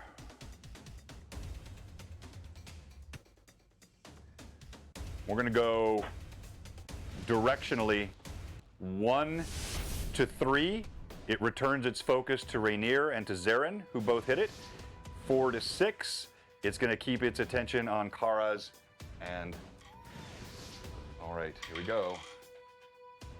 Back to Rainin and Zarin. You got its attention with that blow, Rainin, no doubt about it.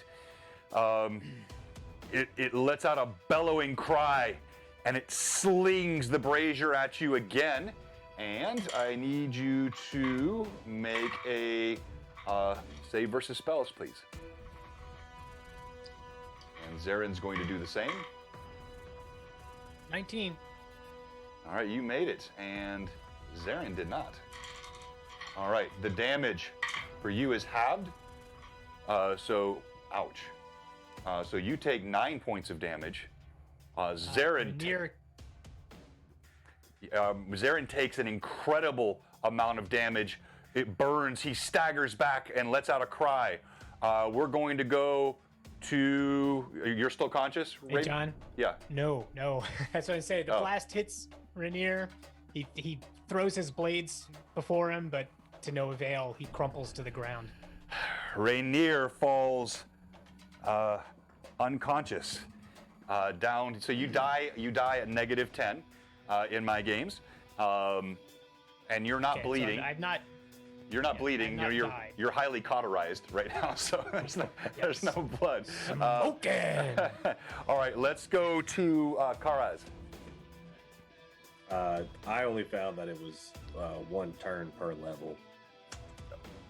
1 turn per level. Well, a turn is 10 minutes. So yeah, you still have that resistance to fire. So have that damage that I gave you last round. Cut that in Okay, half. so I'm a little better off than I was. Okay. Not much. All right. He's got a nice char going. Very much. So I'm going to pull out a scroll once again, and I'm going to raise my arm up into the air as if I'm going to smash down a mighty hammer and cast spiritual hammer while saying, "By Paler's light, you will be smitten." All right. So I just happen to have a spiritual hammer handy here. You all see this glowing hammer appear out of nowhere. And go ahead and roll.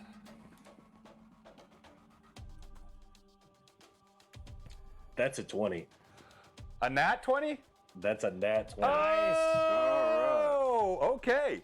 Well, now Avenge me! now you're going to roll to confirm. 16. That is a crit. All right, you guys picked the right time. All right, so go ahead and roll percentile dice. Thank you so much. More math, that's right. You don't add anything to this. Dude, and the fundraising goal just hit 6,000, John. Yeah, we're no. bumping the goal is what he's saying. We're bumping the goal. Oh, is that what he's saying? Yeah, Oh, I think okay. so, thought right? you hit that. I got you. That's 44 is what I rolled. A 44. All right. All right, that's going to be a level 4 crit. And let me pull that up. Your mighty spiritual blow. It crunches into his arm. I need you to roll your damage. I want you to double your base damage. And then I also have an effect that I'm going to tell you about in a second as it hits. Let's see. Let me find the damage for a spiritual hammer. All right, while you're doing that, Squall. Deals damage as a warhammer. So it would be a D10 against a large creature. Okay.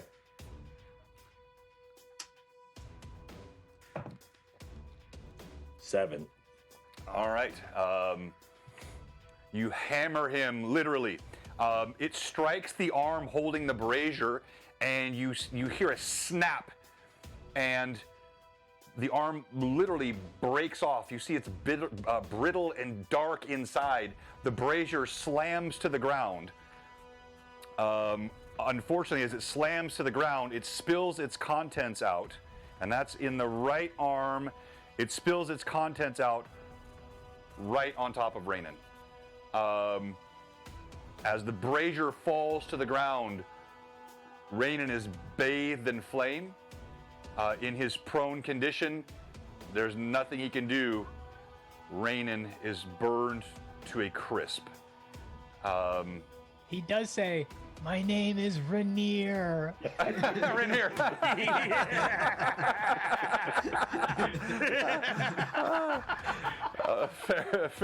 Fair enough. All right, Zara. Wait, I gotta ask. Yeah. Does that count as my kill? It does count as your kill. Yes, that is your kill. You get those experience points. Go ahead, Zara. She's breathing heavy and looks worse for wear, but she reaches down inside of her and once again attacks with her spear, using an advantage. You got a 15 On the die, on the die. that's a hit.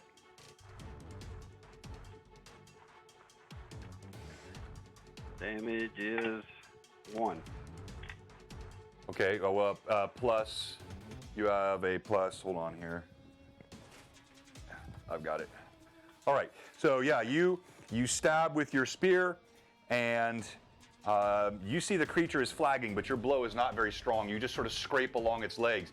As it's dropped the brazier, you see its other hand is coming up, and there is a blue glow that is starting to form in that hand, and we're going to come back to Squell. Okay. So, a question. I only get one attack this time. Correct. But I have a question here. Because I'm invisible and under it, I don't know if it has another way of detecting me, but I do have special racial abilities. Surprise monsters on 1d4, 1 through 4 on a d6, lower to 1 and 2 if portal must be opened. So, do I get a surprise being invisible? I don't know if it can detect me. Yeah, so you've not sensed it's detected you, but I want to clarify. So you haven't attacked this creature yet, correct? No, you have. Yeah, because you got the 2 attacks. Twice and I missed. Yeah. Okay. When you swung, even when you missed, you became visible again. So you are now visible. When you make an attack, Yep. that invisibility is now gone. Yep. I so wasn't you sure which kind it was. yeah, So. yeah. So you can attack. Okay, yeah, I will definitely take my opportunity to attack, and I will use an advantage. I'll mark that off. please. 14. Did you add the 2 for the That fairy fire? hits. Yeah, the fairy fire, that hits. Oh, I didn't add that last time either, but yeah, so 16. Okay, roll damage. Okay, so that's 2d6 plus 5. Thank you, Gronk at KMB. Should be 15 points. Wow. Gimbal, you strike another huge blow. In fact, it's going to have to make a concentration check. Okay. As you strike, you see the blue glow in its hand dissipates. You did enough damage to the creature. You now sense there's fear. It's starting to try to draw away. It's not retreating in a sense that it'll create an attack of opportunity, but you see it's trying to pull away, and you see a franticness to its motions. Is anyone not gone this round? Penny. Betty, Mike, you've been such a good sport. I know it's got to be boring to just sit there and be a frog, but we appreciate it. All right, we go. Drink the potion. So We go to initiative. When you said he's pulling away, John, is he just beginning that process, or Yes. has he already moved out? Yeah, of no, like it's more like you sense like it's more of a body posture. It's not like you stepped Gotcha. back or floated back. Okay. All right, DM has a 3 on the die. And Daniel lost last time, so it's going to rotate. Hey, Mike, guess what? You get to roll for initiative for us. At least you get to roll something. all right. Lick him. They want to lick him. Ribbit, here we go, and that's a 5. Yo. Oh, That is it, see, yo, and right y'all there. thought Mike was useless. All right, all right. Let's go back to Karaz. All right. What are the chances that since he is focused on Squall, that I could get behind him and get like a surprise attack?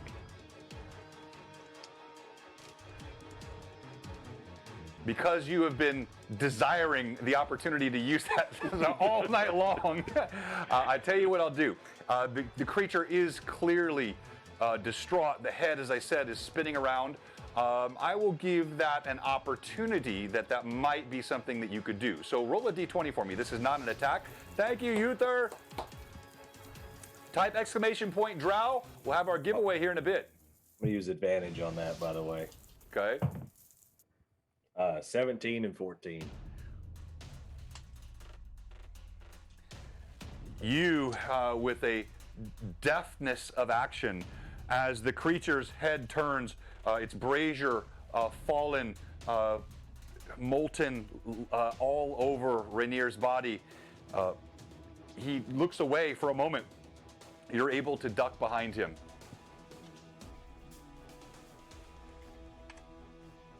So can I try to assassinate him now? I will let you make that roll. Yes, go ahead. Okay. I'm gonna use advantage again. Thank you so much, Uther. We're enjoying the chat. I got a 10 and a 15. Plus the does the fairy fire count for that? Yeah, it does. So that'd be a 17. Your blade sinks deep into the creature's back.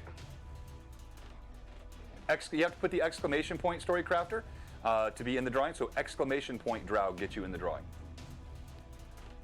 It would be my flail. Right. Oh, that's right. Your flail. All right. So as you step forward with your flail, the creature already incredibly weak, you make your successful. I want you to tell me what it looks like, Johnny. Seeing that I have managed to finally get behind this guy and just I screwed up in my attack and killed one of my friends here, but this guy's really pissed everybody off, and I just jump up into the air with my flail and slam it down as hard as I can on its back, trying to drive it into the ground. In utter shock, when you strike the creature with that final fatal blow, it's like smacking a bag full of ash. Everything just dissipates, and the creature almost vaporizes underneath the power of your blow. As it does so, motes of darkness cascade all around you, and everything goes still in the room except for the sizzling sound coming from Rainier and Ribbit coming from the hallway. Wow. First off, Daniel, I'm sorry. It's all good. I blame John. Of course, that's fair. So, as soon as this happens, you all feel you're being watched. And you look to the corner and you see that large black disc appears on the floor, the same one that you saw in the cage.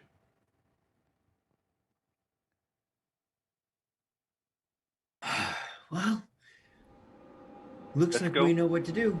Let's go back and get the rope for Penny. Yes, she was hesitant to come in here the first time, but perhaps we can walk her through. Now that that thing is gone. Yes. So I'll head over there too if no one else is, but I'll head over there. How much of Daniel's body is left?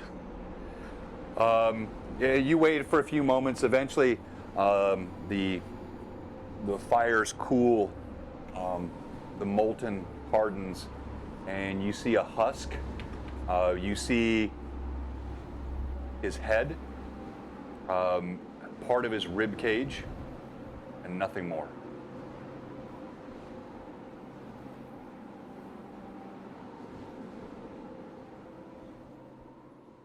I'm going to kneel down and very quietly and orcish, I'm going to pray to Paylor over his body, or well, what's left of it.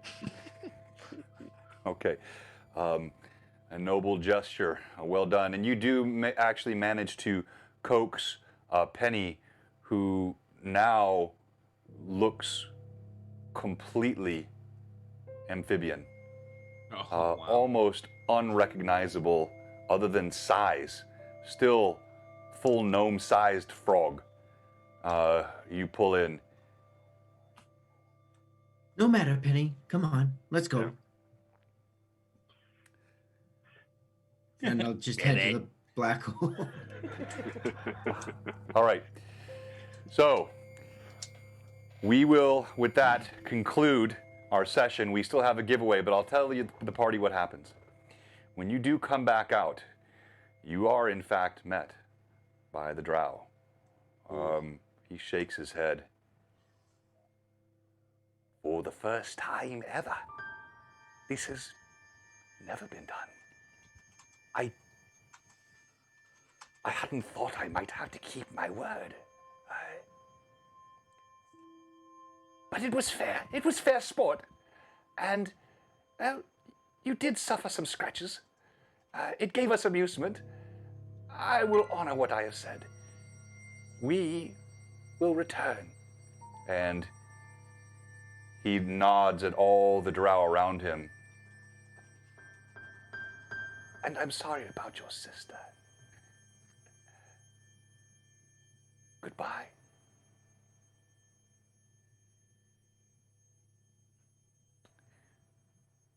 As the days unwind, the memory of the Argent Dragon adventuring group becomes a painful one for all of you. So many lost comrades. Weeks are spent combing the forest looking for those that fell in those first few harrowing moments of flight. For the party, each of you returned home changed, some much more than others. Penny became the favored pet of Squall and lived as a very odd, very large, but very loyal frog. Raynon Rainier, his memory was never forgotten. Just his name. Just his name. Zarin, Raiden. the paladin, he was haunted for all his days after this. I'll let you tell me quickly. Johnny, what does Karaz go on to?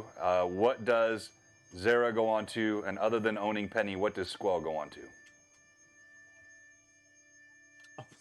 Wrong chat. Well, Karaz is going to actually stay near Squall, not necessarily in the forefront, around where Squall knows he is actually there, but he is going to continue pining endlessly for his unrequited secret love of Squall. Is that called stalking? Yes. He stayed close to protect her. And that was nicely written into the character by Carlos. And yeah, the half-orc did have a deep and abiding affection for Squall. All right, what about Zara? Zara, she is going to return to the woods, to live out inside the woods, and to continue to protect them and continue her studies in the druid ways. Well done. And lastly, Squall? Knowing, generally speaking, something like Penny might not be recognized for what she really is, Squall and Penny will, providing Penny doesn't go hop in a pond somewhere, just kind of live a life of solitude, off, not too distant from any village, but more solitude, getting back to the roots that both Storm and Squall had originally intended, with peace and solitude. Well done. Well done, all. Thank you so much. And thank you to all of our viewers. Unbelievable tonight. Over $2,000 raised in the last 4 hours.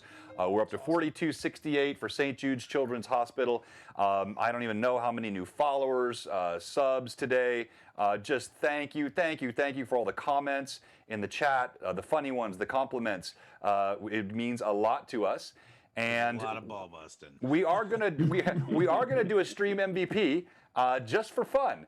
It doesn't mean anything for hit points, but while I do my last giveaway, I would like each of you to quickly just kind of keep it to maybe like 20 seconds or so, because we're going to move through this quickly for the fans.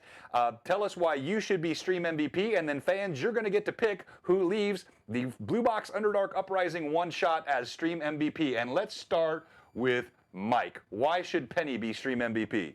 Oh, she should not be stream MVP because she is a dipshit. No, she should not be stream MVP. She did a good job, but she made a lot of mistakes and was not a good roller. So I will pass that title very, very well on to somebody else. I think she sold herself quite short on her role play, though. You role played her really well. She was so entertaining. All right, She was fun. She was fun, that's for sure. Let's go to Daniel. Why should Rainier be stream MVP? I think Rainier should be stream MVP because he, in fact, went out in a blaze of glory. He was very much the straight man of this motley crew, but he was driven by his duty and the mandate given by his elders, and he saw it through to the bitter end. Carlos wrote a great character in which it said that, that truth be told, Rainier would fight and die for any member of the Covenant, and he lived and died that way. So that's Rainier. Yeah, I think so well said. And yeah, I thought, again, your role play tonight was absolutely phenomenal. And I like the way he went out wielding that blade. And that crit, if that percentile roll would have been a little bit better, you could have been the one that killed him. And everything would have been different. But yeah, that 11 on the percentile, that didn't get you what you needed. All right, why, Johnny? Tell us why Karaz should be stream MVP. Karaz should be stream MVP due to his plucky stick-to-itiveness. That no matter how many follies he got the group into. He always did his best to try to find a way out of it, and then coming in clutch in that last battle, to just throw everything he had with reckless abandon to try to help his friends and save them. Plus that killing blow. Yeah, he did. You had the killing blow. You also had really, really well done spell casting. The protection from evil helped quite a bit for you in that combat, and I just thought that was really all well played. Why should Squall be Stream MVP, Roy? Squall should be Stream MVP for a few reasons. One, she reached out to intrigue the drow in the beginning to pull a potion of whatever it might end up being, but pull the potion from the drow out of his intrigue, killed the Drider, and when killing the Drider, unleashed her fury for what happened to her sister. In kind of the same manner, a blow to the head, afterwards, but still a blow to the head. And then also the drinking of in the final moments, right as the battle kicked off, the drinking of the potion, but first with a toast, knowing that she's being watched, a toast to the drow, saying, for the game that for the everlasting game. And I don't know if I said it right, John, but the thing that she said before she jumped in the hole, yes, was a reference to one of our games. Touch the enemy first. I remember. I know exactly what you did. That was really well done. All right, and then last but not least, tell us, Keith, why Zara should be Stream MVP. Well, she tried to help Penny with the Cure Light wounds to stay it off a little longer. Exactly. She used her fairy fire to help the party out to increase their chance of hitting. And she got a couple of blows in there before it was all over with. So. Yeah, I think that's absolutely true. And yes, Short Mom, Johnny is a newer member of the Bluebox team here. He joined us, what was that, maybe 3 weeks ago, Johnny? 2-3 weeks? Yeah, I believe so. Yeah, and she's just commenting like, you've been great, chatter, did well tonight. We've got a combination of folks that have been with us a long time and new folks here, and I thought all of you did such a great job. So the poll is up for Stream MVP. If you go to the top right hand, you should have a drop-down box you can click, and you can vote for your Stream MVP. Now I'm going to do the giveaway for the mouse pad. I'll give you just one more minute. Exclamation point drow. Exclamation point drow for the mouse pad giveaway. That's this guy here. It is a really nicely done mouse pad too, and it will be really cool to have by your computer. I had one other thing I was going to say. Oh, well, okay, so tomorrow morning, 4 o'clock Eastern, 3 o'clock Central. Ever Mysterious Tim, I'll be playing in that campaign. Yes, I get like 3 hours of sleep. What am I doing? And then I'm punch drunk. What else do I can't even think straight right now. So we have... We got lots of giveaways. We have so many things given to us by our sponsors. Jay's got a ton to give away tomorrow, and it's going to be another full day. We've had to up our goal for Underdark Uprising. We thought we would 5,000 would be the goal. We are already at 4,288 after just day one. So Jay was really excited and encouraged by that, and we're pushing that. We're looking for 6, and honestly, I think we're going to beat that number. I think we're going to crush it again tomorrow, and all for the children that are helped by St. Jude's. It's just an incredible organization. For the children. It absolutely is. And all right, so as the votes are pouring in, you have just another couple of moments, and I'm going to run the giveaway now. The winner of the Bluebox mousepad, and look, at the risk of sounding cheesy, tonight we're all winners. You do this for charity, and you get to sit around and just play D&D. I think we all win. All right, so Squall! Oh, it was close. It was close. Rainier had 9. Squall had 10.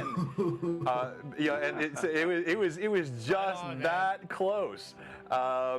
And so good job, Rory. Yeah. So everybody that gave the first 5 that gave $50, we'll figure out who you are.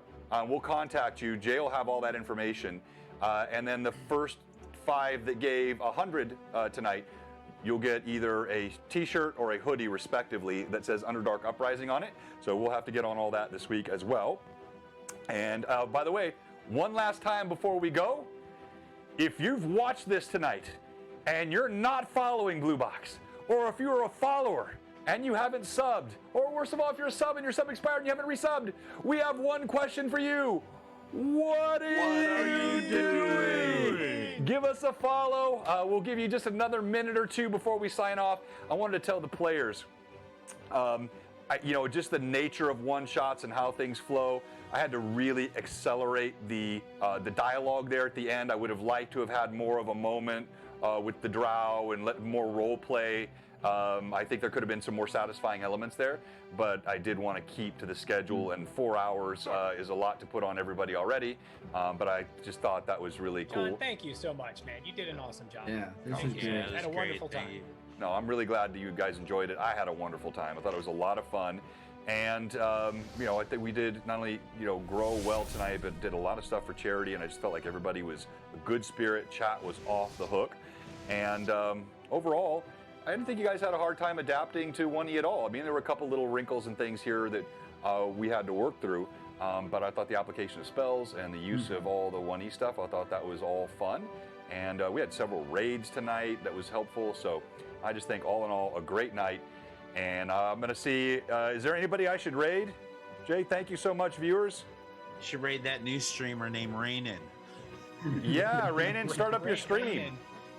Yeah. Or what was it that he kept calling me? What was it? Xanax? Xanax.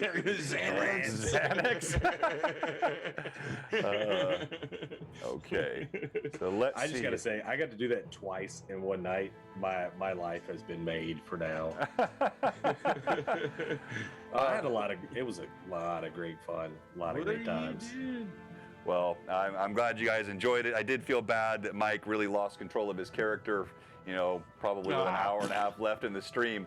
But you were a good sport to just sit there and be a frog. And we're gonna go ahead and raid Praetor's Rejects. Yeah. Those are good folks over there, and they're friends of our whole community.